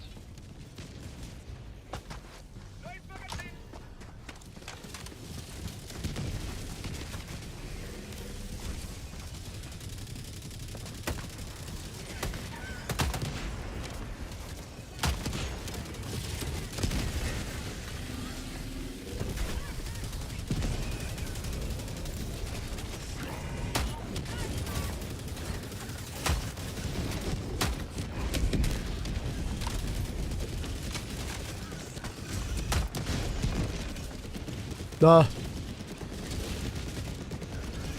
Took a risk on the Eagle cooldown. That was not worth.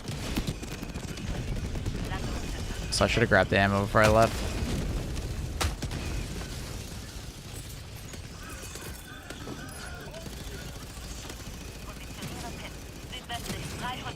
I throw that too far? I think I did. Character's got a fucking arm on him.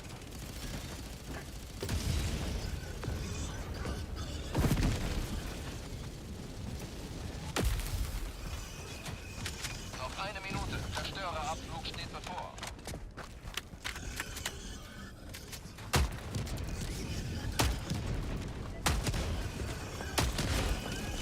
Erbitte Orbitalfeuer. Kennzeichne Position südwestlich. Markiere Position südwestlich. Erbitte stärkere Waffen. Did you see the combo of the Eruptor and the Bushwhacker? Oh yeah, it's great. It's not always the most effective on bots, but it's really nice for like a version like this where it's a rush them down, where it's like most of the enemies are like berserkers and stuff. It's really nice for that. Orbitalschlag. Fordere Evakuierung an. Demokratie im Anmarsch.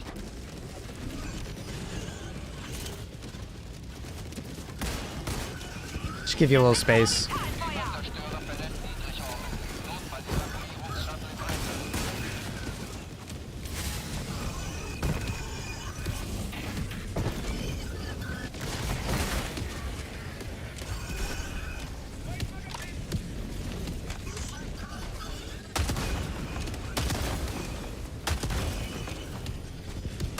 Kennzeichne Position nördlich.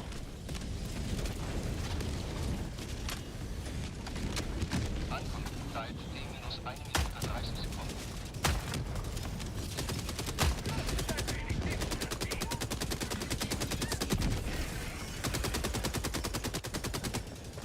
Oh, that sucks.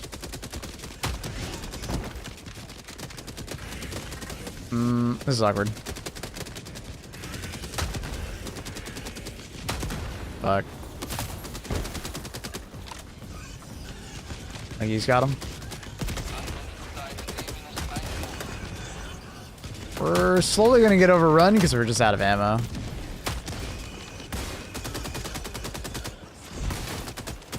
We're gonna survive another 50 seconds. Ugh. So I don't think we have a resupply here, do we? No. The guy's got a Hellbound backpack, so I think I sacrifice for the team.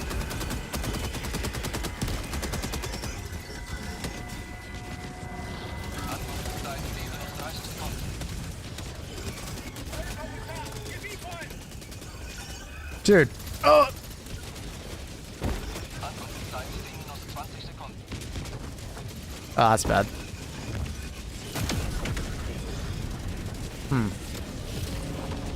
Ankunftszeit T-10 Sekunden. Landezone räumen. Landungsschiffe östlich. Why is this sub moaning about the Eruptor? Because there's a bug with the Eruptor that caused the rounds to like essentially like spawn southwest of where you shot the weapon at all times, causing the weapon to effectively like spawn shrapnel inside enemies, one-shotting them. And it was like brokenly overpowered, and they fixed it yesterday, and people are now like upset that they fixed it, right? So it's probably go with Directional Shield, Talon, or Senator, and like Gunslinger ammo. Yeah. Yeah. I mean, for like bots, yeah, it's pretty good. The problem is that like anytime a rocket hits you, it'll knock you to the ground. Can't win these days. There's just gonna be some people that just want to exploit the game and don't care about the balance of the game. They just want powerful things in their hands, which is, you know, it's fair, but at the end of the day, like it's not, it's like completely unintentional. It like completely breaks the game in a way, because it's like yeah.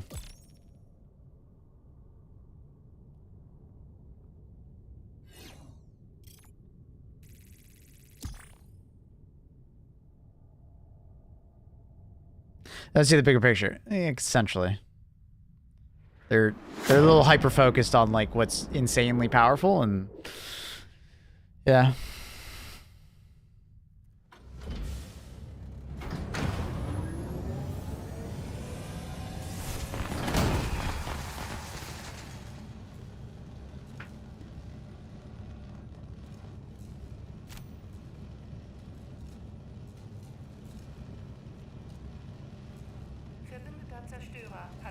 Happens anyways. Well, it'll happen more when you bring the shield because you're a larger footprint, David, if that makes sense. So just keep that in mind. But it's really nice if you're playing against a lot of lasers. What would you bring as like a main weapon then? I mean, crossbow pairs really well because you can use the crossbow and the shield as well.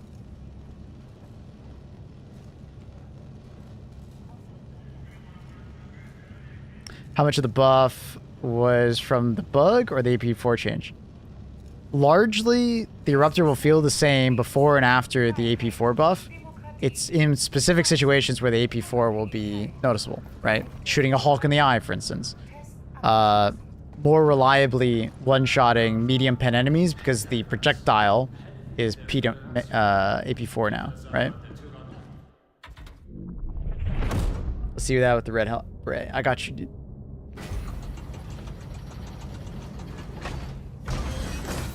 Oh.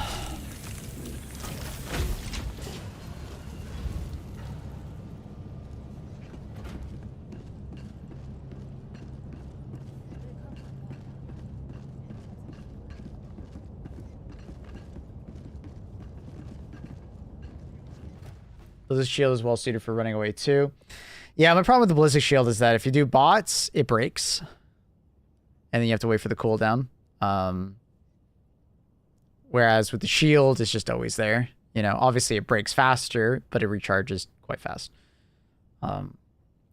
The shield, directional shield, is essentially like, it has more HP, and it's quite nice for like weapons that are one-handed, but obviously it doesn't do anything when you don't have a one-handed weapon in your hand. So, like, if you have one-handed weapons, like if you bring like, you know, Senator or like something like that, and then you also bring like crossbow, the directional shield is fantastic. It's just, if you don't have a one-handed weapon, the directional shield feels terrible, right?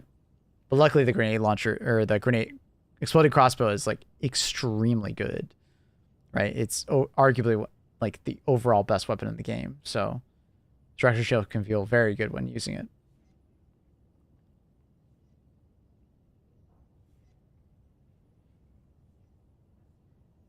How many shots do I traverse the leg to strip the armor? With what gun? Like with an Eruptor? Too many to count. It would probably be at least a magazine. At least. And that's assuming you don't miss any. Directional Senator Gunslinger? Gunslinger is pretty good. But like that's assuming you don't have the crossbow. Is the direction shield a backpack? It does count as a backpack, yes.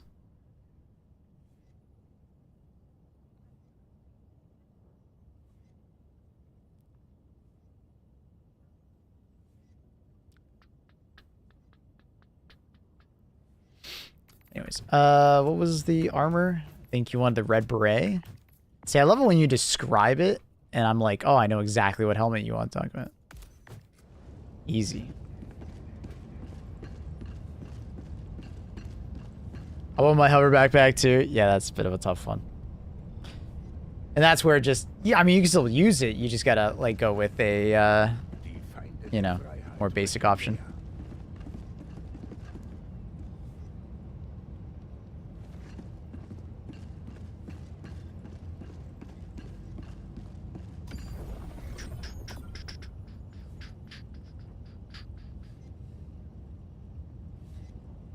You still set off mines if you carry the crossbow. If your crossbow touches the mine, I believe it still causes them to go off. And that's only for anti-tank mines. If you're just walking over an anti-tank mine, it won't do anything. But if your crossbow touches it, I believe it still sets off an anti-tank mine. Not 100% on that, but pretty sure it's still doing it.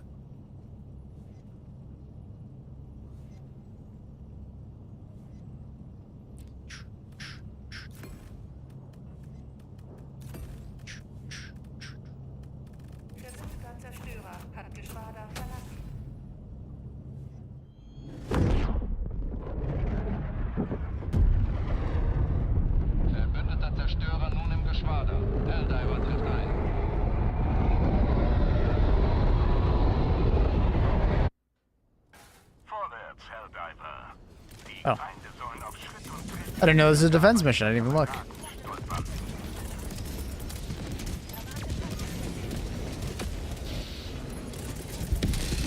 Do like a walking barrage, I guess, this direction.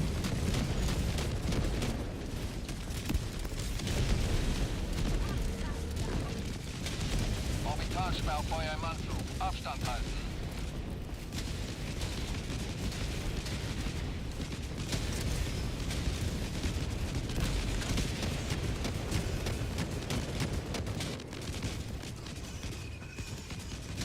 Dual sidearms would be so cool.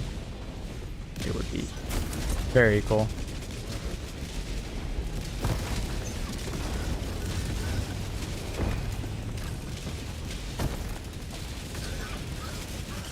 What? Did that dog, what?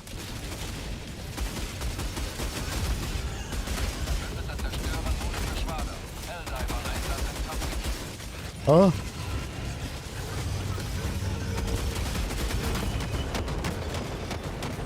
I don't know what the hell happened there.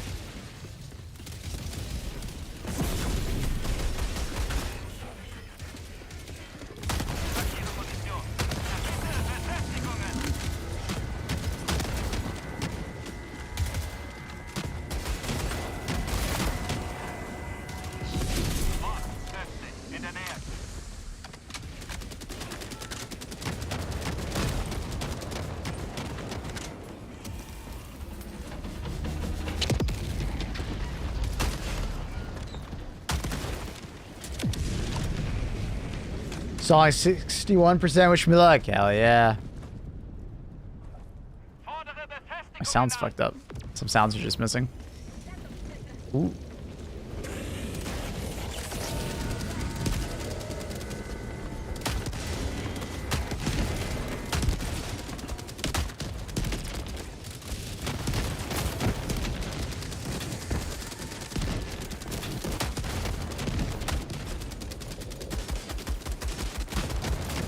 Oh, no. All right, well, we're out here now.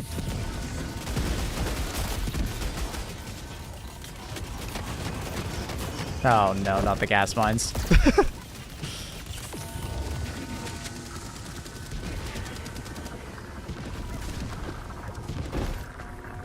We're good, somehow?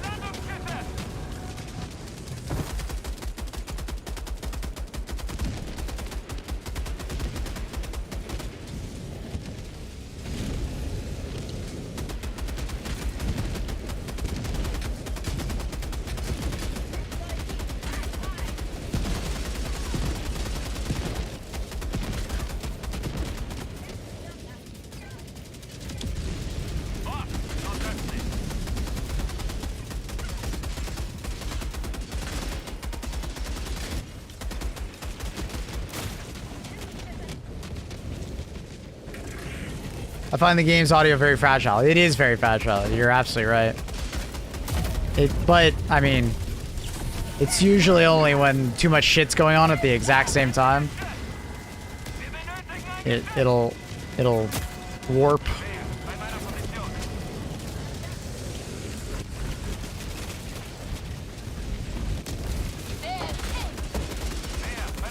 I don't think the audio was really designed for this many enemies, I guess you could say.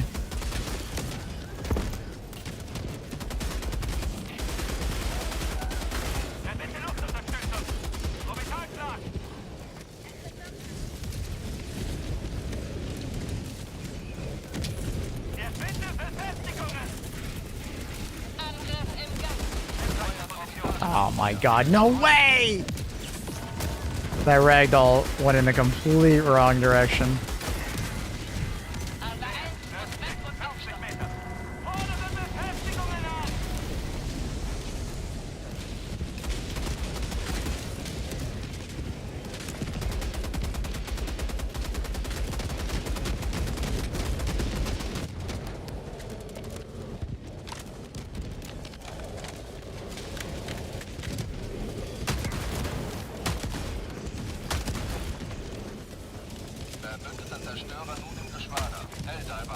Wait, what is his teammate doing out here?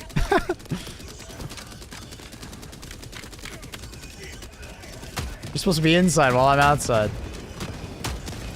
It's using flash. Oh, wait, now there's more than one teammate out here. What's happening? Dude, they're gonna walk in our front door. I don't like that.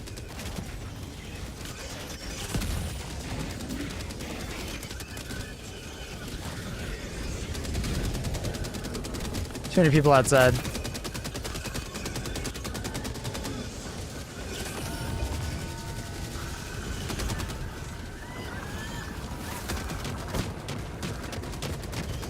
How does Raptor feel out the patch? It feels the same it did before. Just without the Southwest bug.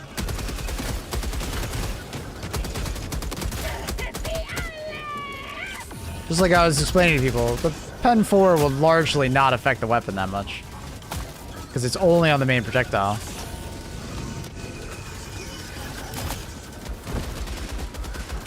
The Southwest bug just made it feel wacky.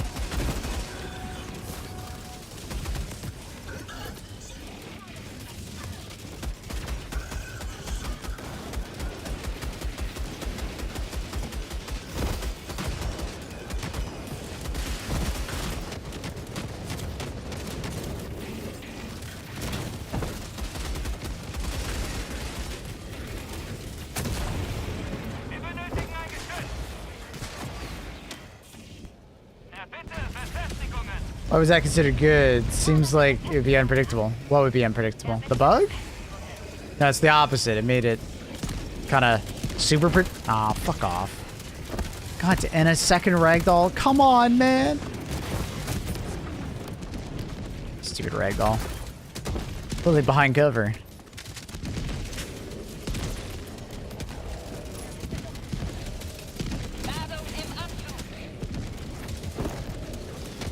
Southwest bug was a predictable bug that you could utilize to absolutely fucking stomp on certain enemies.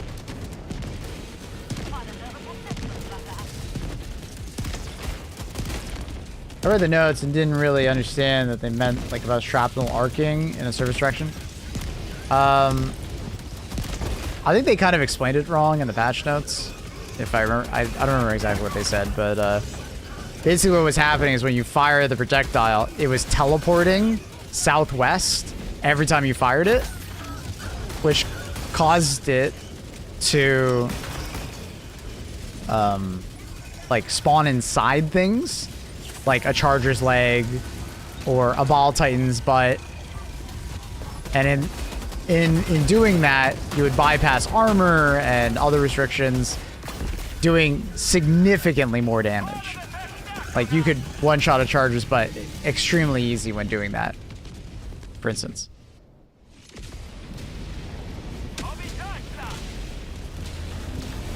I don't know what's happening, but we'll take it. So instant, yeah, you're doing full damage through a charger's leg or through a charger's butt. Like, it was just stupid, right? Like, of course they fixed that. And now the Eruptor's kind of back to where it was before, where if you shoot it at a flat wall... Did I just kill my teammate? I shouldn't have. Maybe he was low HP. I don't know. If you shoot at a flat wall, the shrapnel will not travel through or like on the wall. It will like go everywhere but the wall, right? Because you've impacted it there.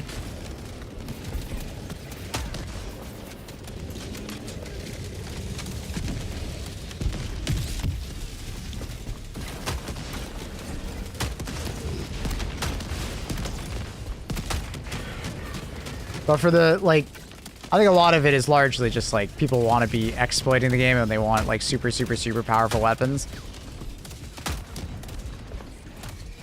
Don't want to accept that sometimes it's just, like, not how that goes.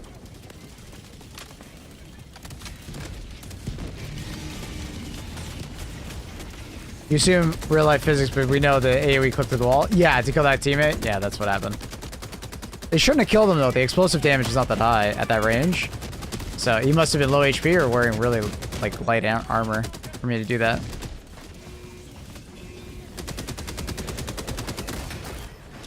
Is there an enemy back there? What's the beep thing? Funny you say that as you're using the weapon swap for the fire rate. What's up? Yeah, but that's been in the game for like 8+ months. Should they fix it? Yeah, but should they also increase the fire rate at the same time? Yeah.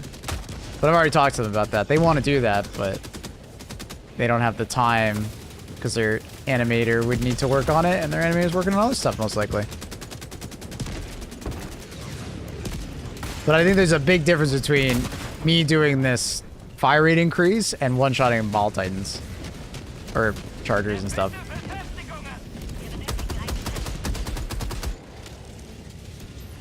Because even with this fire rate increase, it kind of just becomes in parallel with, like, Expo. Same principle? Nah, it's very different in terms of power scale. One is one-shotting ball titans and chargers, and one requires 5-6 shots. Obviously, I can do it much faster, but I'm using up my ammo in turn. The Swathwell's bug is more powerful than the original Eruptor, even. Because at least the original Eruptor, you had to, like, bounce shots and stuff like that, because it still had the same principles of, like, you shoot a wall, shrapnel bounces off the wall. Both are intended. Sure. But one is more powerful than the other. Let's not mistake in that.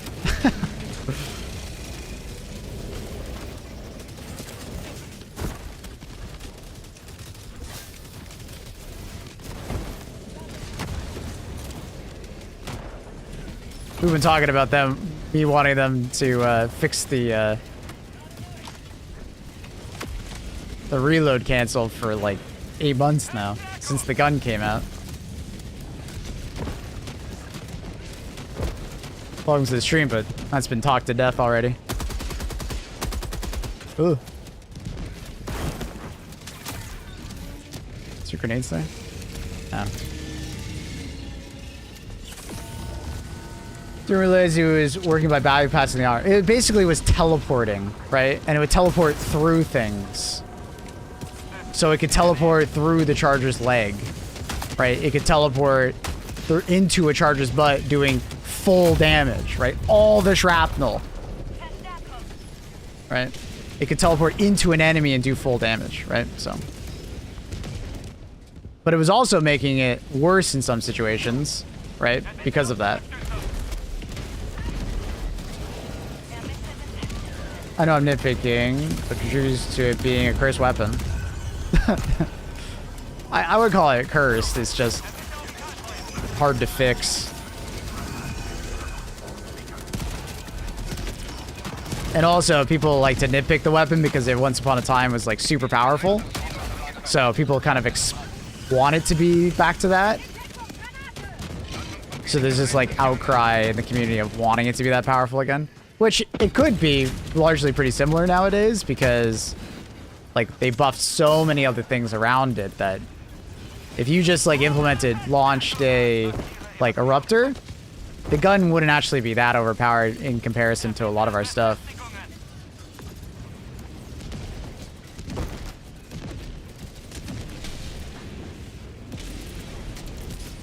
It's a needlessly intense defense mission. I think my teammates are maybe newer. They got some interesting stratagem choices. It's fun.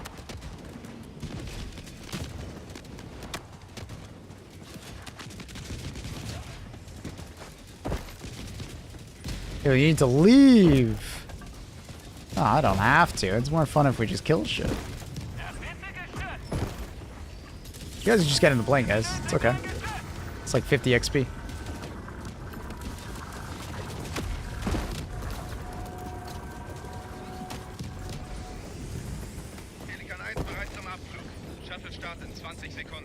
Thank you for waiting, though.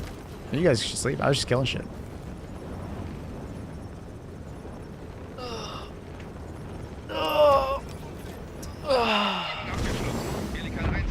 How's it going? Not the cheap.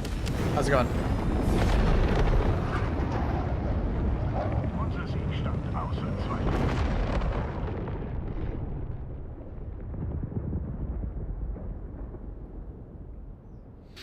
Yeah, I've given them a lot of feedback on the Eruptor. Like, it's probably the weapon I've given them the most feedback on since I've done the whole propaganda commander thing.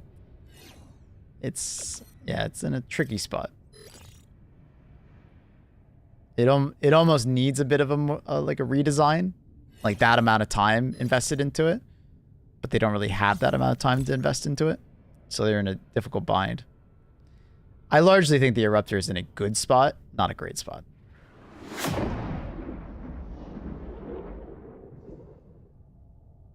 Can you tell them to put the bolt in the right spot? Like the bolt for the weapon?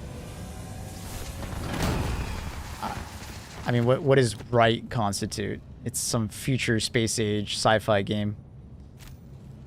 It's a bit subjective, no?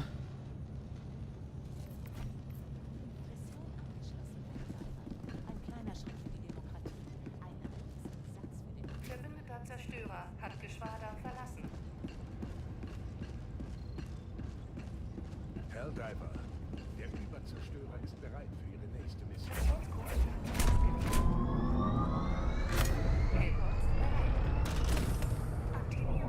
Right is right. Guess so.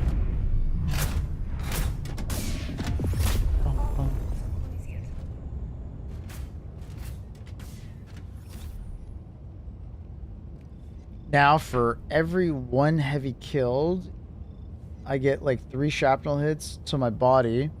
Still quite don't get where shrapnel goes. So you're using it a bit too close to yourself. If you're getting hit by shrapnel that often, you're using it too close. You realize there's a big sniper scope on it, right? They're intending you to use it at like medium to long range. Now, you can use it in close range, but it's risky, right? It's something you can do, but just careful, right? I like that you got all your gigantic mugs. I love a big mug to hook up. Well, I mean, obviously, its perspective has changed. It's not that big. It's just, you know. No. Anyways, I like a big mug. I do. It's good. May not also understand that shrapnel's an heavy pen. Maybe you can tell us. Sometimes if I shrapnel at like 80, 90 meters. That is extremely unlikely though. For every meter you go away from the explosion, it like exponentially becomes less likely to get hit. Right? So if you get hit at 80 to 90 meters, you might as well buy a lottery ticket if it's happening quite often. Right? So I feel like that's kind of like... that's insane. Teammate travel? Or he's just getting shot by something else. I don't know.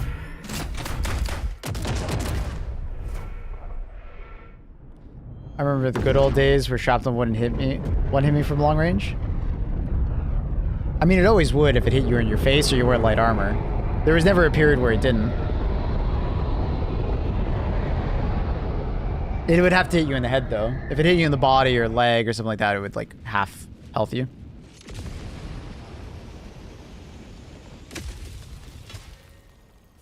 But, I mean...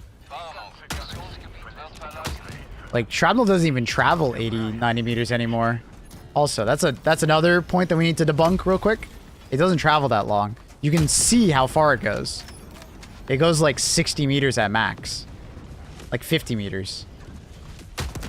Like you can watch the shrapnel, right? You can see it. Like it disappears after like 50, 60 meters. So that let's also correct that real quick. So if you're getting hit by 80, 90 meters, you might not realize how far 80, 90 meters is. Because this is 40 meters, right? And it can't reach me, right? I'm pretty sure the max range on shrapnel is like 40 meters, maybe 50. But visually, from me just shooting a rock in front of me, it can't reach me. It doesn't travel past me, right? You see that? See, like I think it's just getting over top of me now, right? Right? And that's 24 meters. Right? You see that? Might not come across on stream, but like, if you're getting hit by shrapnel at 90 meters, you're getting hit by something else, my dude. It's even less than I thought. I thought it was 50 meters. No, it's like 30, maybe. Bot side mission is really cool. Yeah, it's awesome. I fucking love it. It's one of the best things they've added. A sniper rifle it is not. No, it's not a sniper rifle, but it is a precision weapon. It is a weapon that you can use at longer ranges to be precise, right? To precisely put explosive payloads, right? It's not a scalpel. It's more like a long range, like, to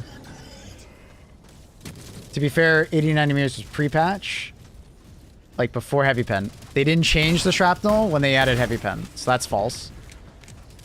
But I did get hit more often by it at 20 to 40 meters against bugs after they fixed the northwest bug. I believe that's anecdotal, because once again, they didn't change the southwest bug, like where it would go, like where the shrapnel would go. They changed it teleporting when you shot it. I think there's like a... I even didn't totally understand the southwest bug. What was happening was when you shot the eruptor, where you shot, right, that explosion, the shrapnel would then travel, like it wouldn't... So it would then spawn the shrapnel over there. Boom. But it would still go in like an AoE pattern, the same as before. Right? Now, the laws of like RNG, you know, apply here. Sometimes you're just gonna get unlucky if you're using the eruptor in close range. Sometimes you're gonna be like me and not have any problems, right? But that's using the eruptor, right? That's just how shrapnel works. Sometimes it'll work in your favor, sometimes it'll work against you. It is what it is, you know? But we just demonstrated that, like, shrapnel does not travel that far. So if you just use it at, like, 40 meters, you'll never get hit by it. Like, it's literally impossible. That was a tough rocket devastator. I mean, I'm using a light pen bushwhacker. The guy was tanky. He wasn't getting hit that hard. What is this song, bro?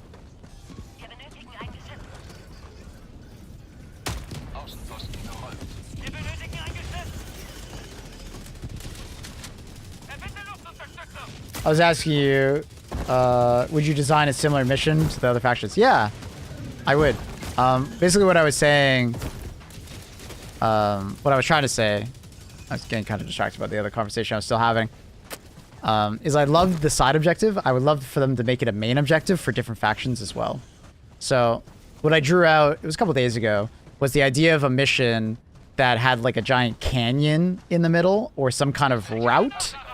And you were acting as like essentially paratroopers on D-Day, landing behind the German lines to mess with the supply lines for different factions, right? It would mostly work for bots because you would assume they would have some amount of supply lines that you would fuck with, right? It could be a train, it could be a factory strider, it could be so on and so forth, right?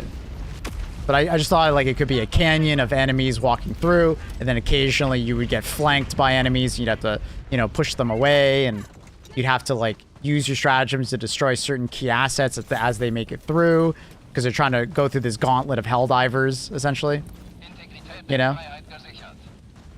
So I think there's a couple different ideas. Like it could just be a train track, it could be like a moving combo. I don't know. But it would be a really cool mission to be like, essentially like, instead of it being a defense mission, but it would be like them going through this middle section and you just trying to kill them as they go through. And if you don't kill enough of them fast enough, if you maybe let too many enemies through, you fail the mission. I don't know. Because maybe the front line is that way and you're trying to stop that.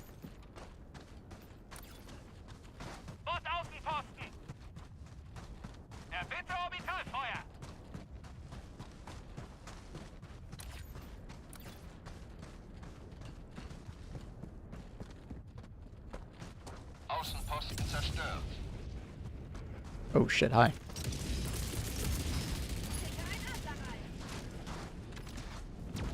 determines it could be like a hive grid. So I don't know. It could be anything. It could literally just be migrating bugs. I don't know. That's up to them. But the design idea of a mission like that would throw a lot of like it would put it like mines would all of a sudden become really good stratagem. Turrets would be great, but like also like, you know, doing airstrikes and stuff like that would be awesome.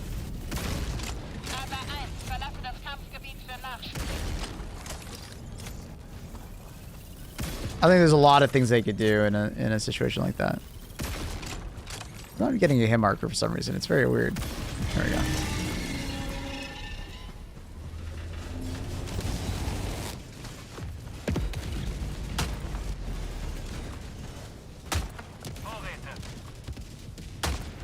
This is where I liked bringing the Eruptor. He's using it against like fabricators at a distance.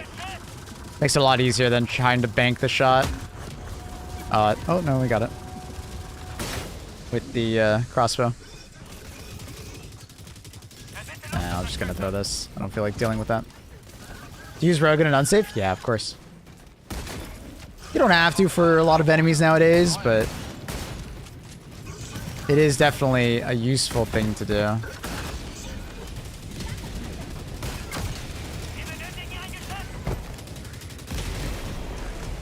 A flock of shriekers. Sure. When you say a flock like that, though, it makes me think it's so, like, non-harmful. It's just like a flock of seagulls. I want a swarm of shriekers.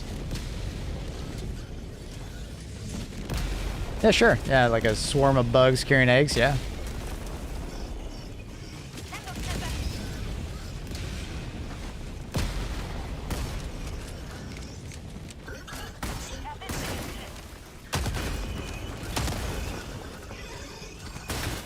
It's funny, I still haven't been hit by shrapnel today.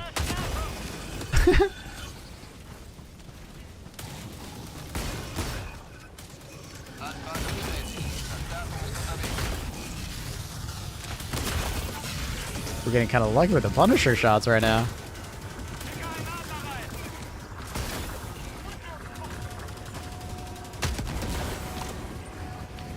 Description of the mission reminds me of like traditional tower defense game. Yeah, kind of. Yeah. I never thought about that. Yeah. That's a good way to think about it, I think. And that's kind of my inspiration, I guess, would be tower defense.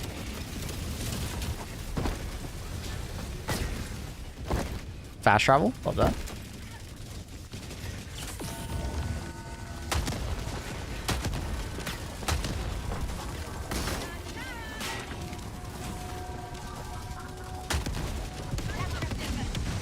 Oh shit.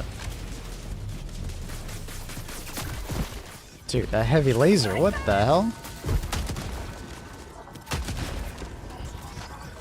Ugh. Going too fast. You damn heavy. Oh, he turns slightly. Stop turning! Every time he turns, I hit a shield instead of his face. Bro, stop. He did it again. He's turning every time. Joel's playing that character, I swear. You see that? He's like turning slightly so the tip of his shield blocks my shot. What do you call a group of flying crows? Isn't it called like a gaggle or some shit like that? Isn't it some like weird ass word?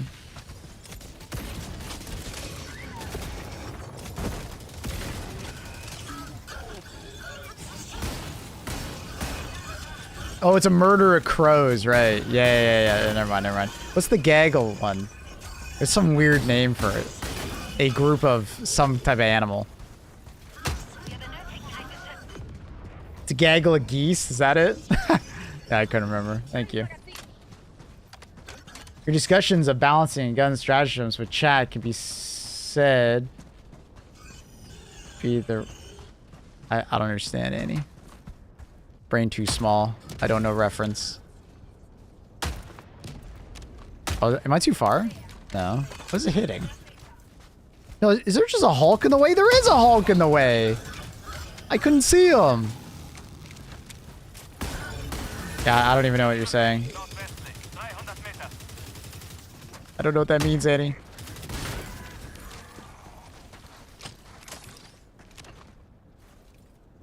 Yeah, I was like, why am I missing that shot? There's just a Hulk standing in the way.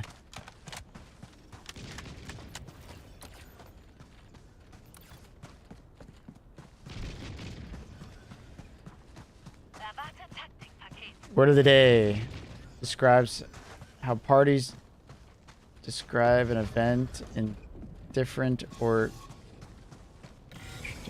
manner which reflects their subjective. What? What is... How would I use this word? My party is a Russia... I don't even know how to pronounce it. This is some high society shit?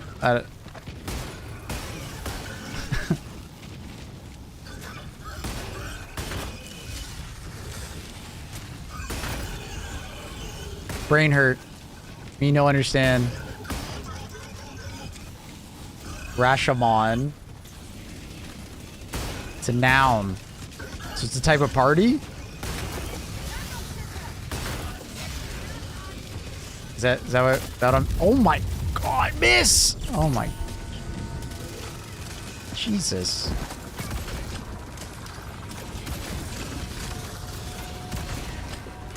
My god.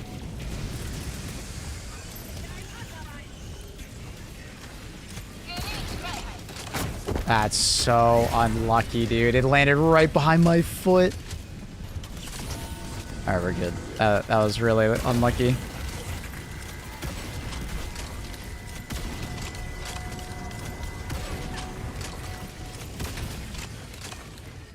Woo. So is this a... So it's a type of party? Is that what you're saying, Annie? It's a type of party where people just discuss things?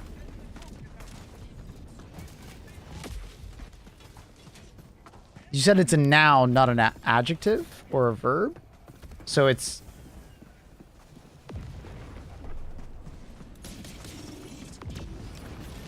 Word of the day. Rashomon.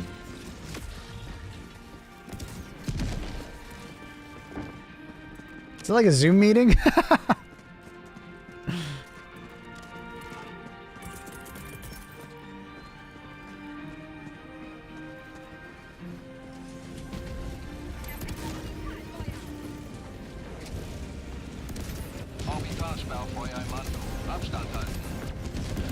That's referring to parties of people, not an event. Oh, like a political party? Like, or a small group of people that share a similar opinion? Describes how parties describe an event. Okay, so groups of people describe an event in a different or contradictory manner. Is this like the... It's almost like the Mandela effect? Refuses their subjective interpretation and self-interest advocacy rather than the objective truth. It's kind of like the Mandela effect. Okay. All right. So is that a noun then? Okay.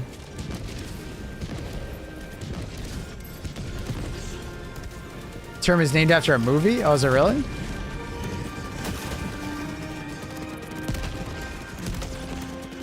Oh, it's not a noun. Oh, okay. Okay, okay. Yeah, I was very confused. When he said noun, I was like, okay, what? I never heard of this. It's a great movie? Okay, I've never watched it. Me and Annie might need to watch it. At-home study session.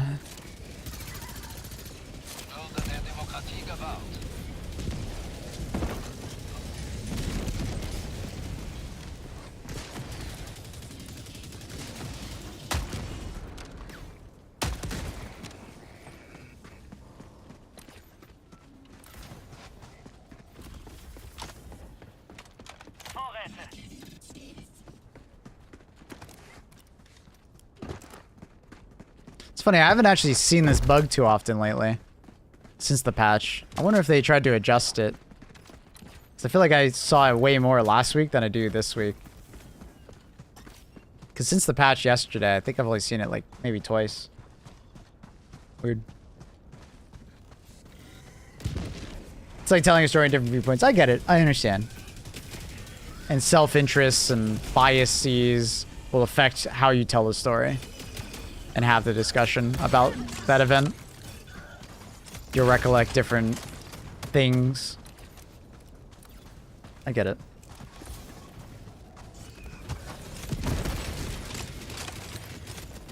But no, I've never heard of it.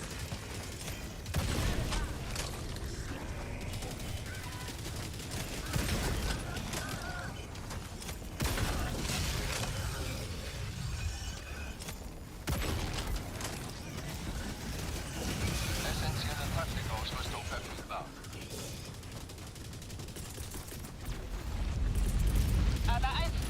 Essentielle Taktikausrüstung nicht länger verfügbar.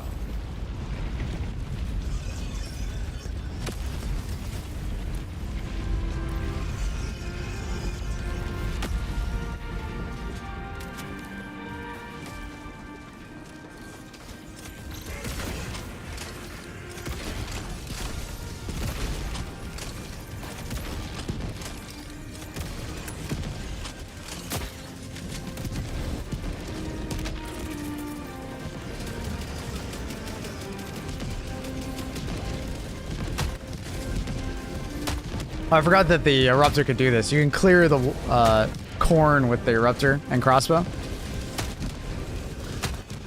For some reason, their projectiles are very good at clearing the crops. Who needs a scythe?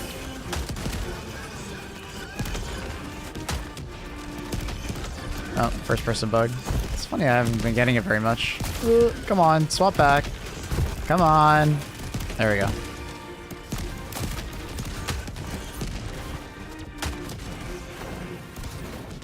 Or stack corn. Did you ever do randomized loadouts? I did them for a couple months, like 6 months ago or something like that. I kind of grew tired of them. I went through a phase though where we did a lot on stream.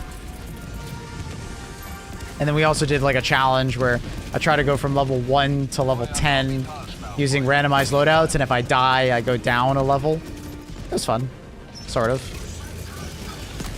That was also when a lot of stratagems were like, you know, minefields, you know, they would really hurt your randomized loadout. You could just get a death loadout and it was like, oof.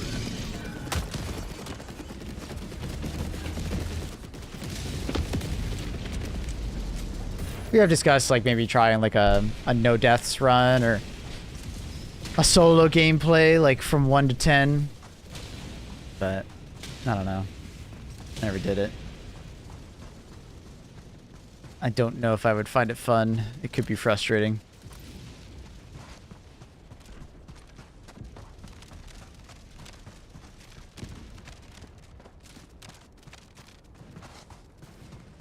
Noch 20 Minuten für die Mission. Yeah, so far this mission, I don't think I've been hit by shrapnel once. So, I think there's like a Rashomon effect going on.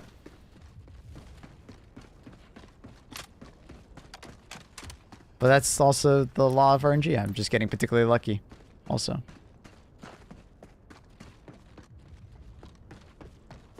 Sometimes you'll get more, sometimes you go less.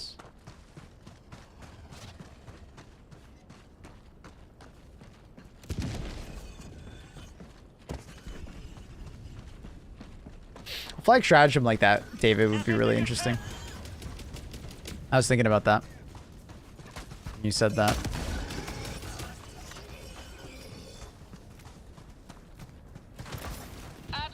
Luna!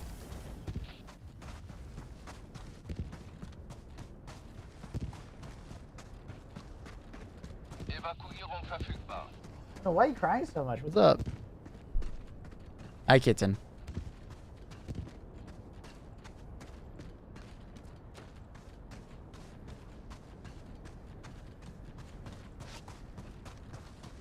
I just witnessed a Hulk beat a Scout Strider to death. What the hell?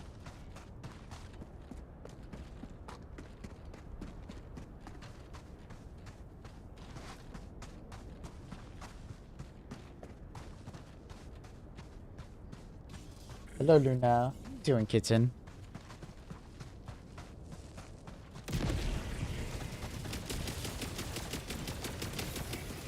Hi, Luna. She's like running around my feet.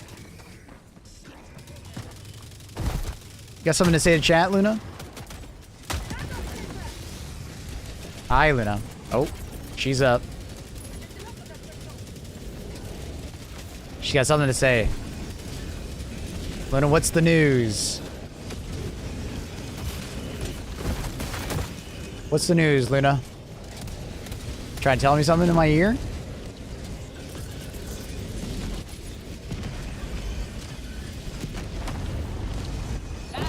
You like Gone Girl? Yeah, Gone Girl was good.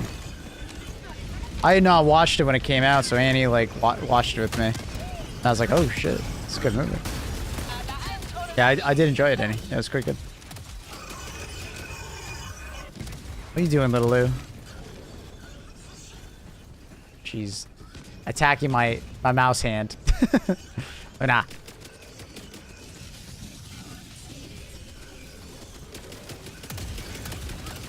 What'd you do to me?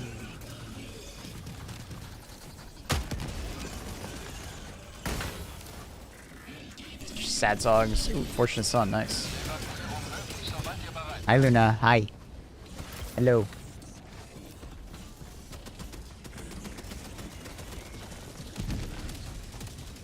That's a headless horseman right there. Luna, come on over here. I want to see you. I got flinched at that time.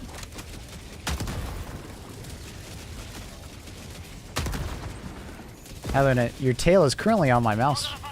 Or, sorry, my keyboard. Oh, that's bad.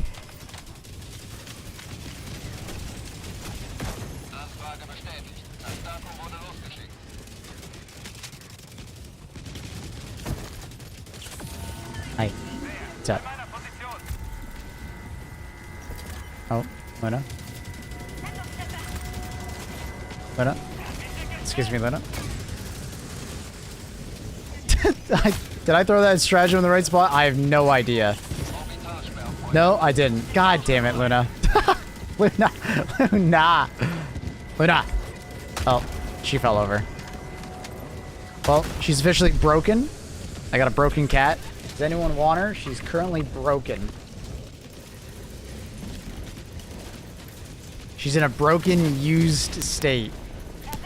She falls over quite a bit. She's kind of a tripod. I didn't press that bind. Thank you, Luna. Thank you, Luna. Luna.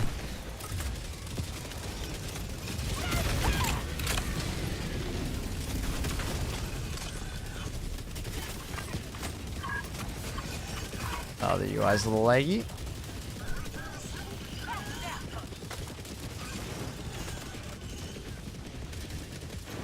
Tried to scare Maple with that movie, Keck. Annie's been preparing her whole life for that movie, huh? Luna, I think Annie took notes. Luna, don't do that. Stop. No.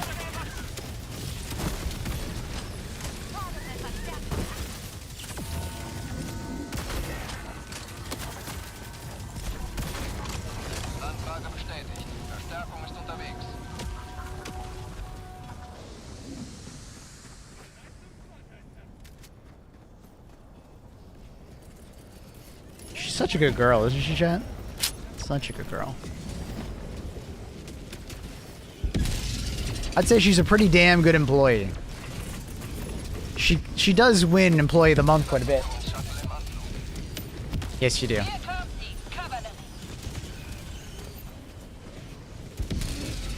Hey, don't do that. You're not winning Employee of the Month this month, Annie, or Luna, if you do that.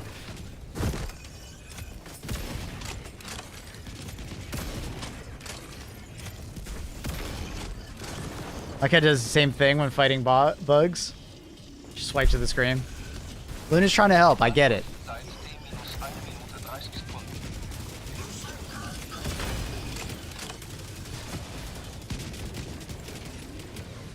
Hey.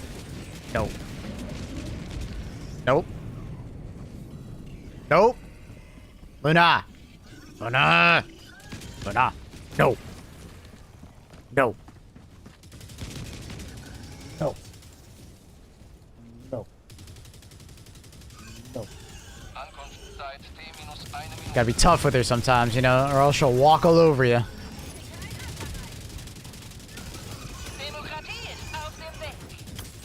I think you have power over me. She did give me that look. Hey. No. No. Monitor's very warm, so she likes to rub up against it. When you want to sit on my lap? Sit on my lap. Come on. Come on. She feels the heat from the desert? Maybe. Oh, come on.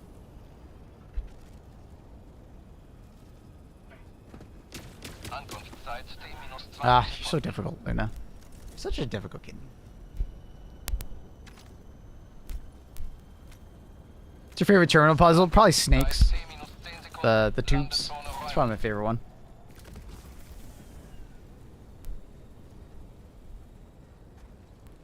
It's a good one. It's not super hard, so you can like solve it quite fast, but it definitely gets your brain, you know, moving. Honestly, I would not be opposed to it being a little harder.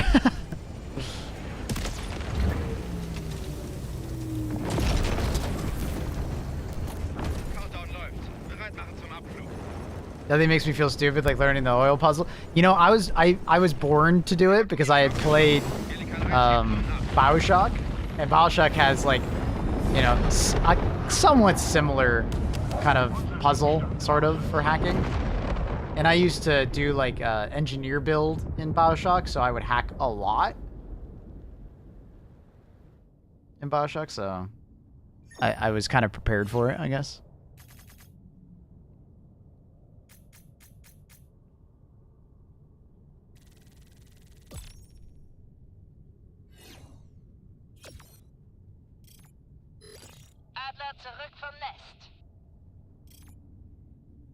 I swear there's a similar it's DOS game. Really?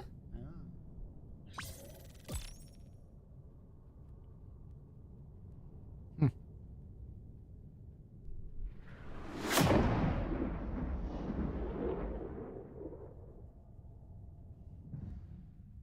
Love the ring puzzle. I liked the ring puzzle for the first like 20, 30 hours, and then I started to hate the ring puzzle. You know what I mean? Like the first couple of master locks I got, I was like, oh, I love this. But then after the 30-hour mark, I was like, I hate this puzzle game. And I ended up modding it so it was more simplistic. It was too time consuming after a while. You know? Especially when you're opening a master lock and there's nothing inside. You're like, well, fuck me. But it felt good at the start. I think there just should have been better perks to reduce the time necessary to do it. You know what I mean, Swizzy? If there were perks that like just made it easier, like significantly, like there were perks for it, but I felt like the perks were not impactful enough. So I just modded it. Such a cute animal. Yeah, she's a good girl. I don't know. How are you? This is our daily meetup.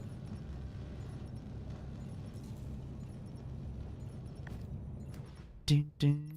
Good song, by the way.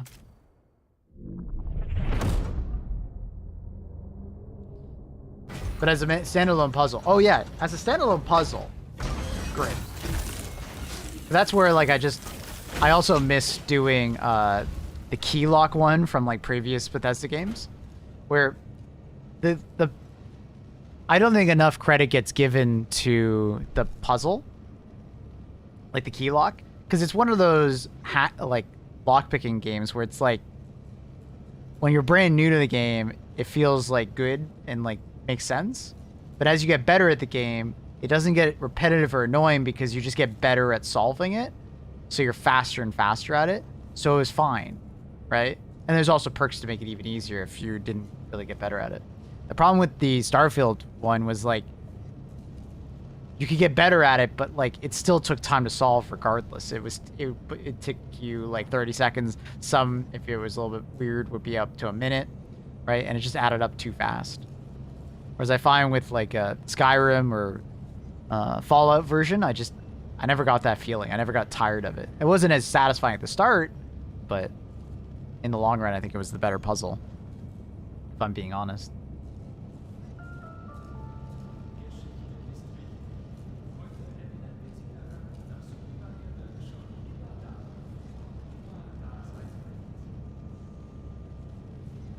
Yeah, it was not as inconvenient, exactly. Like, the longest it would take you is, like, maybe a couple of bobby pins if you're going too fast, and, like, 30 seconds, you know?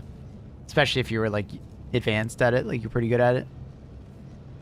And what was cool also is that even if you didn't have the lockpick requirement, you could still try and pick it. It was just really hard.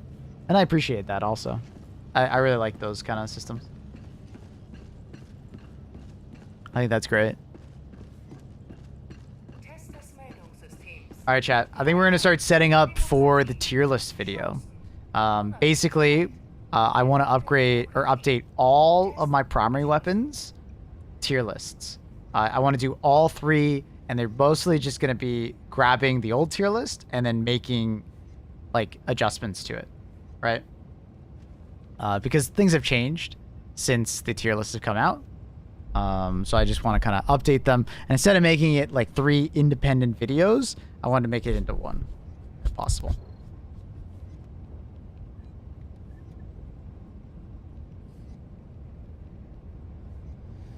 Okay, Luna. What's the tier list of? It would be primary weapons. What up, Sky? How are you? Maybe Luna will lay down for me. 2-hour tier list? No. So I'm not redoing the tier list. What I'm doing is I'm going to be like making some minor alterations to it, right?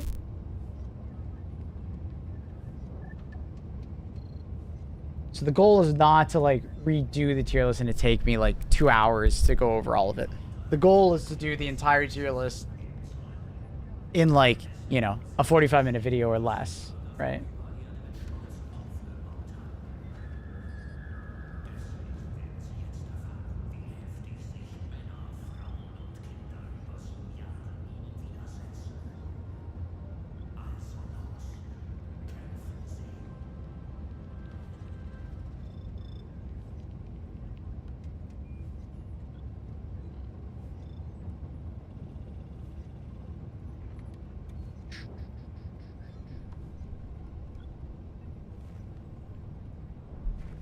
Hello, Luna, again.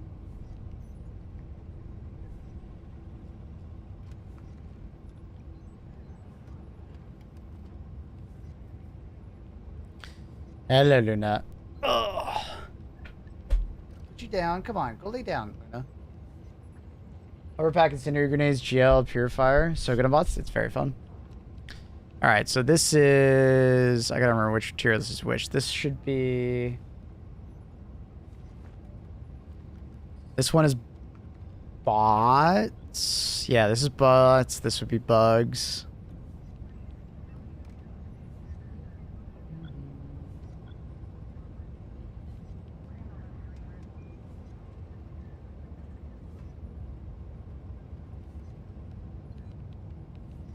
Yo, what's up, YouTube? We are back. Yo, what up, YouTube? That's me. All right. And then we have this would be the Illuminate. I'll have to copy that as well. All right. Tier list maker. Well, actually, I can just use that. Where's that wonderful individual that made me the tier list? Throwables. All right. Which one is this? Is this my Illuminant? Which tier list is this? This is my bot? No, which... This is Illuminant, right? I think this is Illuminant. Why, Luna?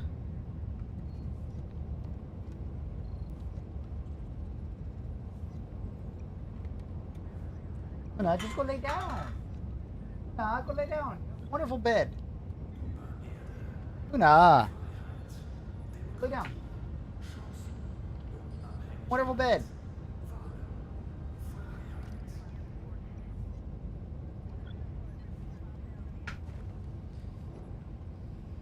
Okay, so those are there now. Is this my Illuminate? This should be my Illuminate one. It looks right. I think to be my Illuminate.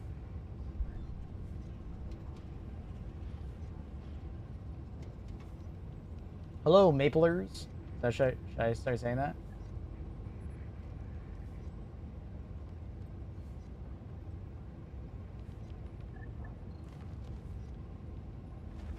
Hi, Luna.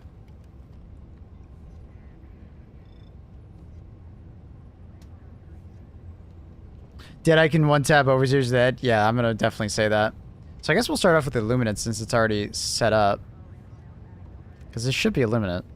I'm like triple checking.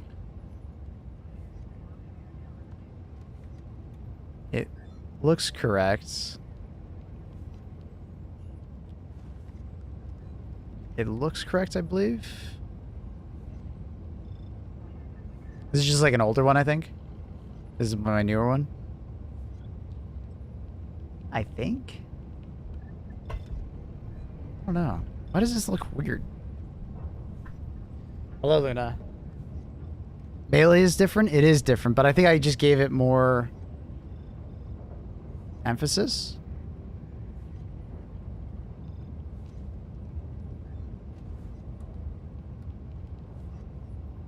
No, this has got to be a different one because double-edged sickle is on here, and I wouldn't have done the double-edged sickle for my Illuminate one. So there's got to be a different one. I don't know what the fuck this one is. God damn it. Now my head hurts. What is it?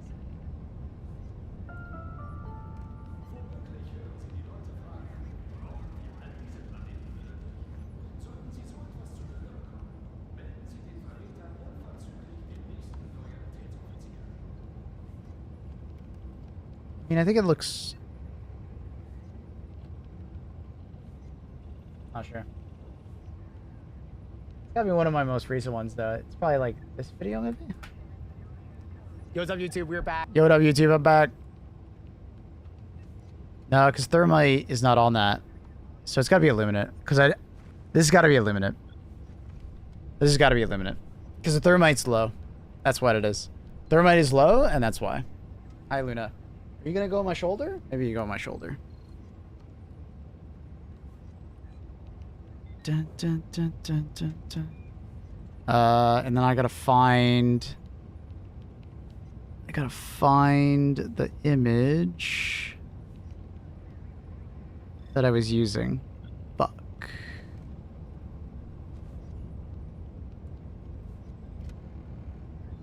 It's that one. Alright. With fire armor.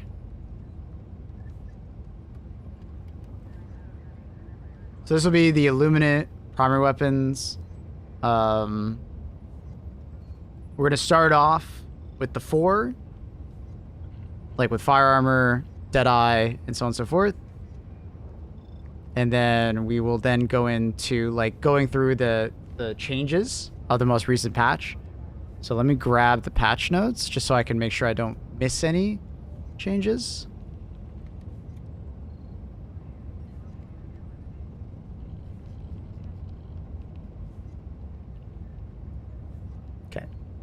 Hello, Luna. TNT to kill overseers is one. We'll talk about it. We'll talk about it. All right, we're gonna pause that. We're gonna bring up game audio, and then we're gonna hide the factor thing because we don't need that.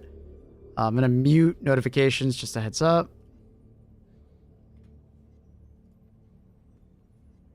Okay, and then I'm going to make sure stream mode is still on.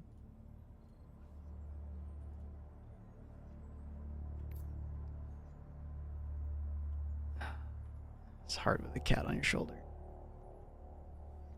Okay. And then that's the website. What is it? F11. And then, damn it. I need to somehow zoom in with one hand. Cool. Discord? I don't know what that means, Annie. I think you just mean I'm in Discord. Oh, I think you kicked me. That's fine. Okay. All right. Is there anything else I need to do? Nope. Luna, I think we're ready. I'll have the patch notes up on this screen.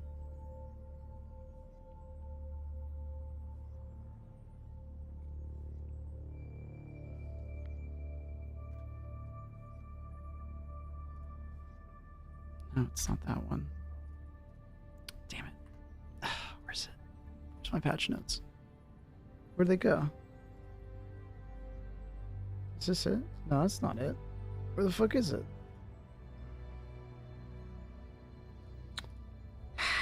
Where are my patch notes at?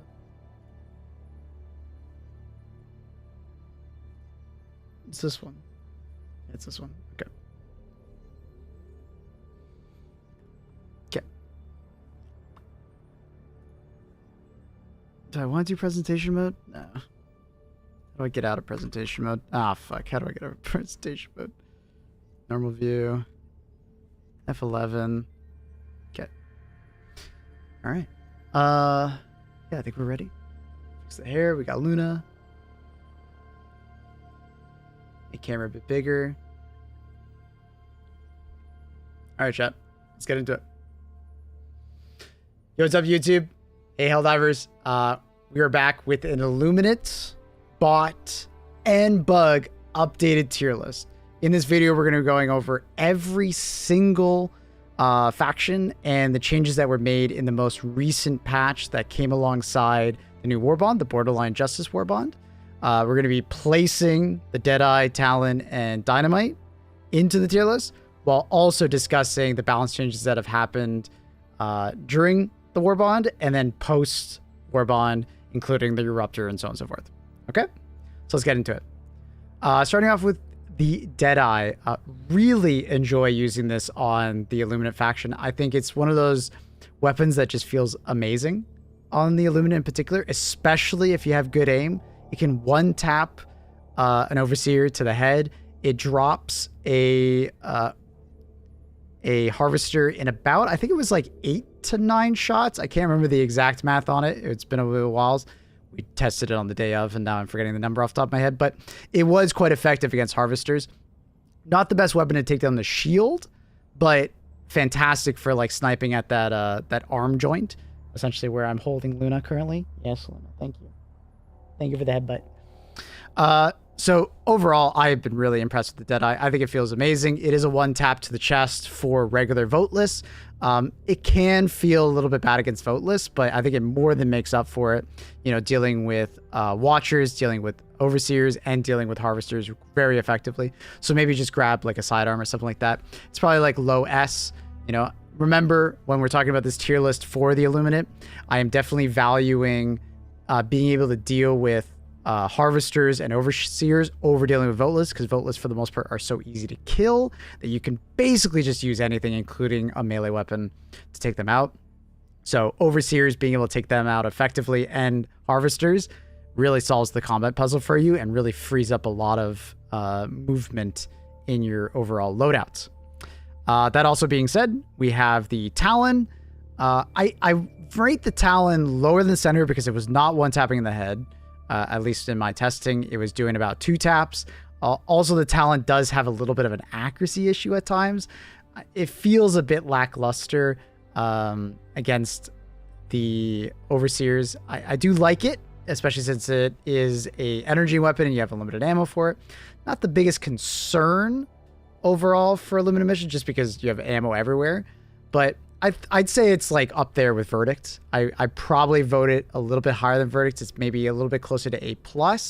It feels good, but I'm not really going to advocate for using it outside of like 20-30 meters. It seems like it has too much bloom to be really effective against the head. And if you do spam the chest of an Overseer, they were surviving from time to time if you weren't only hitting the head.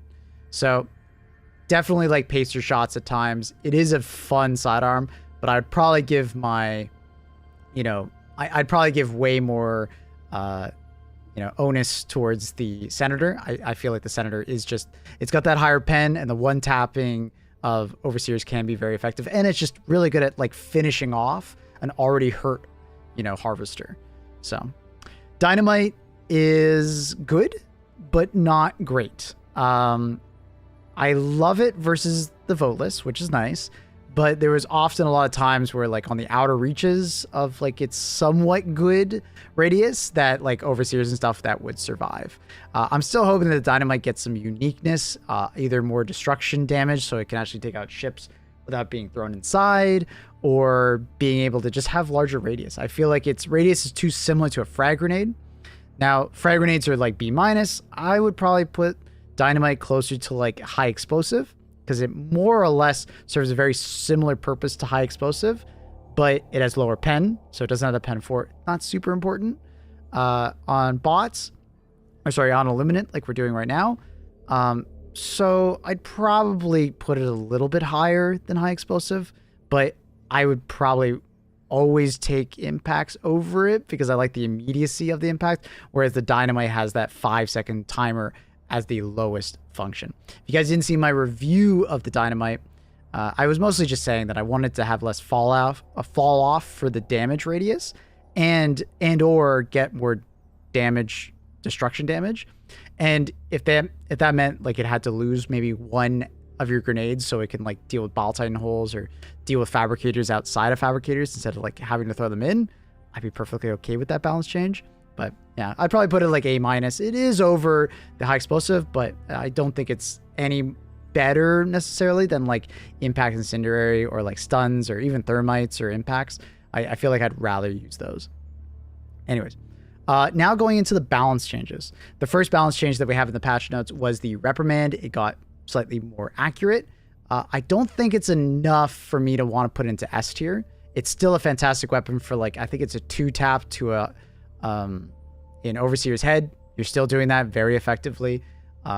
It's quite good against the Volus. You can obviously 1-tap their legs. And then for a Harvester, get close to them, but not too close that they're going to shock you. And it can drop them, I think, within, I think it's a mag and a bit, especially, but it depends on range. It is a weapon that suffers at longer ranges because of the damage fall off. So keep aware of that. Next one is the Slugger. We currently have the Slugger at B+. I would bring that up to about at least A-, if not A+, because you're now able to 1-tap them in the head, which feels very good.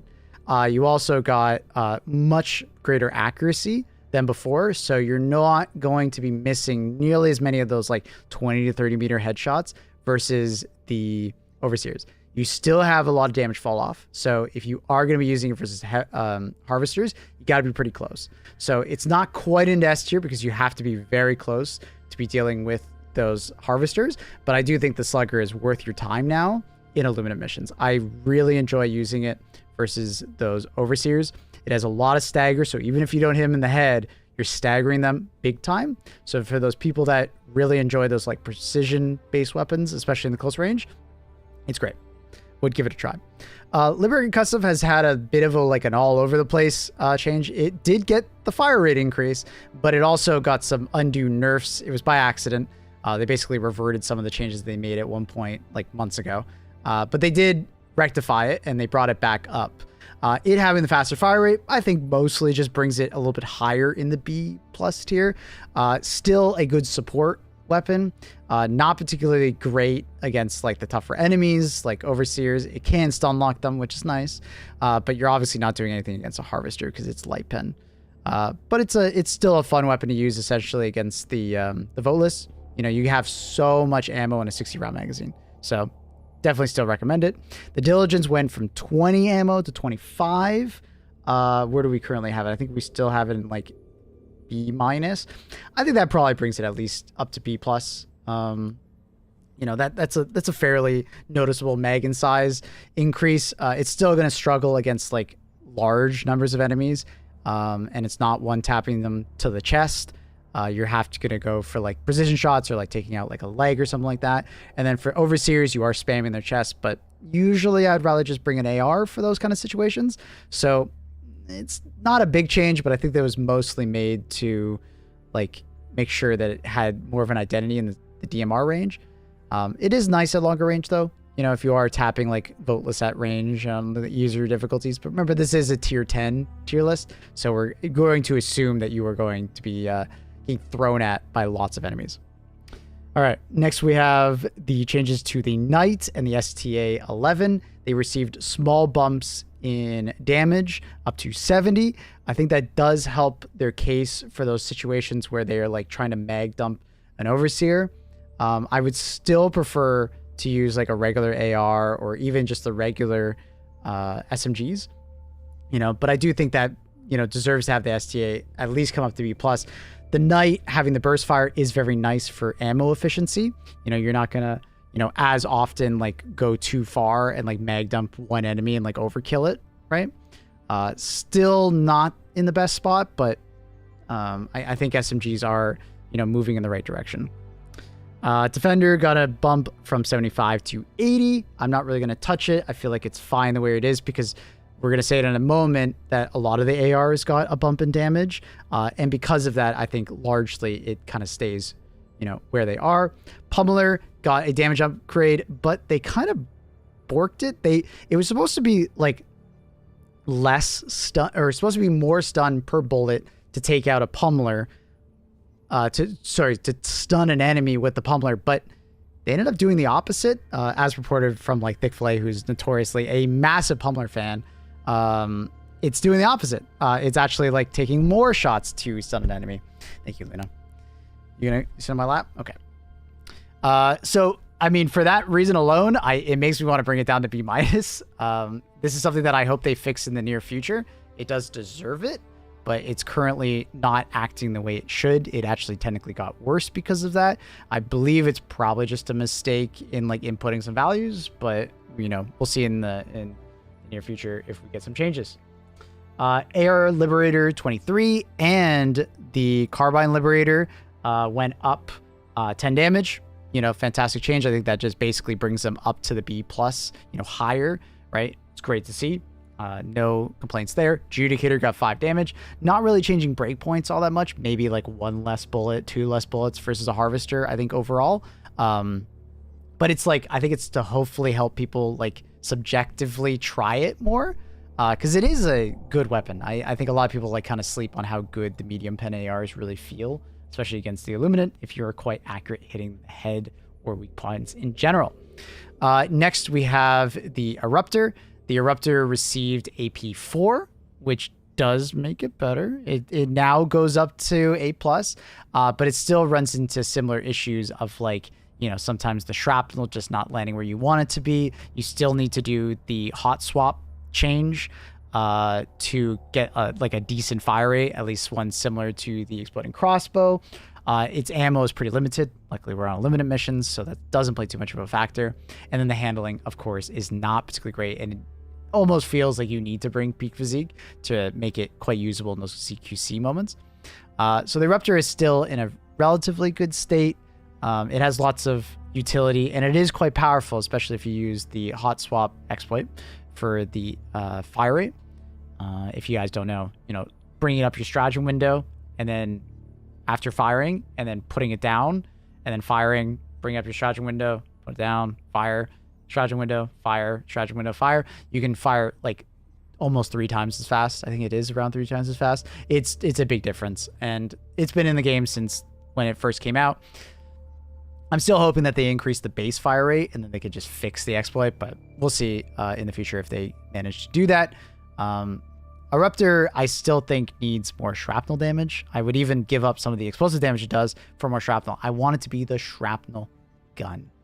And there's a lot of discussions at the moment for the Southwest bug, if you didn't come across it. Basically, when you were firing the projectile of the Eruptor, it would kind of like, the explosion would happen here, but the shrapnel would spawn over here in the southwesterly position.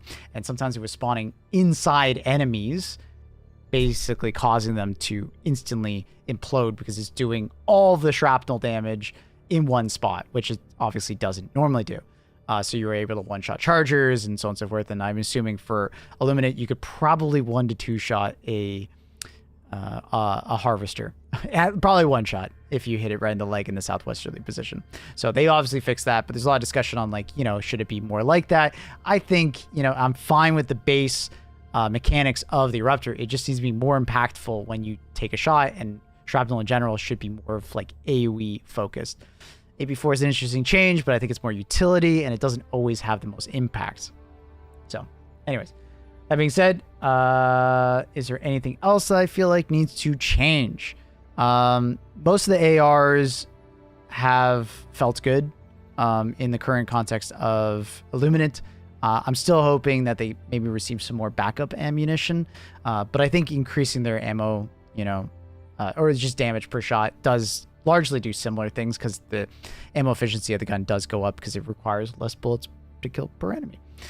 But is there anything else we need to talk about? Probably not. Oh yeah, Tenderizer also received a buff in 10 damage. Good change. It does not change how I ultimately feel about the weapon.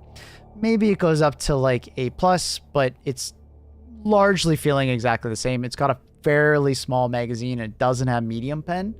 And it's not as good against the voteless or just like staggering / like killing hordes of enemies like the Cookout.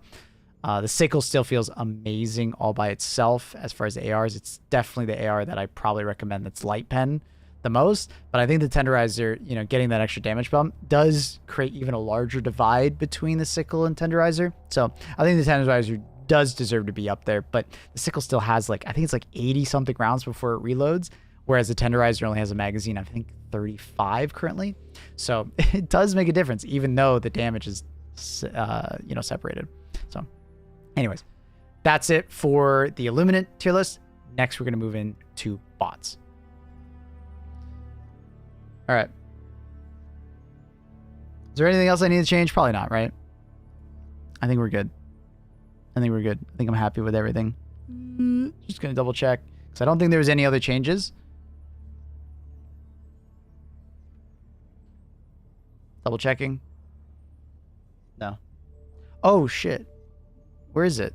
Oh, where is the double edge? Oh, did it refresh? Ah, fuck, you're right.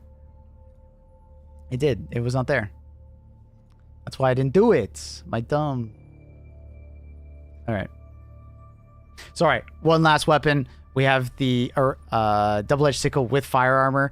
I've done this in more previous ones where I've separated the two, but unfortunately, double-edged sickle, I didn't do it for my first Illuminate one. I placed the double-edged sickle down in B- just because the fire damage was very lethal to you, and you had to be very careful when using it. But when you wear the fire armor and you have stims and things of that nature, I do think it actually goes up a lot more, but I'm assuming that you are building all around it, right? And for that reason, I think it goes all the way up into A+. It is a very capable weapon on Illuminate, but you have to invest a lot into doing it. So there obviously are huge downsides. This is the only weapon I'm kind of doing that for because I feel like there's a huge difference between taking fire armor and without taking fire armor. And there's no other weapon other than maybe a Ruptor for the peak physique that really makes that big difference. So, keep that in mind. Double-edged sickle, if you build around it, it feels fantastic. All right, getting into bugs.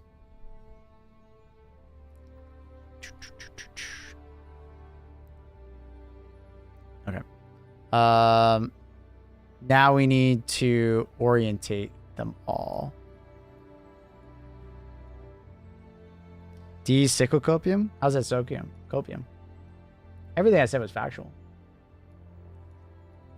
D sickle is amazing on Illuminate, but fire res does make a big impact. Okay, so we just got to make sure I grab the right one and then we move it. I should probably marker it. I should have done this all in one go. Port accurate. I kind of fucked that up.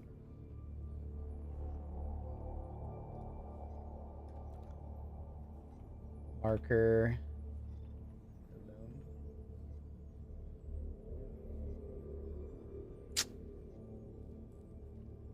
A little bit of extra work for port accurate, but okay. We want to do. God, I have too many windows up, dude. My brain is dying. I have too many things. I'm overwhelmed. Put that down. All right, we good now? These are all my tier lists. Okay. So, I think it's probably just better to just I don't know. probably just better just to clear all them. And then we'll re-put them in.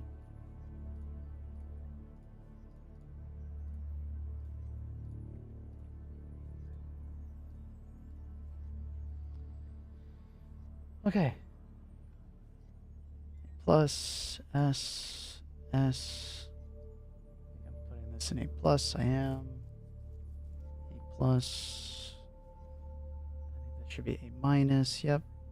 Deadeye is staying down there. That's staying down there.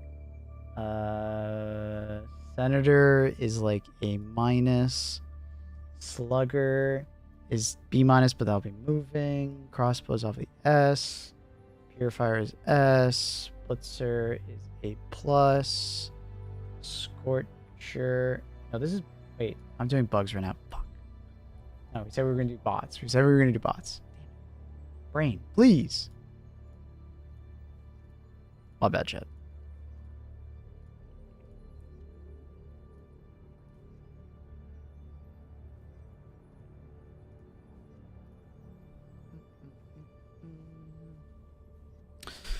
Yo.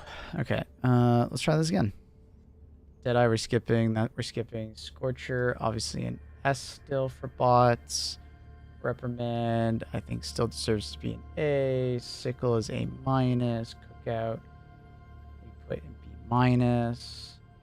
That is in C. That we're going to be placing. That is an A plus. But I don't think it's really going to move. A tenderizer, I think we put an A minus. That we're going to be doing. That is A plus. Ultimatum is, I think we. Does this tier list not have the ultimatum in it? Oh, it doesn't. I guess I didn't place it in this tier list. Weird. Oh, I guess it wasn't in this one. This is for bots. This is bots. Yeah, we're just gonna play. We're placing everything in the old tier list, and then I'm gonna update it. Essentially, that's what I'm quickly doing right now. Because I just need to get back into parity with it. I guess ultimatum. I don't think I had it in my old playlist, so I'll just talk about it. I guess that's weird. I thought I did place it in my tier list. It might be in my tier list video and not this. Maybe I'm wrong. I could be wrong. We'll see. Okay. Anyways.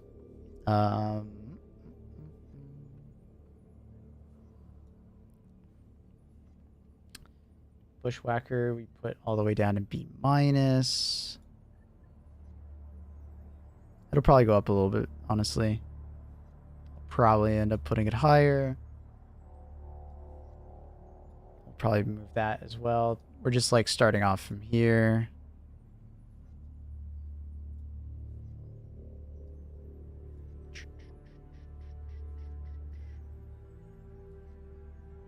Would not be surprised to see the most change happen from bots. This is usually the one that's the most finicky.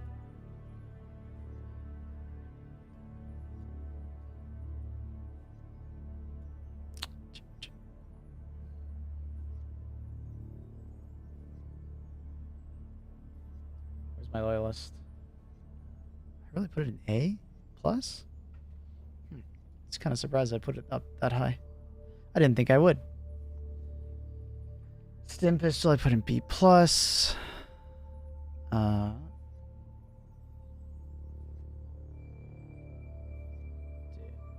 did I put torture? Where did I put torture? Oh, I put it all the way in D? Oh, did I didn't even realize that. Jeez. I was harsh on it, but honestly kind of fair. Honestly, kind of fair. Okay, Punisher should be pretty low. It's in B plus.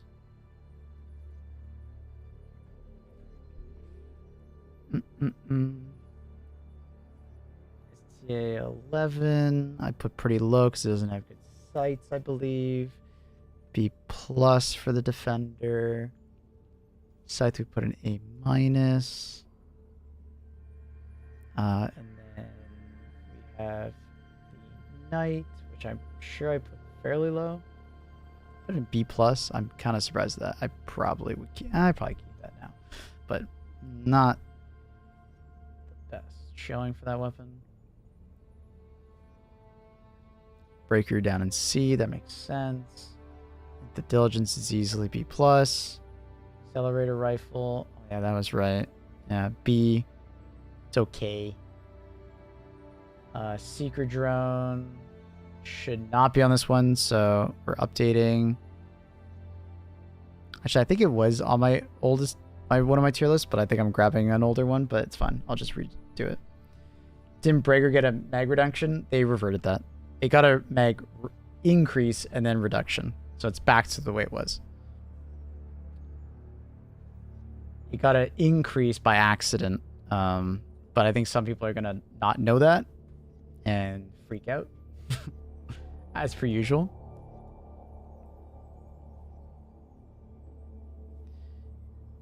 Your last video is different? Yeah, I was worried about that. I think I grabbed the wrong screenshot. Thank you for telling me. I was worried about that. What's up, YouTube? How different is it, though? Guess we'll just go off by this. Oh, so I did put the ultimatum in here. Okay, so this does. Okay, I should have like realized that when I was placing things and I didn't see the ultimatum. It's fine. It's fine. It's fine. I'll just quickly change this.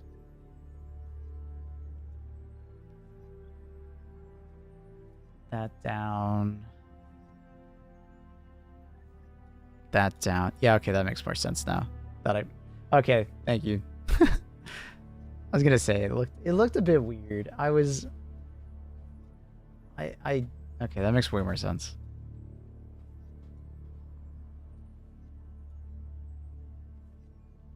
So I'm like, I was surprised that I put the Scorcher that high. And the Eruptor should be lower. That makes so much more sense now. Well, it's a bit of a mess, but hopefully we can get it all sorted out. I valued the stim pistol more. I remember that now. Scythe dropped because of the bad sight. I remember that now. CRISPR, I think I gave more love because it actually could kill a tank relatively fast, which I thought was interesting. Frag grenade probably dropped. No, it was middle B. That's fine. That's fine. That's fine. That's fine. Slugger. Where's my Slugger? Oh, Slugger's still there. He's like B, almost B minus. Torture was actually better. I knew I put it higher. I knew I put it higher. I was like, dude, I don't remember being that harsh on the torture. Melee weapons go there. Smoke grenade goes there. This is where sometimes I'm like, oh, maybe I should just like redo my entire tier list so I don't have to do this. All right. And then the breaker is there. Incendiary breaker was a little higher. I put crossbow all the way up there.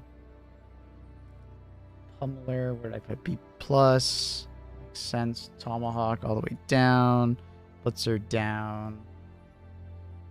And then throwing knives down. And then normal double-edged sickle was like B-. That makes sense. Okay. We're almost back. And then I put that right next to that. And then Seeker. Where the fuck did I put Seeker grenades? A-. I'm surprised I put it that high. Honestly, I'm going to move that. Okay, this is tier list for bots. Yeah, this is the bots tier list. We're doing an update, so I just had to put everything down. Just going to double check that I have everything in the right spot. Okay.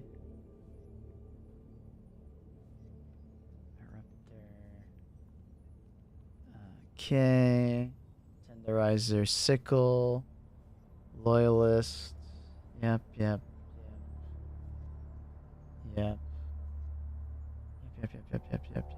Bushwhacker. I actually put in B+. That makes sense. That last tier list just seems so weird because I was like, dude, I'm being way harsher on weapons that I actually don't think deserve to be that bad.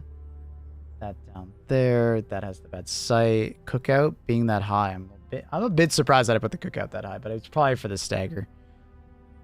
It's probably for the stagger, which makes sense. I put this up here because it did get buffed, so it got more ammo.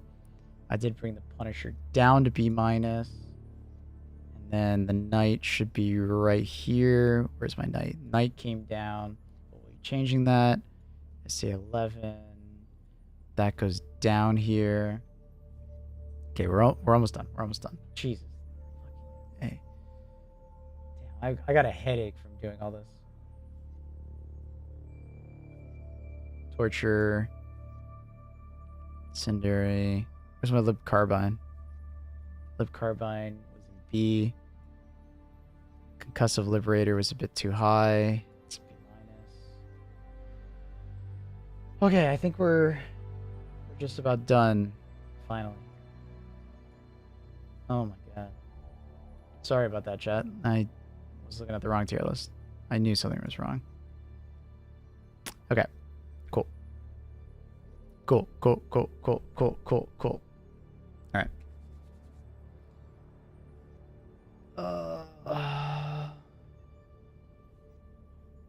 Why is the gas so valued over thermite? So you don't always need the thermite, right? Depending on your build, you just might not need it for taking out targets. So having the crowd control and the overall AoE DPS of gas is like invaluable on bots. It's really good on bots, bugs, and Illuminate. Gas Grenade is just insanely powerful right now, especially since it also got the ability to destroy stuff. So, all right. Good. Good. All right. Let's get this. Let's get this rolling. Okay. All right. Now for the bots section of the tier list. Actually, I should do a marker. It would help out accurate. / marker. Bots start. Okay. All right, now for the bots section of the tier list. Remember, we were placing the Deadeye, Talon, and Dynamite first, and then we were going to be talking about the changes that have occurred over the last like 2 months or so with the war bonds and balance patches. So first with the Deadeye, I love this thing. It feels great. One tapping them obviously in the head, it's got more than enough damage for Devastators. One tapping the tier 1 bots, Berserkers can get one tapped in the head. If you're accurate on the body as well, it can be very successful. If you're unable to really utilize those headshots, remember, you can just aim at the leg of a Devastator and 2-tap it, right? Sometimes it's just better off than going for 3 taps to the chest. If you're going to miss all those shots around the eye, just go for a leg, right? 2 shots to the leg drops them, just like the Dominator and stuff like that. So really like the Deadeye. I'm putting this thing all the way in the A+. Honestly, depending on the person, even S2. This thing is disgustingly good. I know some people are going to disagree with me, but I was using this alongside the Dominator. I think for people that are maybe having trouble hitting their precision shots and stuff like that, it's probably closer down to A. You may prefer using an automatic rifle more, or you may prefer to use the Dominator for just sheer firepower, and then you're not doing round reloads, but I've been loving this thing. We'll see in a future tier list if that changes, because it my opinion does change over time, especially when they're, you know, buffing and nerfing stuff, but the Deadeye feels so good on bots. It's not quite as powerful as the crossbow, obviously, but I really love the Deadeye. It's something that I'm using even more than Diligent's Counter Sniper at times. But, you know, just look at it and how you appreciate, you know, magazine, fire rate, you know, damage. Like the stagger of the Deadeye, it's like a nice, you know, melting pot of the Diligent's Counter Sniper, the Dominator, right? And, you know, having the stagger of like the Dominator, but also having the precision of the Counter Sniper. It comes together really well on bots, and I've been really appreciating it. I think it works really well if you can hit your shots. It's awesome. Next with the Talon, I think it's largely very similar to the Verdict. I think it's kind of interchangeable. It's like, depends on the person. You know, do they want to be able to spam fire their pistol more often, or do they want to be able to, like, you know, have unlimited ammo and a little bit more upfront damage? I find the Talon to not be super accurate, so getting for those like 1 shots to the eye of a Devastator, you can do them, but they have to be pretty close to you. Like, it has a decent amount of bloom on it, so just be careful when taking the Talon.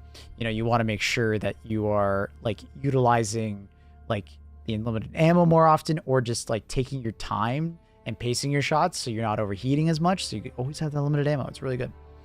Dynamite, I'm going to place it somewhere very close to the high explosive grenade.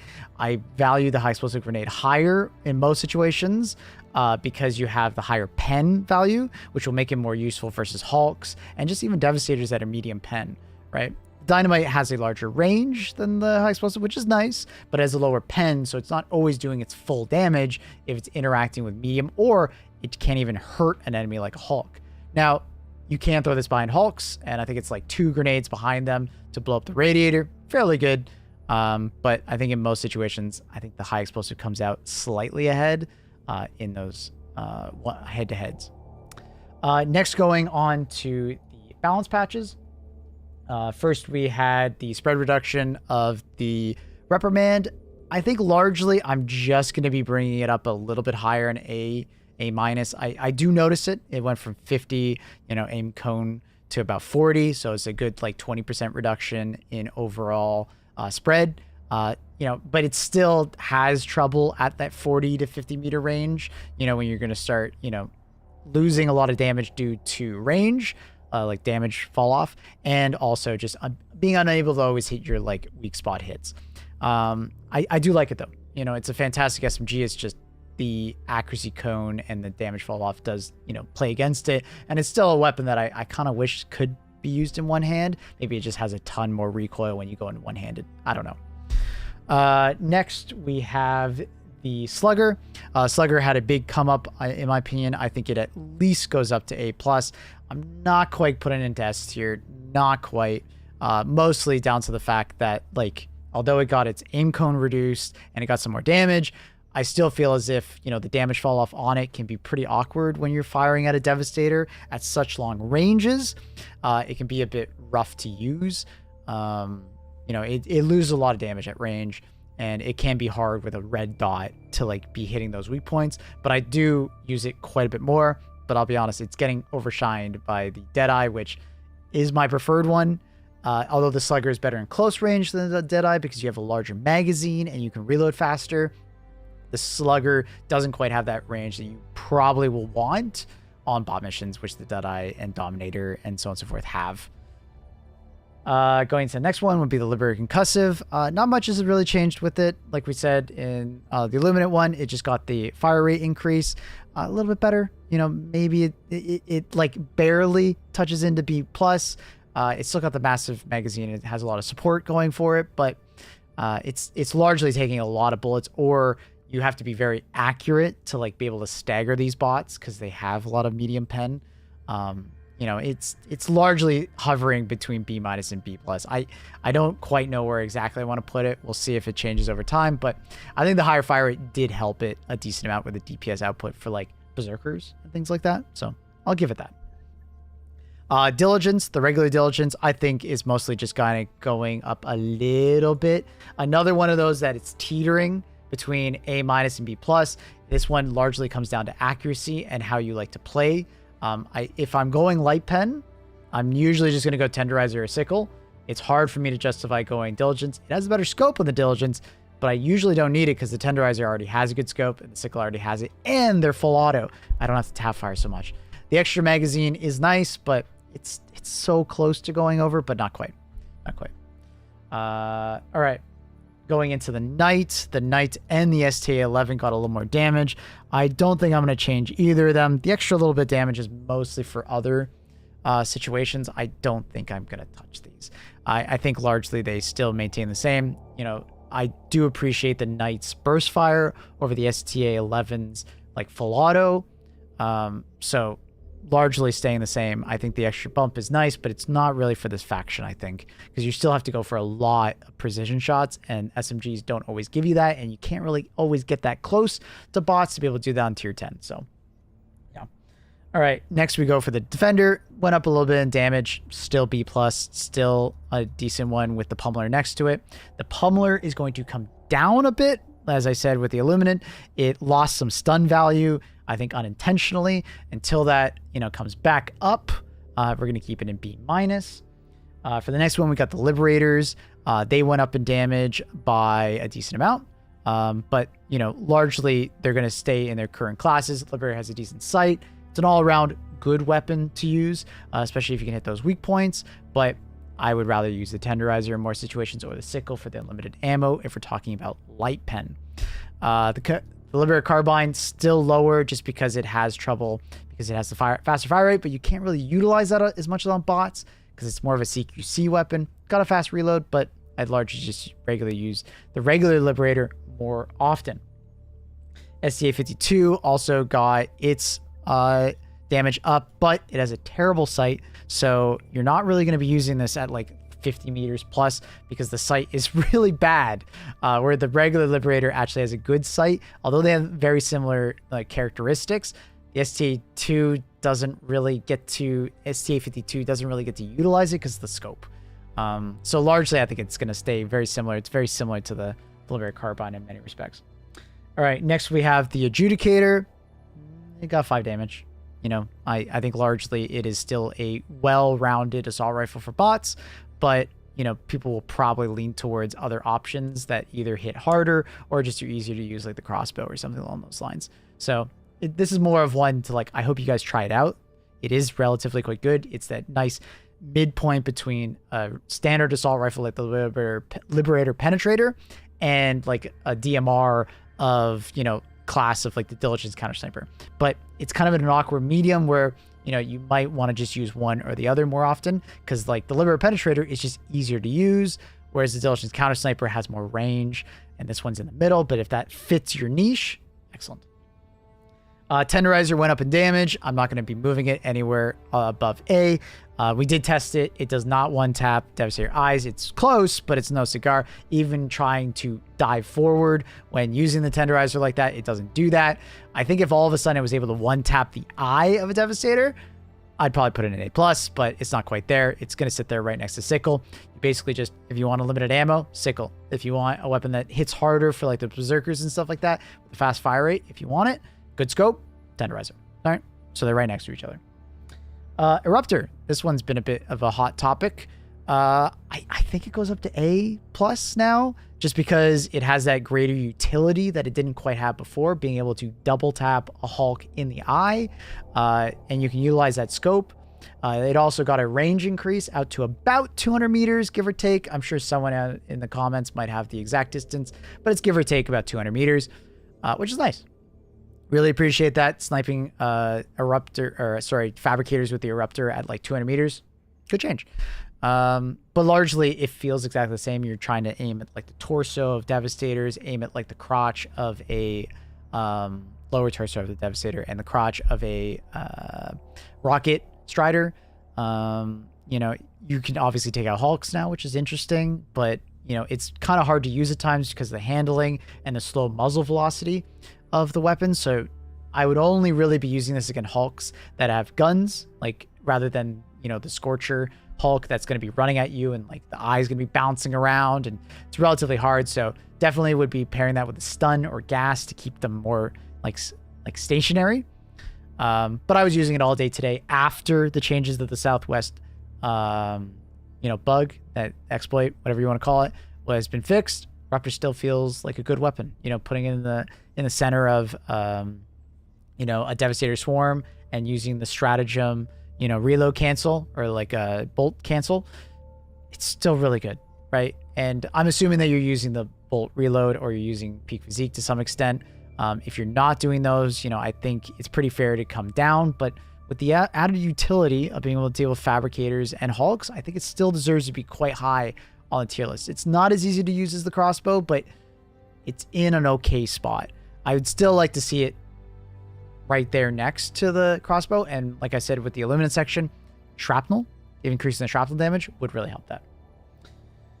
Okay. Other changes that I'd like to see before we move on to the bugs in my tier list. For the people that are probably going to mention about the breaker, it's a net neutral, right? They increased it which I actually really liked, and then they decreased it back down. I wish they would bring it back up, but I think the breaker still doesn't have enough ammo.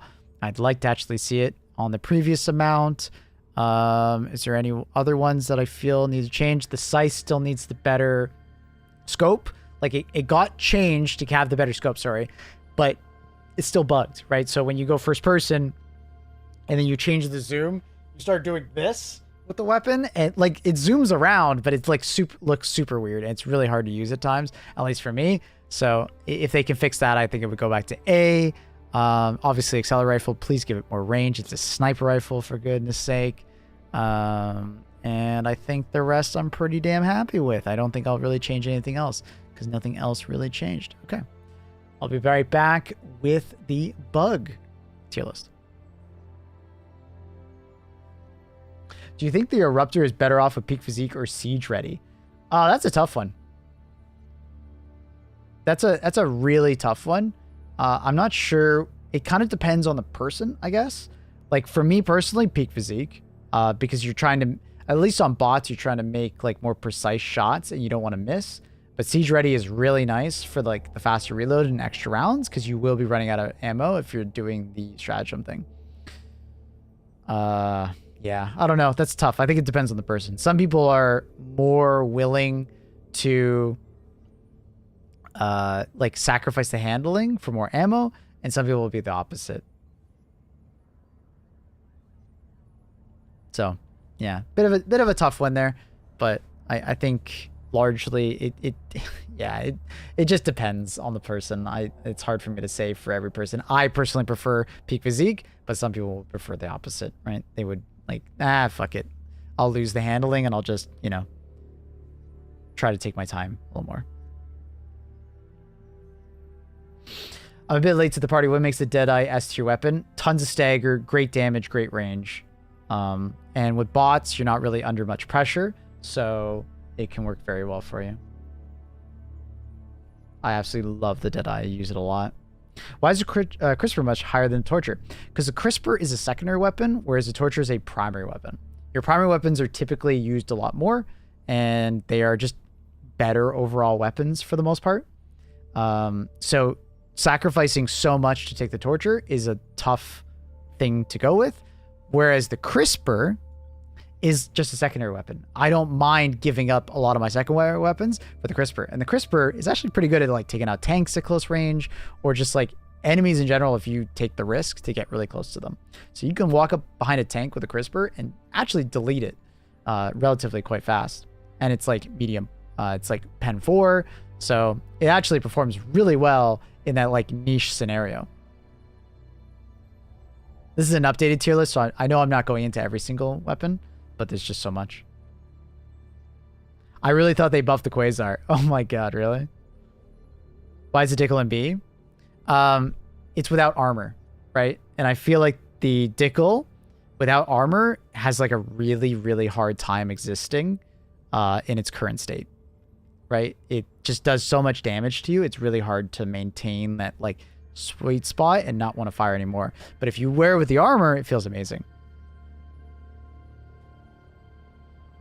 Why the Incendiary Breaker over regular? Because Incendiary Breaker has fire. So you can just spam fire or like just tap fire the Incendiary Breaker at range and it would light enemies on fire and it'll weaken them before they get to you, right? So at least has that going for it. Whereas the regular breaker, you need to wait for them to get within like 20 meters before you start using it. The Incendiary Breaker, I can spam at long range and it's like quite good, right? All right, let's move on to our bugs one.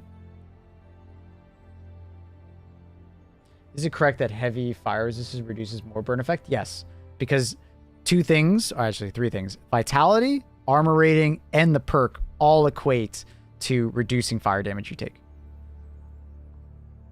So heavy fire resistance is better than light fire resistance to reduce the fire perk. And also, if you get shot while on fire, you're less likely to die because you can absorb more damage in general. I don't know if the Deadeye is on the same level as Counter Sniper on bots. It is, because it has more stagger. So that's one thing that the Counter Sniper doesn't have, is it doesn't have any amount of stagger. So when you miss a shot versus a Devastator with the Counter Sniper, you can still get shot. But if you miss the precision shot with the Deadeye, They're stunned, right? Similar to the Dominator. Also, with the Deadeye, you can double tap their legs quite fast while staggering them, and it makes the second shot for the leg shot very easy. So it's a very easy weapon to use if you like precision weapons. Yeah, you have to reload more often, but both are very good. They're both S tier. It might not fit into your playstyle, but that's another thing. I'm looking at it from like a perspective of like how good is the weapon on paper, right? And in practice, it's as good as the counter sniper. You just have to reload a little more often. But also, you waste less ammo because it's rounds reloaded versus magazine reloaded.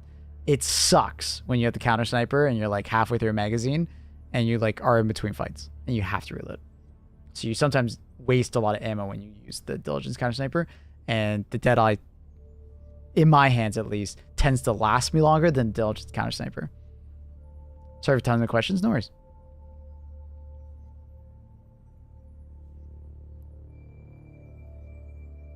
I still can't aim the dang ultimatum. It takes time. You'll get there. It takes time. Deadeye also has a swagger. That's true.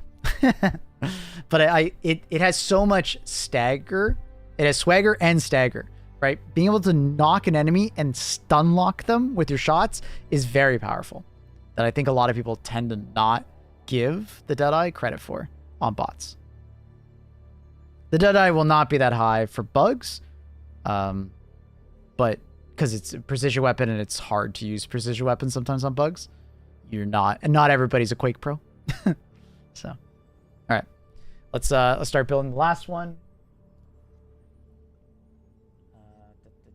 That's bots, Illuminates, and now I need the last one. Therminids. Yo, what's up, YouTube? Yo, what's up, YouTube?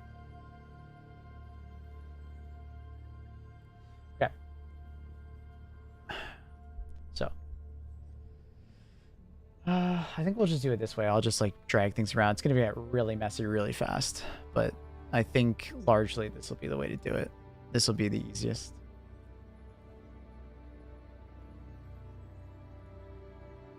No, never mind. We have to clear. As soon as I did that, I was like, okay, yeah, we got to clear. I can't take the Deadeye off. At least I don't think I can. Setting up the tier list for bugs. Obviously, those are up there. Where did I put? I put Diligence Counter Sniper in A. We put Crossbow in S. We put Grenade Pistol in S. Purifier in S. Cookout in S. Dominator. I think it's actually better if I do it this way, where I actually search out Dominator in A+. Torture. And, oh, come on. There we go.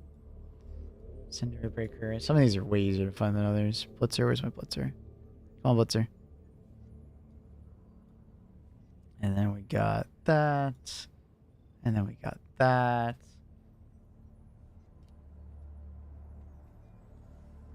And then Scorcher. And then we got Ultimatum. Where's my Ultimatum? And then we got Dagger. And then we got Verdict. And then we got Tenderizer.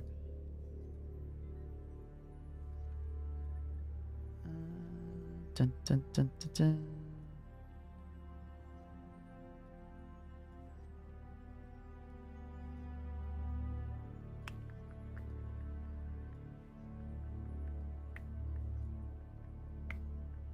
Yeah, this is way easier to do it this way. Bushwhacker.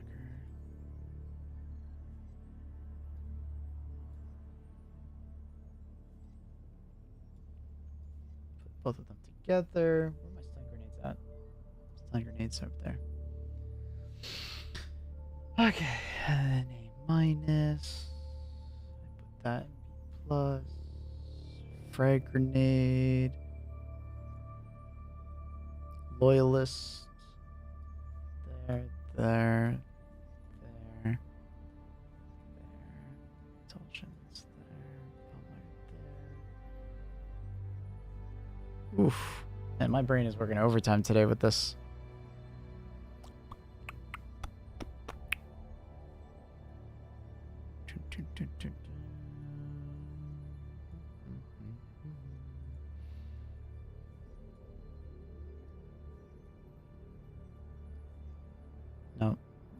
normal one.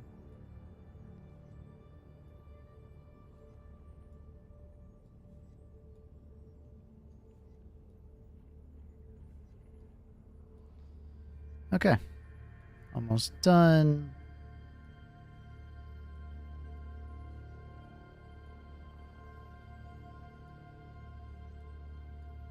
Okay. That was fast. All right, that was much better.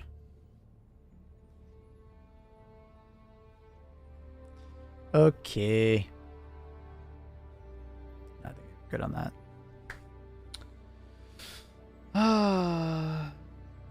I like that Maple thinks of how everything performs on their own rather than how it pairs with other strats weapons. Yeah, I try to isolate it as much as possible because I find a tier list can get very, like, it can get extremely messy really fast when you start taking in all this, like, external, like, modifiers, like different armor or like different stratagems and stuff like that. It can be really difficult to do a tier list when you don't, like, isolate everything.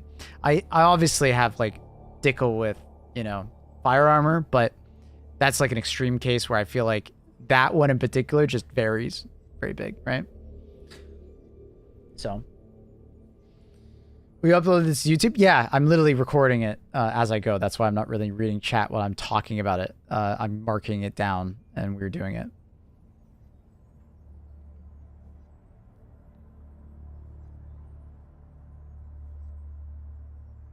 So correct. I already got that. Okay. Sad to see the Blitzer so low. Love that gun. I mean, that's the Blitzer being so low on bot weapons. That's like a bot weapon thing. It's because bots, you just want more range. And it's not particularly great because of how slow it fires. Doesn't feel great on bots. But that's fair. I mean, it feels great on bugs. And Illuminate. Okay. All right, and now we're back for the bugs section of the tier list. First, we got the Deadeye. The Deadeye suffers from just having a slower reload. So on bugs, more than any other faction, I feel like this is where, like, Siege Ready and things of that nature will help a lot with this weapon. But for the purposes of the tier list, we're obviously not going to have that. Reloading is slow. It's a very punishing weapon if you miss a shot. But when you do hit those shots, it feels extremely satisfying. And it's quite good against, like, brute commanders, like 2-tapping them in the head. Spewers, I think it's like 2-tap for a normal, like, nursing spewer, 3 for a bile spewer, while also staggering them, which is really nice.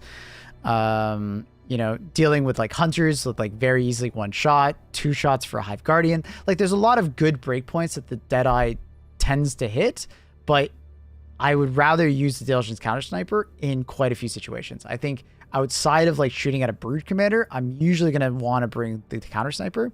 Where I love the Deadeye is in situations like a Brood, Hive, like, Brood Commander coming at me, and, like, especially the Alphas, and I just need to push them back, especially when you have quite a few. Quickly putting 2 shots into each of their heads is, like, extremely satisfying, right? And it's just extremely good in general. But the Counter Sniper would be able to drop them faster and not need to reload as much. So it'll be depending on if you need more stagger or want more DPS, you know, keep that in mind. But with a precise hand, I think the Deadeye is very good against bugs. Don't get me wrong. Talon is a good pistol, you know, good overall. I do think that it's only an A+. I would give the Verdict more love just because the Verdict has the ability to reload more. The Talon has a slower fire rate if you want to keep it at a limited ammo. It overheats quite fast, although it has better upfront damage. I would probably lean more towards the Verdict for taking it. I really like using the Verdict over the Talon on bugs. I do think the Talon's not a bad choice, but I think that the Talon kind of just, you know, needs a little more accuracy, maybe a couple more rounds to fire before, like maybe 1 or 2 even, before it overheats, because it can overheat really fast, and the enemy in front of you is not always going to die in that amount of time. But I think it's fun to use, and I do love the fact that it has unlimited ammo. The dagger is still like the better one, I think, in most situations, because when I'm pulling out my secondary for bugs, I'm typically going to be doing it for hunters or for shriekers or something along those lines, and for the occasional brood commander, but not always. That's typically what I have my primary weapon there for. But, you know, keep that in mind for when you're building your loadout. I'm more taking this from like an isolated standpoint of like, you're just taking the Talon into a mission, how would it perform? Taking the dagger into mission, how would it perform? You know, depending on what primary weapon you take, the Talon may be better or the dagger might be better to pair for with it. Okay. For the dynamite, I like it a little bit more than the high explosive, and I don't think the high explosives pen fort really always comes into its own, but I want to put it right next to the impact. I think, and it's funny that they're right next to it. The impact has no fuse, whereas the dynamite has 5 seconds of fuse. The impact has less radius, but it has a little bit more like damage per second, so you just throw out tons of them at the same time. Dynamite, if you're having more patient time, you can kind of like, you know, toss one out, wait 5 seconds, toss another one out. Fairly effective. I still hope that the dynamite has a little more range to it.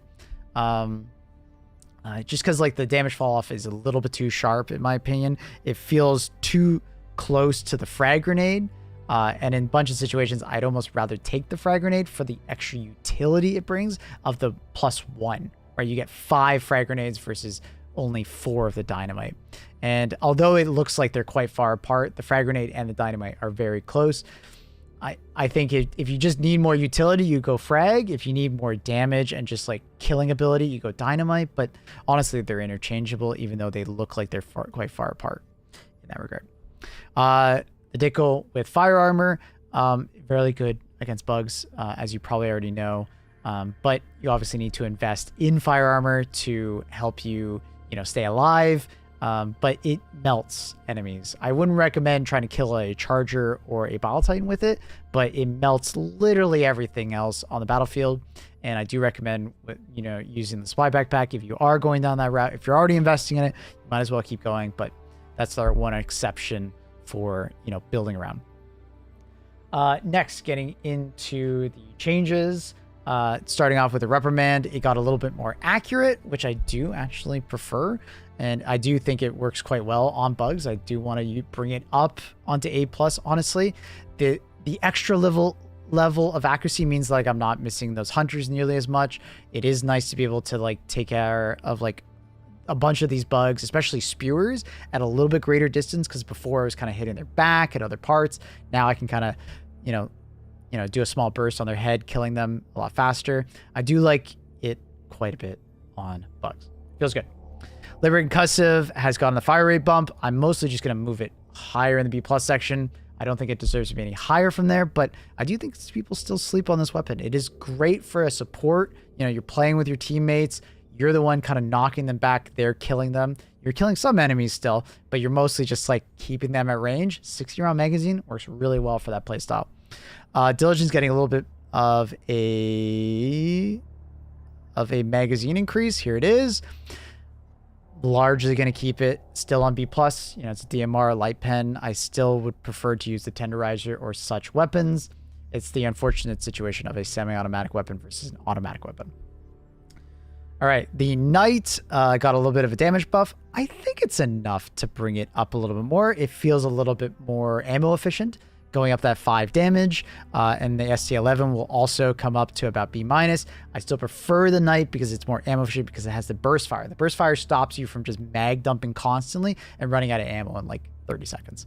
So burst fire, really nice on the Knight. I would recommend checking that out if you have Super Citizen Edition. All right, Defender, you know, like I said, just kind of going up in B tier. I still feel as if I would use a lot of the other light pens like Sickle or Tenderizer. Defender more or less feels like a Liberator in a slightly different skin, and it gives you the one-handed, so it's mostly the same. It does not tend to perform any better than a normal Liberator, so I think it can be quite similar.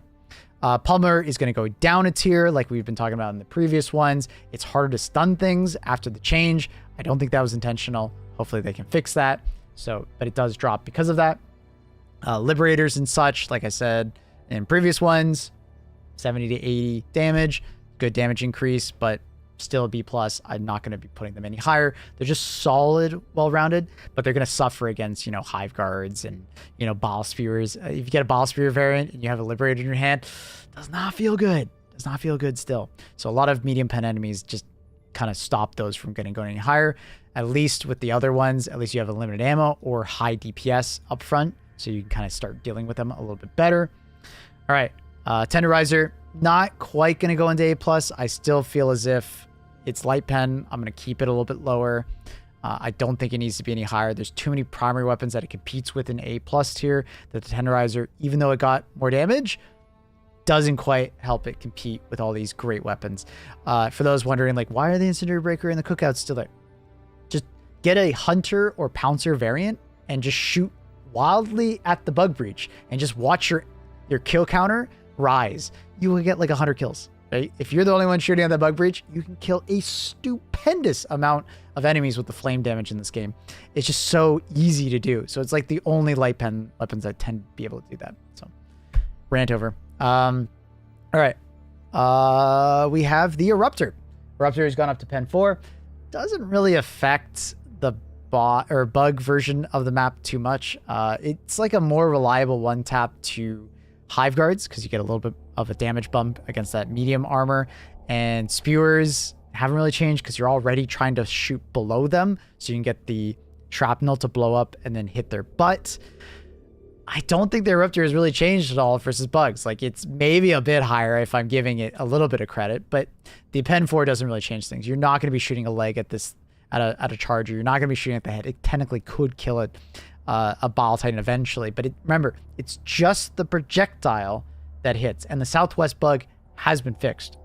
I'm doing this tier list the day after it's been fixed. So Eruptor largely feels the same. It's definitely the place where I think the Eruptor and the crossbow are the farthest apart. And this is where I just more shrapnel damage, a little bit better handling, fix the stratagem, exploit to increase your reload or your fire rate, maybe giving it like a base fire rate increase and maybe a bit of a magazine increase, so it better competes with the exploding crossbow. But yeah, this is definitely the faction where I feel like there's the biggest one, just because you want better handling on your Eruptor when you're playing bugs, and the fact that you have to invest in that and you don't have to invest in the crossbow keeps them apart. That being said, anything else I wish to change? I think everything else is pretty fair. Dynamite frag, fairly close together. Secret grenade, honestly, I think I was overvaluing it a little bit. In general, it's lying to you when you've seen those clips online where you see like 50 plus kills with like 2 grenades. There's not 50 enemies on screen. It's a bug with recording how many kills it gets. The same as for the Hell Bomb. Like sometimes it'll explode and it'll say 50 kills, but they're only 25. It's like essentially doubling it. Secret does that, especially on Illuminate, when you just randomly throw them out and you get like 4x kills randomly. You're not actually killing that many enemies. It's giving you a false sense of like power. And it does it on bugs quite a bit also because of like all these different bugs.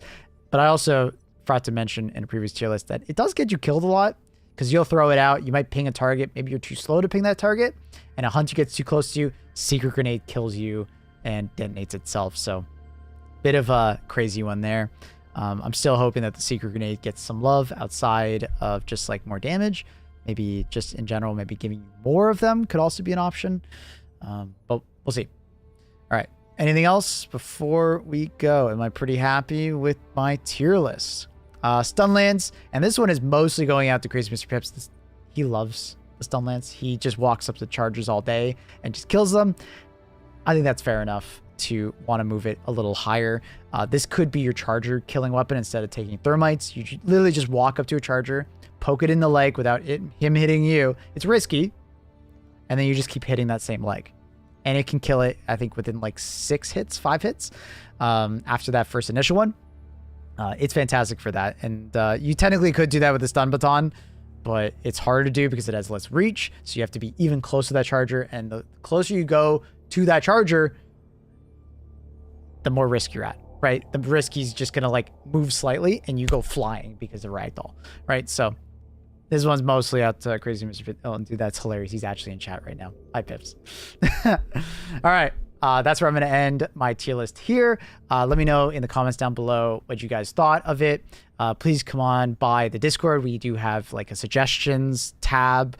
I'm constantly in contact with the devs, giving them feedback on how they're doing balancing. So, you know, you might be able to influence me and come up with some really good ideas with me. So consider coming by the Discord. Obviously, we did this live both on YouTube and on Twitch. So come on by. We stream every morning other than Mondays. And I'm always there for all the updates at 5 to 6 a.m. EST. So if you want to come by and you're at work and you're just like, hey, what's happening? Feel free to come by and ask me questions. But yeah, this is a tier list of all three.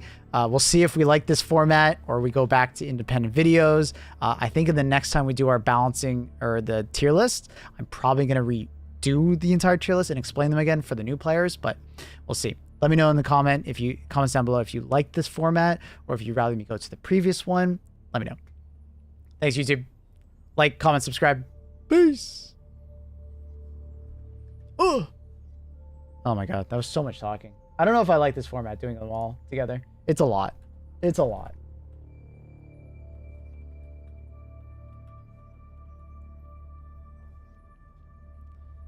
It's a lot. Does gas affect harvesters? No?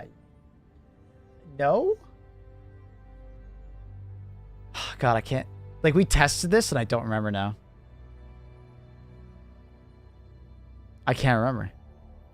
I'm pretty sure it doesn't. Like, I remember like walking up to it to sterilize it. I'm pretty sure it still tries to attack you. But at the same time, it's on charger tier. So maybe it doesn't. Or maybe it does. I don't remember. That's a good question. I don't remember. Does anyone in chat know? I don't know. I don't know. I don't know.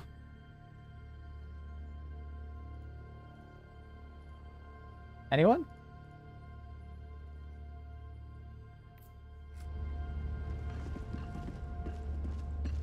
Is the ultimate that good?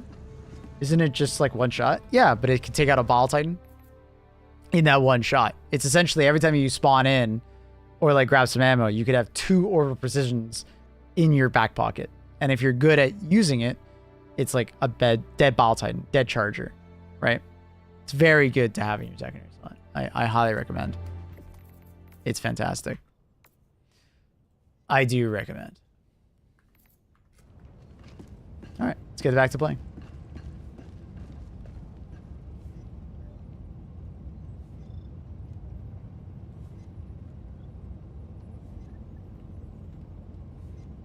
Da sind sie. Die Galaxie erwartet ihre Rettung. Just gonna test my editor real quick.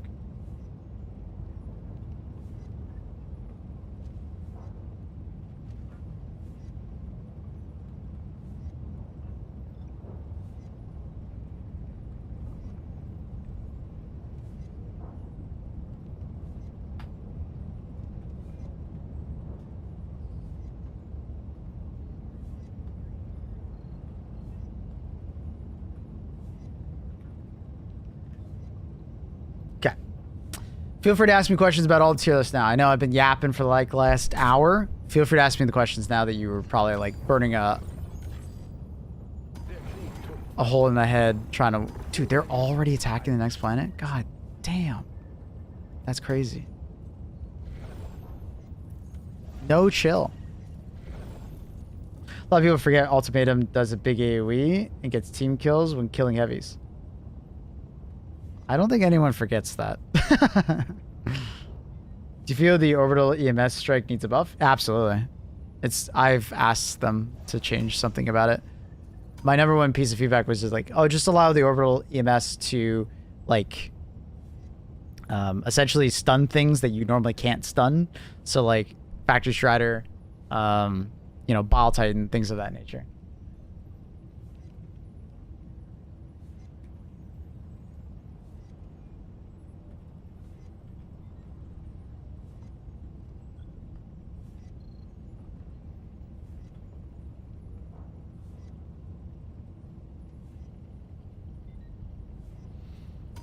Do a little bit of bots. Is Jar good to pair with Stalwart? Largely, yeah, because the Stalwart is light pen. You're going to be basically using it to slay everything the Jar is not particularly great at. But then there's going to be those enemies that are like medium pen that are annoying to deal with Stalwart. Swap over to the Dominator, and it's fantastic.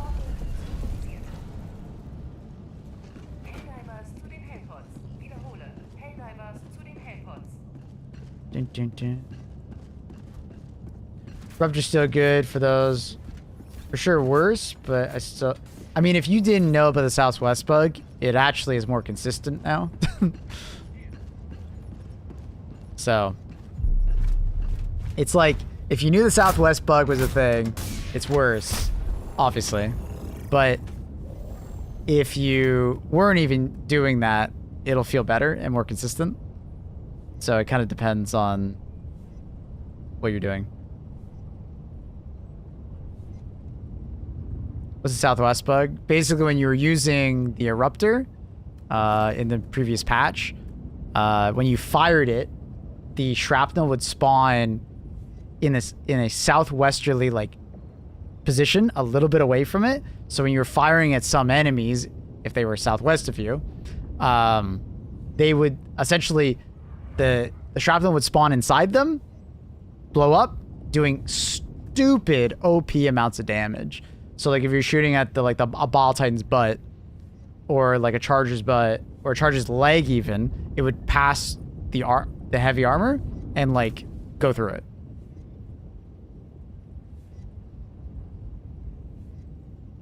So it was stupid OP. It was ridiculous.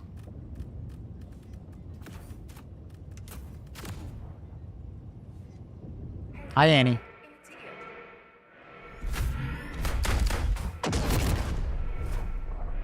What's up, Annie? That's something I missed you?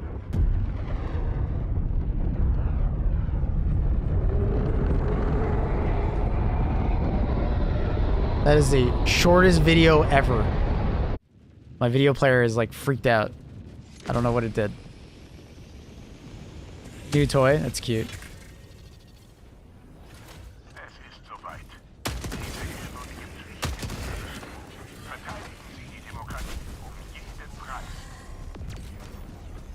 I was suggesting make the Eruptor shrapnel blow up forward.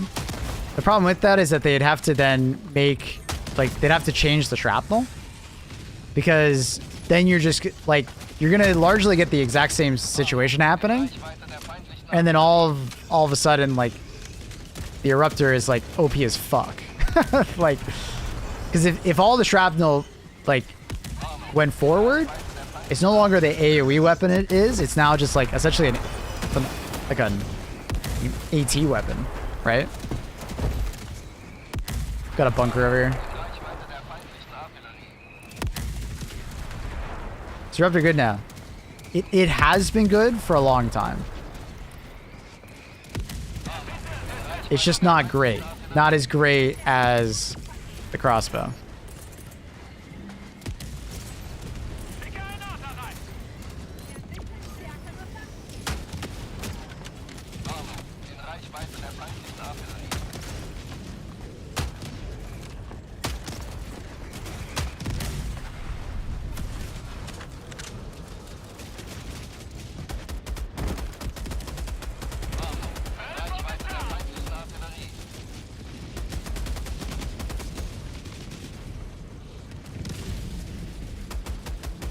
My main hope is I just want the Eruptor to be more on par with... It's kind of bad. I feel like I'm in a bad position. Kind of locked in here. Not much cover. We got that guy though. Hopefully they shoot at me and not him. So I'm actually going to play a little more aggressive, because I want the enemies to shoot at me and not him.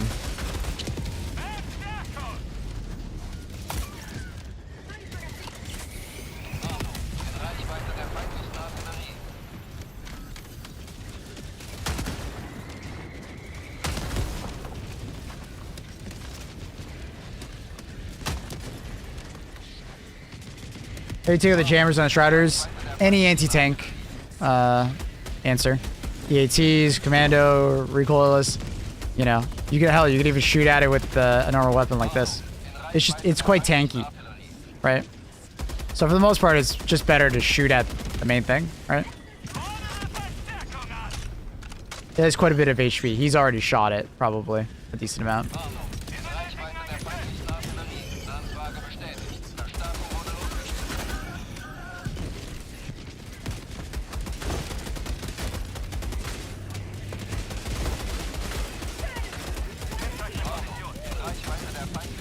The chambering time on the Eruptor is just so bad I can't do it. And that's why you do the quick swap, right? To make it more manageable. If you don't want to do that, fair enough. I'm still hoping that they do the fire rate increase. Dude, how many times do I have to try and get that reload?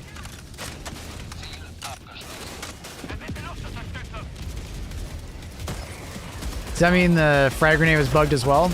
I know the autocannon was also bugged. I don't know if the G6 was also bugged. I'm not sure. Wouldn't be surprised though. You got pretty sound logic on that.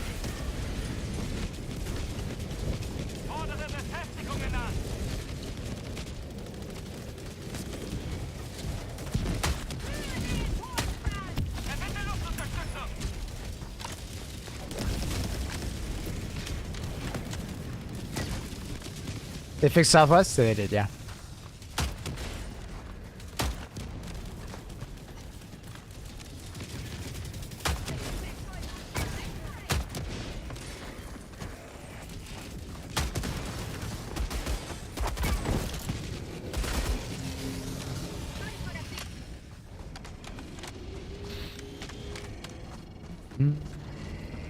I don't know if you already knew, but when you drop the hover backpack, right when it lands on the ground, it switches your animation. Yep, I have seen that. I have seen that.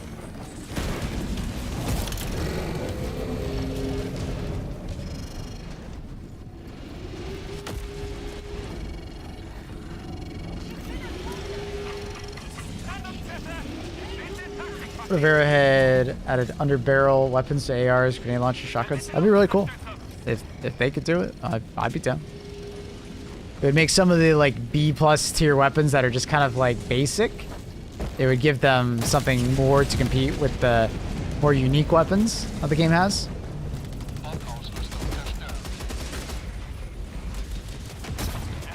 What's the tech for the Ruptor? Shoot, strategy window. Shoot, strategy window. Shoot, strategy window. Shoot, strategy window. You can do it faster than I was just demonstrating, but if you do it too fast, literally the gun will just not work. It'll like force you to do the normal reload, essentially.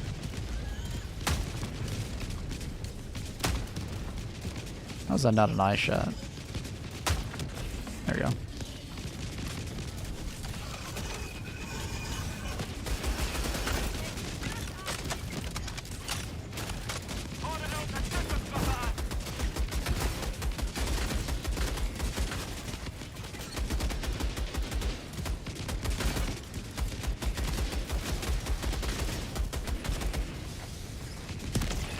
Oh, okay. Thank you, team. I wouldn't mind acting more closely like an anti-tank weapon, but they need to like patch the fire rate bug. Yeah, Sky, the reason why I push back against that is that like I like the Eruptor being a shrapnel weapon, an AoE shrapnel weapon. And like working as it currently does, right? Obviously it should be better, but like the idea that you have could literally just be a new weapon, right? It could be a new support weapon. And it sounds really interesting, right? You have like essentially like a shotgun anti-tank weapon, right? Where like air bursts right before the target and then like darts like turn into Swiss cheese, you know? Sounds really cool. But like, does the Eruptor have to be like that? Like, I feel like it's so limiting because it's a primary weapon that like kind of holds it back from being like that cool. And that's where I'd be like, why not just make that a different weapon, you know? And like just because Because like the Eruptor is like, it's a gun that shoots frag grenades, right? That fragmentation grenades. That's really cool. I think they need to lean into more of the frag component of it rather than the explosive component or the AP component.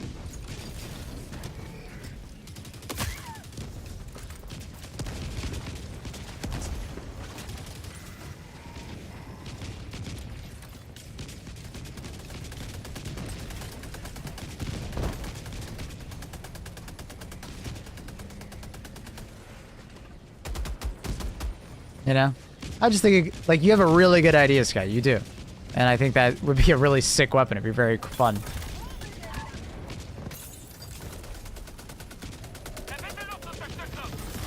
But I think it could be even more fun as, like, a support weapon that doesn't get, like, you know, fucked with as hard.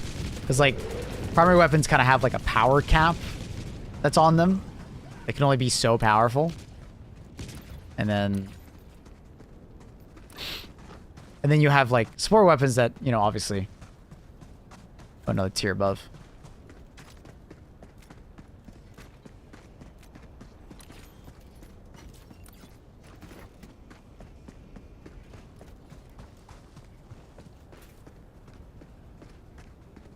What up, Chancho? How are you?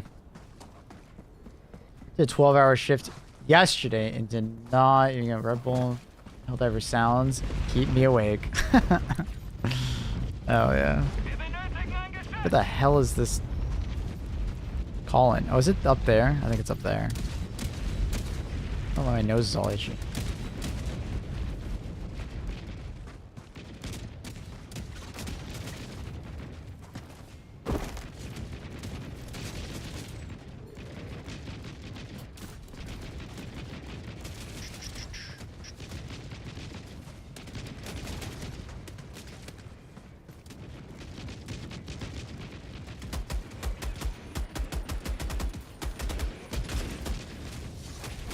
Couldn't even see that guy properly. So hazy.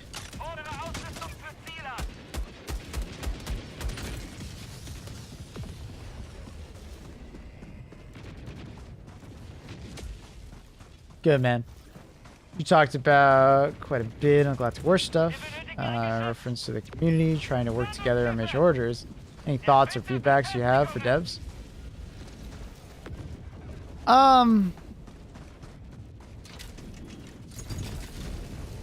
Like we talked about it a decent amount yesterday about, like, you know, players that, you know, care about the MO more than other players, and then they affect each other. But I largely think, like, the MO or people that, like, bring up that as a huge problem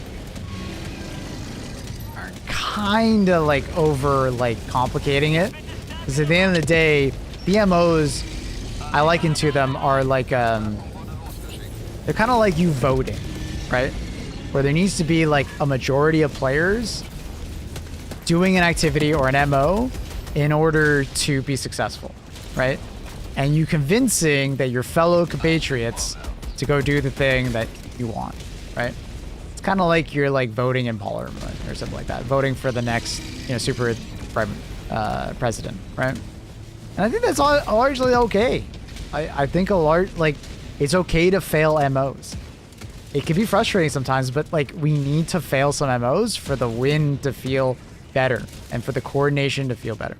And some MOs we're just going to fail because there's new content and people would rather go do the new content than do the MO. You know, largely you would hope that, you know, they line up together, but sometimes I think Joel does it on purpose to fuck with us. And I think that's okay. Like, we win way more MOs than we lose, right? At the end of the day. You know? And, you know, a lot of people came up with ideas of, like, oh, you know, you should be, like, rewarding players more if they do the MO, or you should be giving out special rewards and stuff like that. But I largely feel like that goes against, like, what's great about this game, that you can go do whatever the hell you want and you don't feel punished and you get the same rewards no matter what you go do, right? And, you know, and there's also, like, a great catch-up mechanic where, you know, if you've been away for a while and you come back to the game, you get all these medals, which is like an awesome feeling because, you know, it's not like you're just restarting the grind that you just left. You actually have made progress while being gone because the community has worked together in your absence. So it kind of keeps you connected to the game in a way, if that makes sense.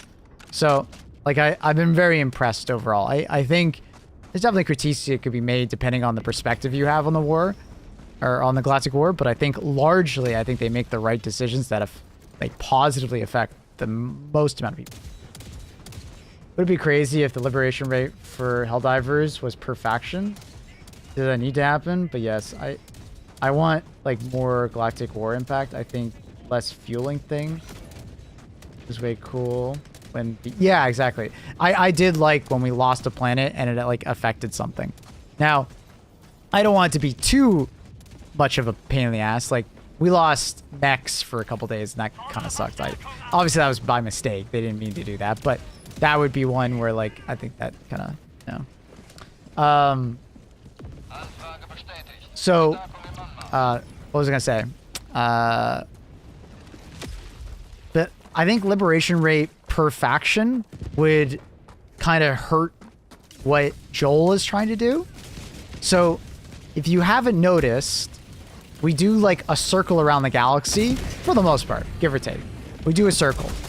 We make a bunch of progress, take a bunch of planets over here, and then we go do a bunch of planets over here and do a bunch of planets over here. And then we might go over there, you know, they'll change it up. We might go back and forth of being 2 over and over again, but largely we're just bouncing around the universe, you know, focusing on 1 or 2. And when we're focusing on 1, the enemies will take a bunch of planets on another one because that's war, right? You take a bunch of ground, you lose a bunch of ground. You take a bunch of ground, you lose a bunch of ground, right? And then there's largely like MOs that, you know, try to spice up why we're taking the spot or, you know, why we need to hold this ground or why we're doing this or that, right? So I think it's okay, personally, that they do it that way. Right? Because, like, largely we do need to be making progress, and then every once in a while, they'll completely change the battlefront and we'll be fighting on a different section of this territory. Right? Because I'm assuming your goal for, like, separating the impact to factions is so bug divers don't affect bot divers and bot divers don't affect bug divers, but largely I think that's like segregating a kind of like the community, you know, to some extent.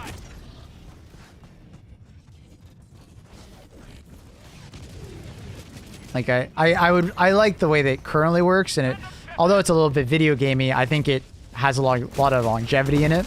Because how it currently works is you have the most impact when there's the fewest amount of players on per individual, and you have the least amount of impact when you have the most players individually. So it like levels itself out, right?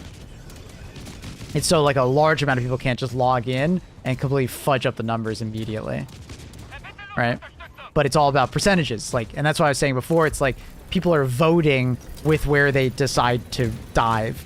If everybody votes or dives on one particular planet, they're putting their vote in to take that planet. And I didn't think about it until yesterday when we were talking about it. I was like, I never thought about, you know, you deciding to dive on a planet is essentially you putting your vote somewhere, right? It's like you're putting your vote behind a candidate. And if you want an MO to be successful, you have to put your vote behind that task, right?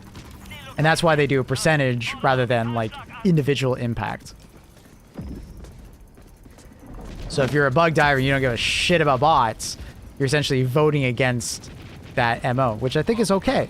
Because as a community, we're working together. You might be frustrated with that other individual, but there's still a person that has the same vote as you, more or less. Now, obviously, you can have more impact if you do higher missions and more missions of that type, but still, similar idea.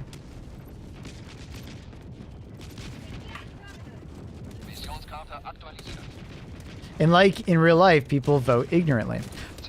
But I don't think we should like have any disdain for someone who just doesn't feel like playing bots or doesn't feel like playing bugs or would rather just go play the new content. There's nothing wrong with that.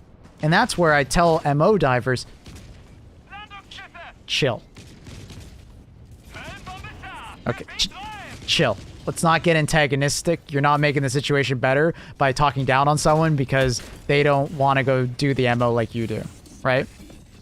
It largely is just a game, and we will lose some MOs sometimes. It's okay, right?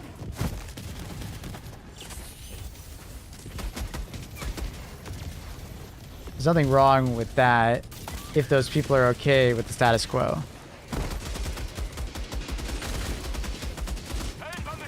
I think I understand what you mean by that. I mean,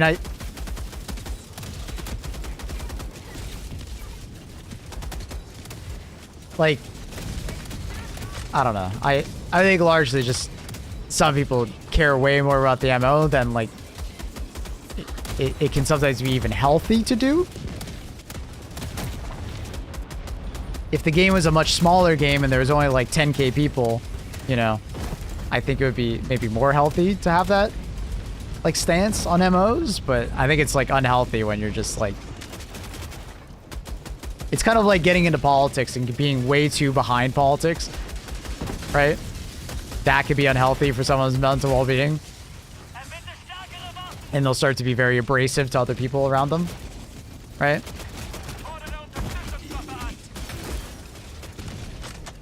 If they're fine failing MOs and they want to do the thing, it's fine, but it's frustrating to people who want to feel like they make a difference. You are making a difference, but you need to convince other divers to also make a difference, right? But you should be fine failing MOs because we need to fail sometimes. We can't win every MO or else that's really fucking boring. Right? So some people just need to get to grips with the fact that, like, losing is part of the game. Like, if you go back and you, like, do a tally of wins versus losses, I'm pretty sure our win rate is, like, 70 or 80% on MOs. We don't lose that many. I think more recently we've been losing them due to like new content coming out at the same time. So people are like, you know, oh man, I really got to go do this MO, or I really got to go fight this faction because I haven't fought this faction before, right? And then that affects the MO. That's what recently happened with the MO. People wanted to go fight the new faction, and that's okay. I don't think there's anything wrong with that. We lost the MO because of that. People were, you know, preoccupied by a new enemy to fight.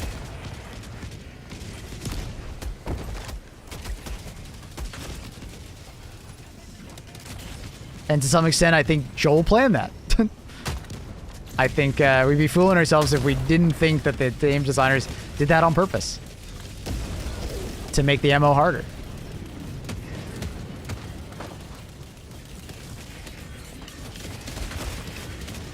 And I'm sure they also like this level of discussion about the game. Because it gets us to talk about it. Which is good. That seems good. But the bad thing is when people start getting elitist and they start getting antagonistic towards each other about, like, you're not diving the MO, and then sometimes they'll get very emotional about it and they'll start, like, talking down on them. And then the person that just wants to enjoy themselves will get antagonistic towards those people. And it's a vicious cycle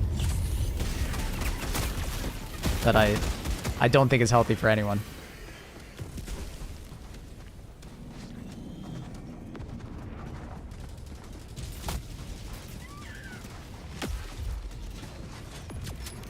The system seems to punish the people who are trying, which is a negative punishment for the people. Well, it doesn't matter how much you try, it's a community thing, Wicked. Some people, I think, are having like a self-importance moment where, you know, they're trying really hard to do a thing, but the rest of the community isn't behind it. And then they're like, well, this sucks, I hate this. But it's like there's 50,000 of us. It's a community effort. Right?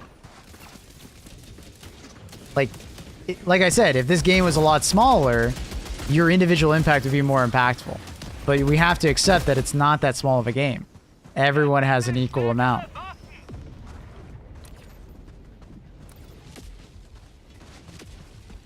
like democracy. Manage democracy. And it can be frustrating, but largely, like, you're a tiny drop in a large sea of players. If you want to do that, go down a path of, like, you know, trying to convince other players to, you know, do stuff, right? Like to work with you, right? The worst thing you can do in that stance is, like, you know, like, just not allow people to just enjoy it. And just sometimes you just gotta accept that it's like, this MO is probably not gonna go well because new content. That's just a reality of the situation.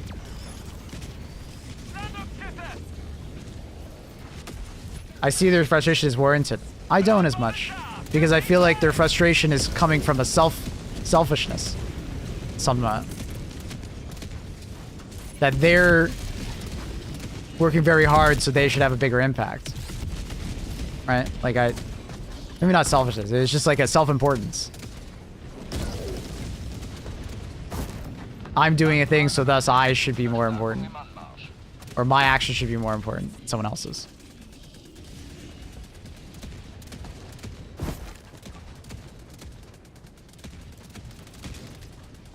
But it's a community. As a community, we make decisions. Giving some people, like, way more influence because they would change the mechanics, I think would be going in the wrong direction.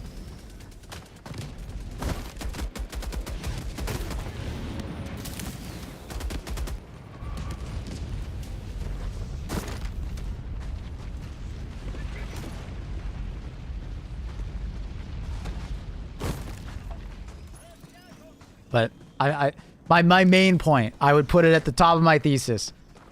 It's okay to lose. It's okay to lose.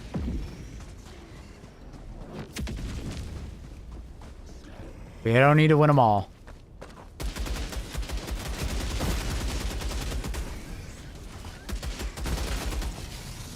And if the frustration of losing an MO is really that big to you, this might not be the game for you. Or reorganizing how you look at the game and maybe finding fun in another part of the game would be, like, quite important, I think.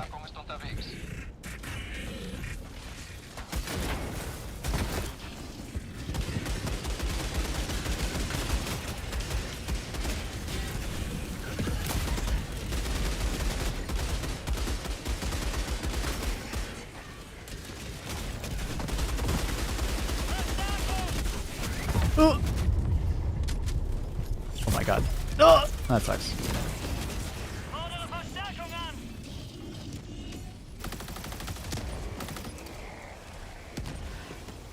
Playing games to have fun is underrated nowadays, huh? I think a lot of people still do, but it's hard to convince people to just have fun sometimes. They get into a game, and I get it.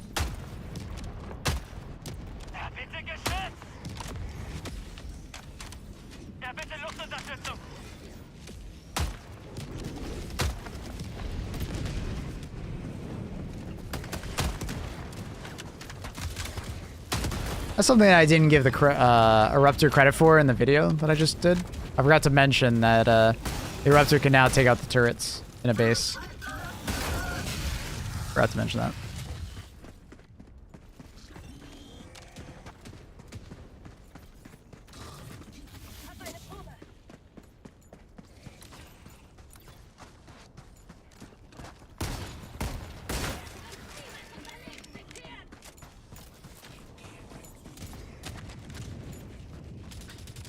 Getting 50 medals for winning an MO isn't really worth doing when you're like 2 operations to get them out. Yeah, they keep I think the reward fairly small, as it's a way to get people into the loop of the game, because it's like, you know, ooh, free 50 medals, that's awesome. Especially if they haven't been playing in a while, come back to the game and they get like 200 medals stacked up. Sick. But I think they keep it fairly low so it doesn't feel like a chore, because the last thing you want by, like, increasing rewards is that you get a Destiny 2 approach of, like, daily logins and shit like that. And then if you don't participate in the MO, you get less rewards or you don't get this fancy thing. So then you're kind of like, kind of forcing people to play the way the game wants you to play, and that's not a good approach, because that gives me shivers. And I think of Destiny 2, like daily logins and, you know, having to do certain things in order to get things. The freedom of Helldivers is great because you can just do whatever you want and you get reward. The way you want to play, you can play. And there's a great MO going on in the background. Participate in that.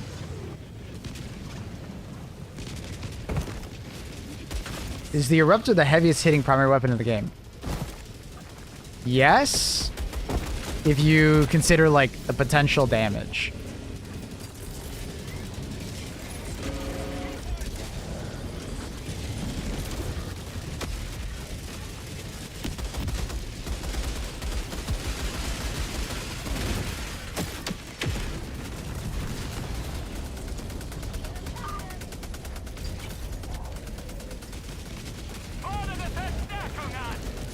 Oh, another thing I just thought of, and I haven't actually said it yet, and I think it actually applies really well to this discussion, is people always complain that, people complain in this game that Joel has too much of an impact over on the MO, right? And it feels like the MO is already decided before, like if we win or lose before we even get anything. That's a complaint that the game gets a lot. And in a way, if the player base kind of ends up blaming other players, it's better for the devs that way. Oh my god. Right? So like, oh, not everybody got together, so we lost this MO. Right? It's kind of one of those things, it's a way to get us to lose an MO without it feeling like we just lost and we had no chance. Right? Because largely, I'm sure they know how players are going to react to like new content on a planet, right? So like in the most recent MO, I almost get the impression that the likelihood of us winning that MO is extremely low because they put the new faction on a planet that was against the MO, essentially, right? And they knew not many people were going to do bugs because the new faction. So I think they're metagaming us to some extent, and if you can blame your fellow Helldivers, it's almost more realistic than blaming like the devs for just making an impossible MO. Probably.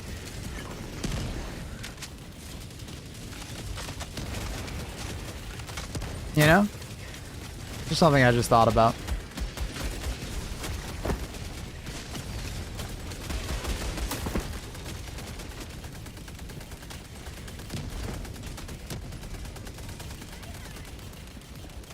D6 would be more balanced if it dealt medium armor damage faster and dealt more burn damage to the player instead of overheating and needing a reload.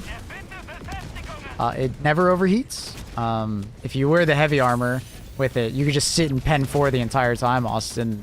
It's actually like one of the best primary weapons in the game if you build around it. So you don't need to reload it. It does hit medium Pen quite fast, or like especially on a hot planet, it's really fast. You know, just shoot at the light pen enemy first, and then it'll be medium pen in no time at all.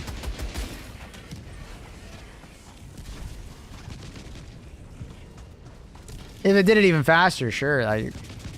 But I don't know if it's 100% necessary.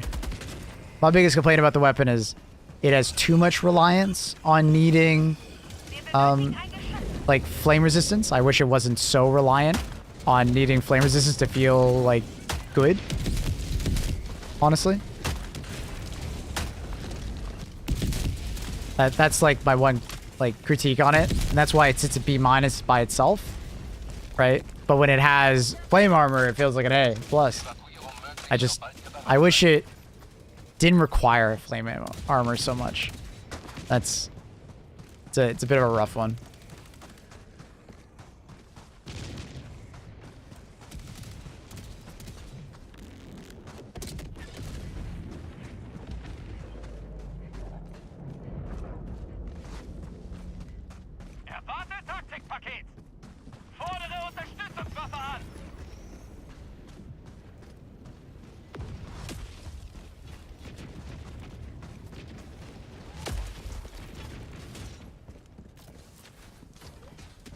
Devs always put insane numbers of kills on bot front. Yeah. Usually not always possible, because we usually get less bot kills in general when compared to Bug. I was saying earlier that I like the Dickel a lot. I have to pick the Salamander armor and do the... Yeah. You pair that with the Salamander armor, the Dickel feels like insane. It feels so good.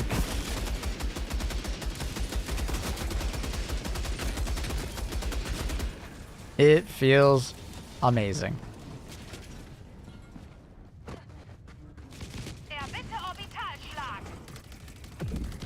Haven't tried the patch Disruptor versus bots. Feels the same. Feels the way it was before, but with Pen 4.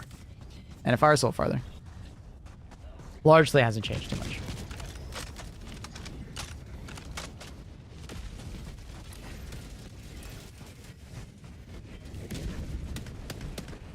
Very consistent weapon. In terms of that. Still would like to see some changes like I've been talking about.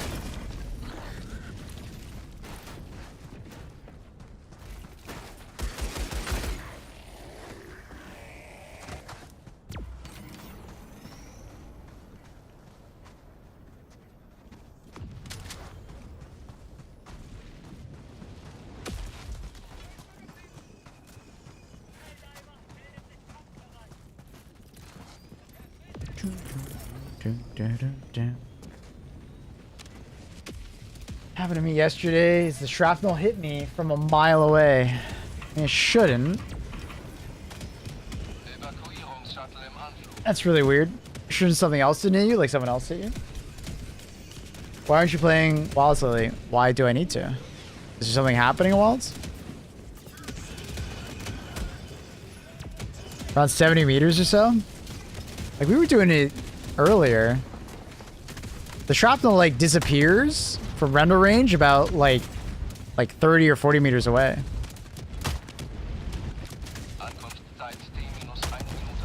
Like it just disappears. Like I'm standing here to there and you can see like perpendicularly, like it doesn't really travel past that.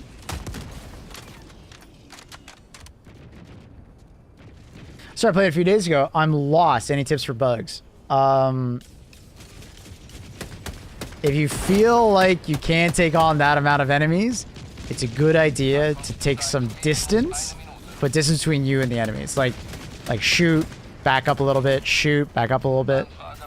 Turrets are fantastic. Gas is fantastic, like gas, orbital strike. I don't know if you're playing with other players, but sticking with your team, covering each other's backs, not going off by yourself. If you're playing solo, the solo experience is not exactly the intended way to play. It is a lot harder playing by yourself than with a team.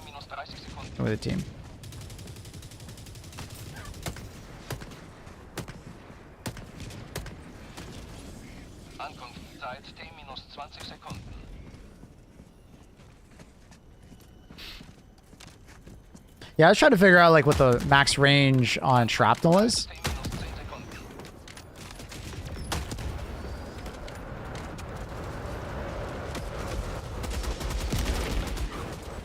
Somebody was just telling me that like it has like a max range, like he got hit from it like 90 meters away, and I'm like, what? Dude needs like a...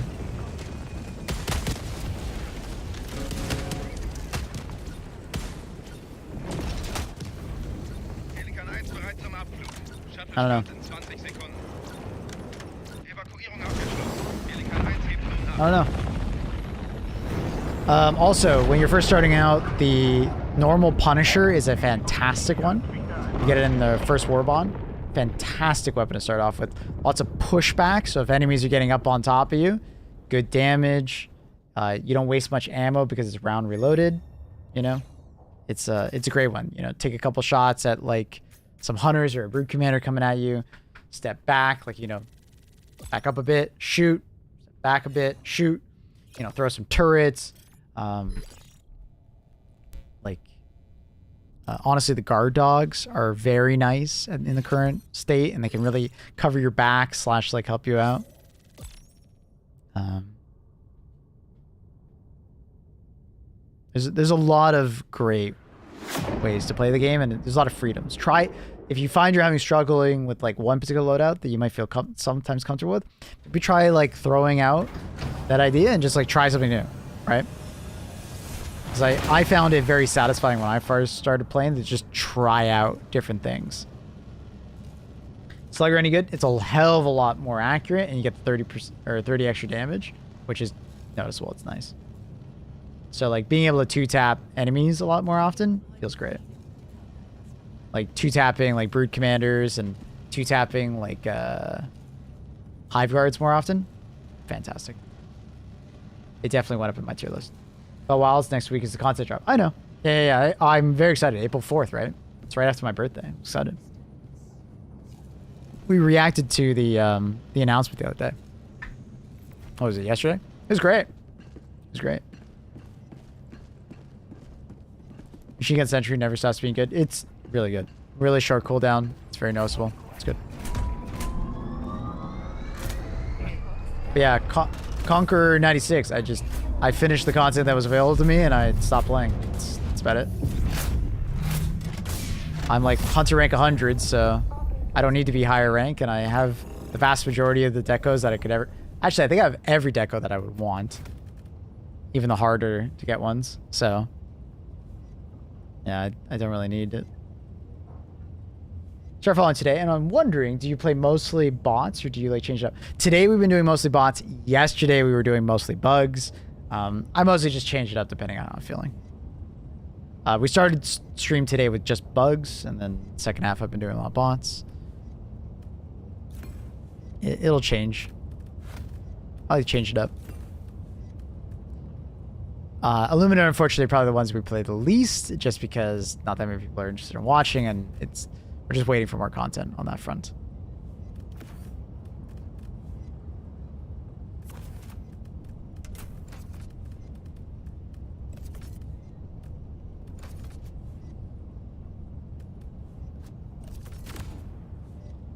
Standard machine gun, support weapon is also really solid pick. It's for the early game, yeah, it's really good. Yeah, I also reduced my ammo. You can reduce the fire rate of weapons, some weapons, by holding down your reload key. And a menu pops up. And then for the machine guns, you can change the fire rate of them.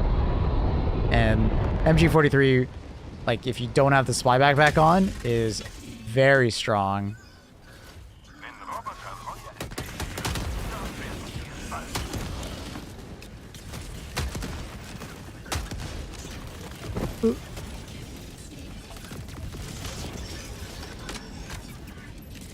What's weird without the building being here?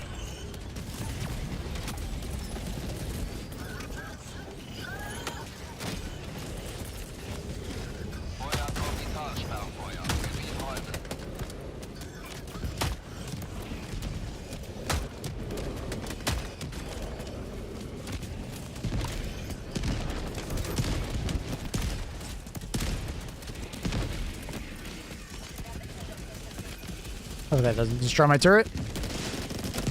It did. Fuck!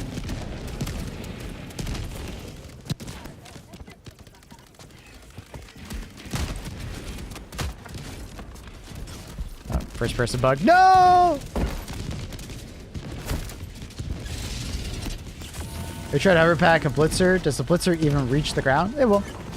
Blitzer has like 20 meters range, and you're only hovering, I think it's less than 10 meters above the ground.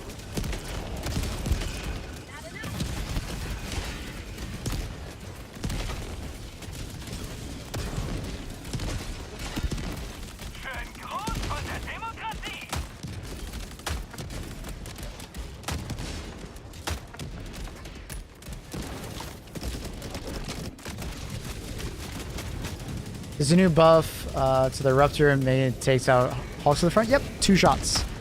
It also takes out base turrets if you're shooting at those. Yeah, it's good.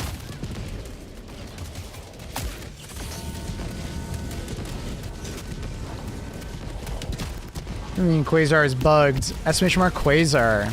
I got a Twitch clip for you. It's bugged in a good way. It's OP as fuck.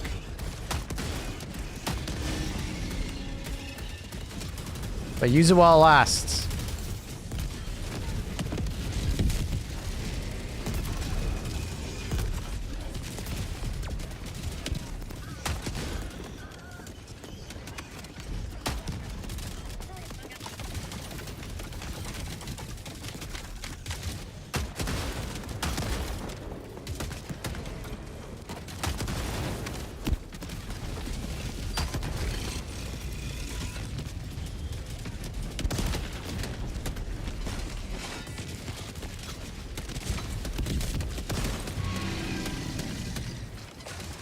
How many shots does the rev take to destroy a bunker turret?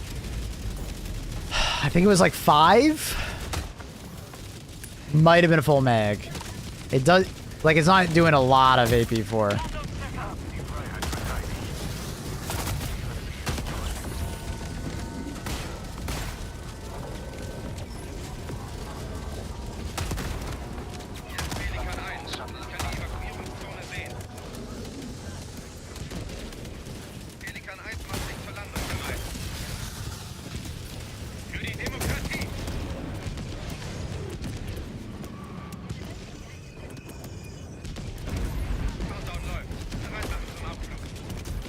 Nah, I mean, you probably have until next Tuesday.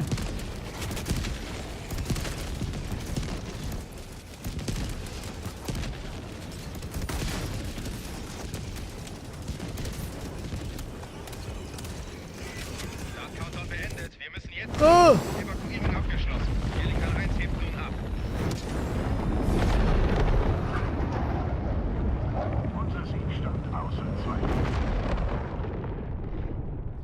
Norton just told me Assassin's Creed Shadows was IDF generic. Is there a joke there that I'm missing? Are there any plans, do you know, to give players the ability to create custom loadouts? I'm hoping. At least for our, like, primary, secondaries, and, like, grenades.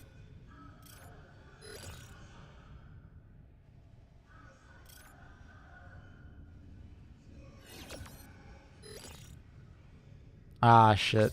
Flynn's, yeah, it's probably going to be fixed by next Tuesday. Unfortunate. Probably.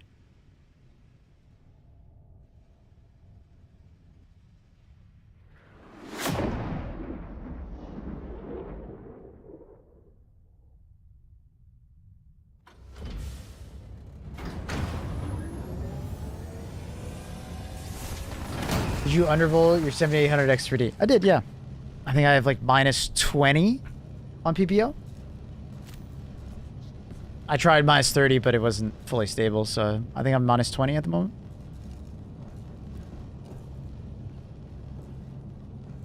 I'll make a petition to keep it that way forever. I doubt they'd ever do that.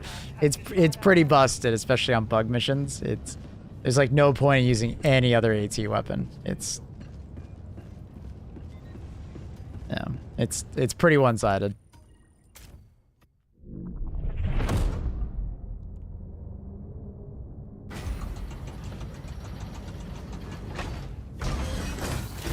It's one of those things that the longer they leave it, the more the community will get upset when they remove it.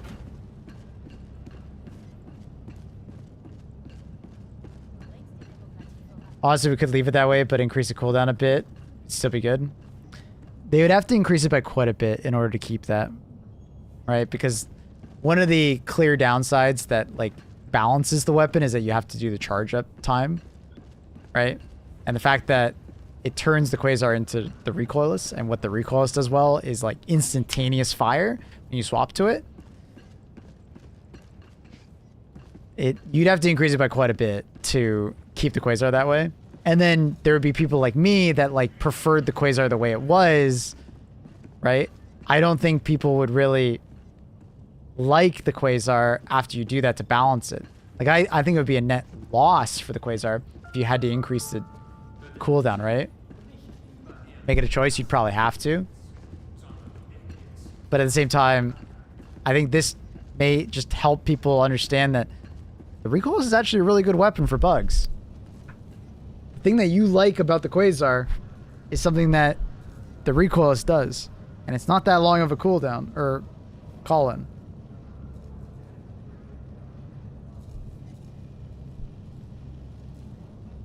So,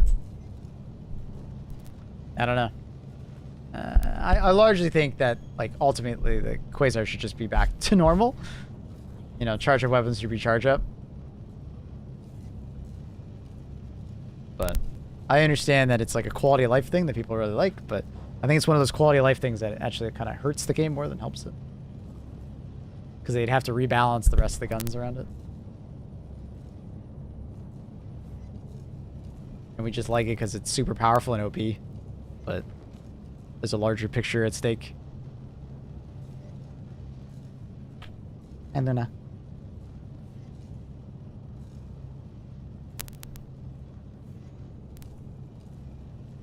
what if it exploded and killed you if you didn't charge time? I would love more unsafe modes on weapons. They would be interesting. Like a faster charge time on the Quasar, but if you charge it too long, it just blows up in your hand, or, you know, what was it? Like laser cannon, if you, like, let it overheat, it explodes in your hand, but if you keep it high enough heat, it will, like, have more pen or do more damage or something like that, kind of like the DE sickle. I love the idea of, like, the risk versus rewards of those kind of things. But, I don't know. We'll see what the devs do.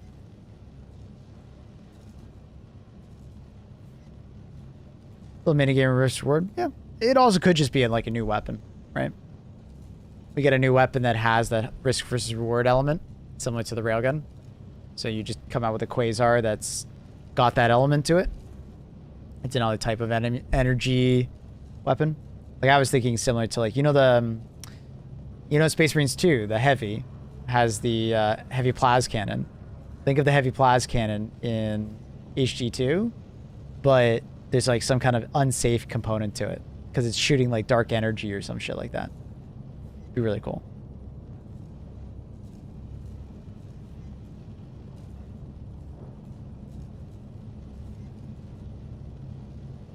Quasar's definitely broken in a way that's bad for the game. Yeah. Yeah. I mean, it's extreme power creep. It's like power creep to like the nth degree. Have a good one, Flint. Linz, you have a good one. Thanks for dropping by. I'm still waiting for the flamethrower walker. Purge the Xenos with my fire. I hope we get it. The lumber first game. It was a cool mech. It was a very cool mech. It'd be very good in the context of this game. Even though flamethrowers are not super great, it'd be really cool.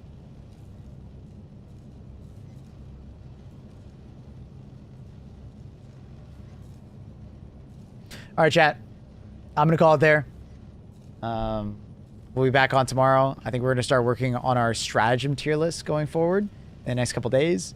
You can expect the video that I made today on the tier list probably up by like Friday or so. Acker's a bit busy, but we'll get it out. We're going to be doing stratagem tier list in the next couple days. Get those ready.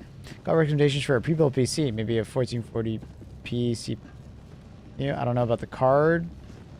Working with like 1800. That's a bit of a hard one for me to answer right now because I'm ending stream, but feel free to drop by the Discord. We have a tech section, and you can feel free to ask in there.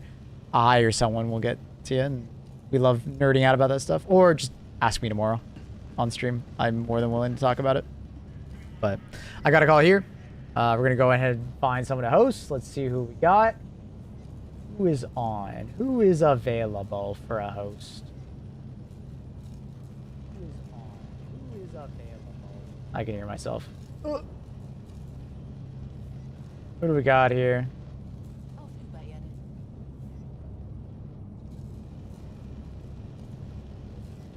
Let's find someone smaller. It's always fun when we find a smaller streamer. Luna, help me find one. What do you think, Luna?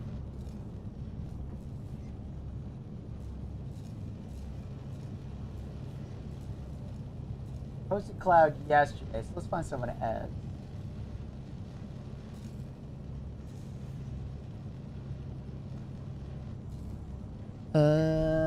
Dun, dun, dun, dun, dun. I'm not sure. Everybody's in a different language.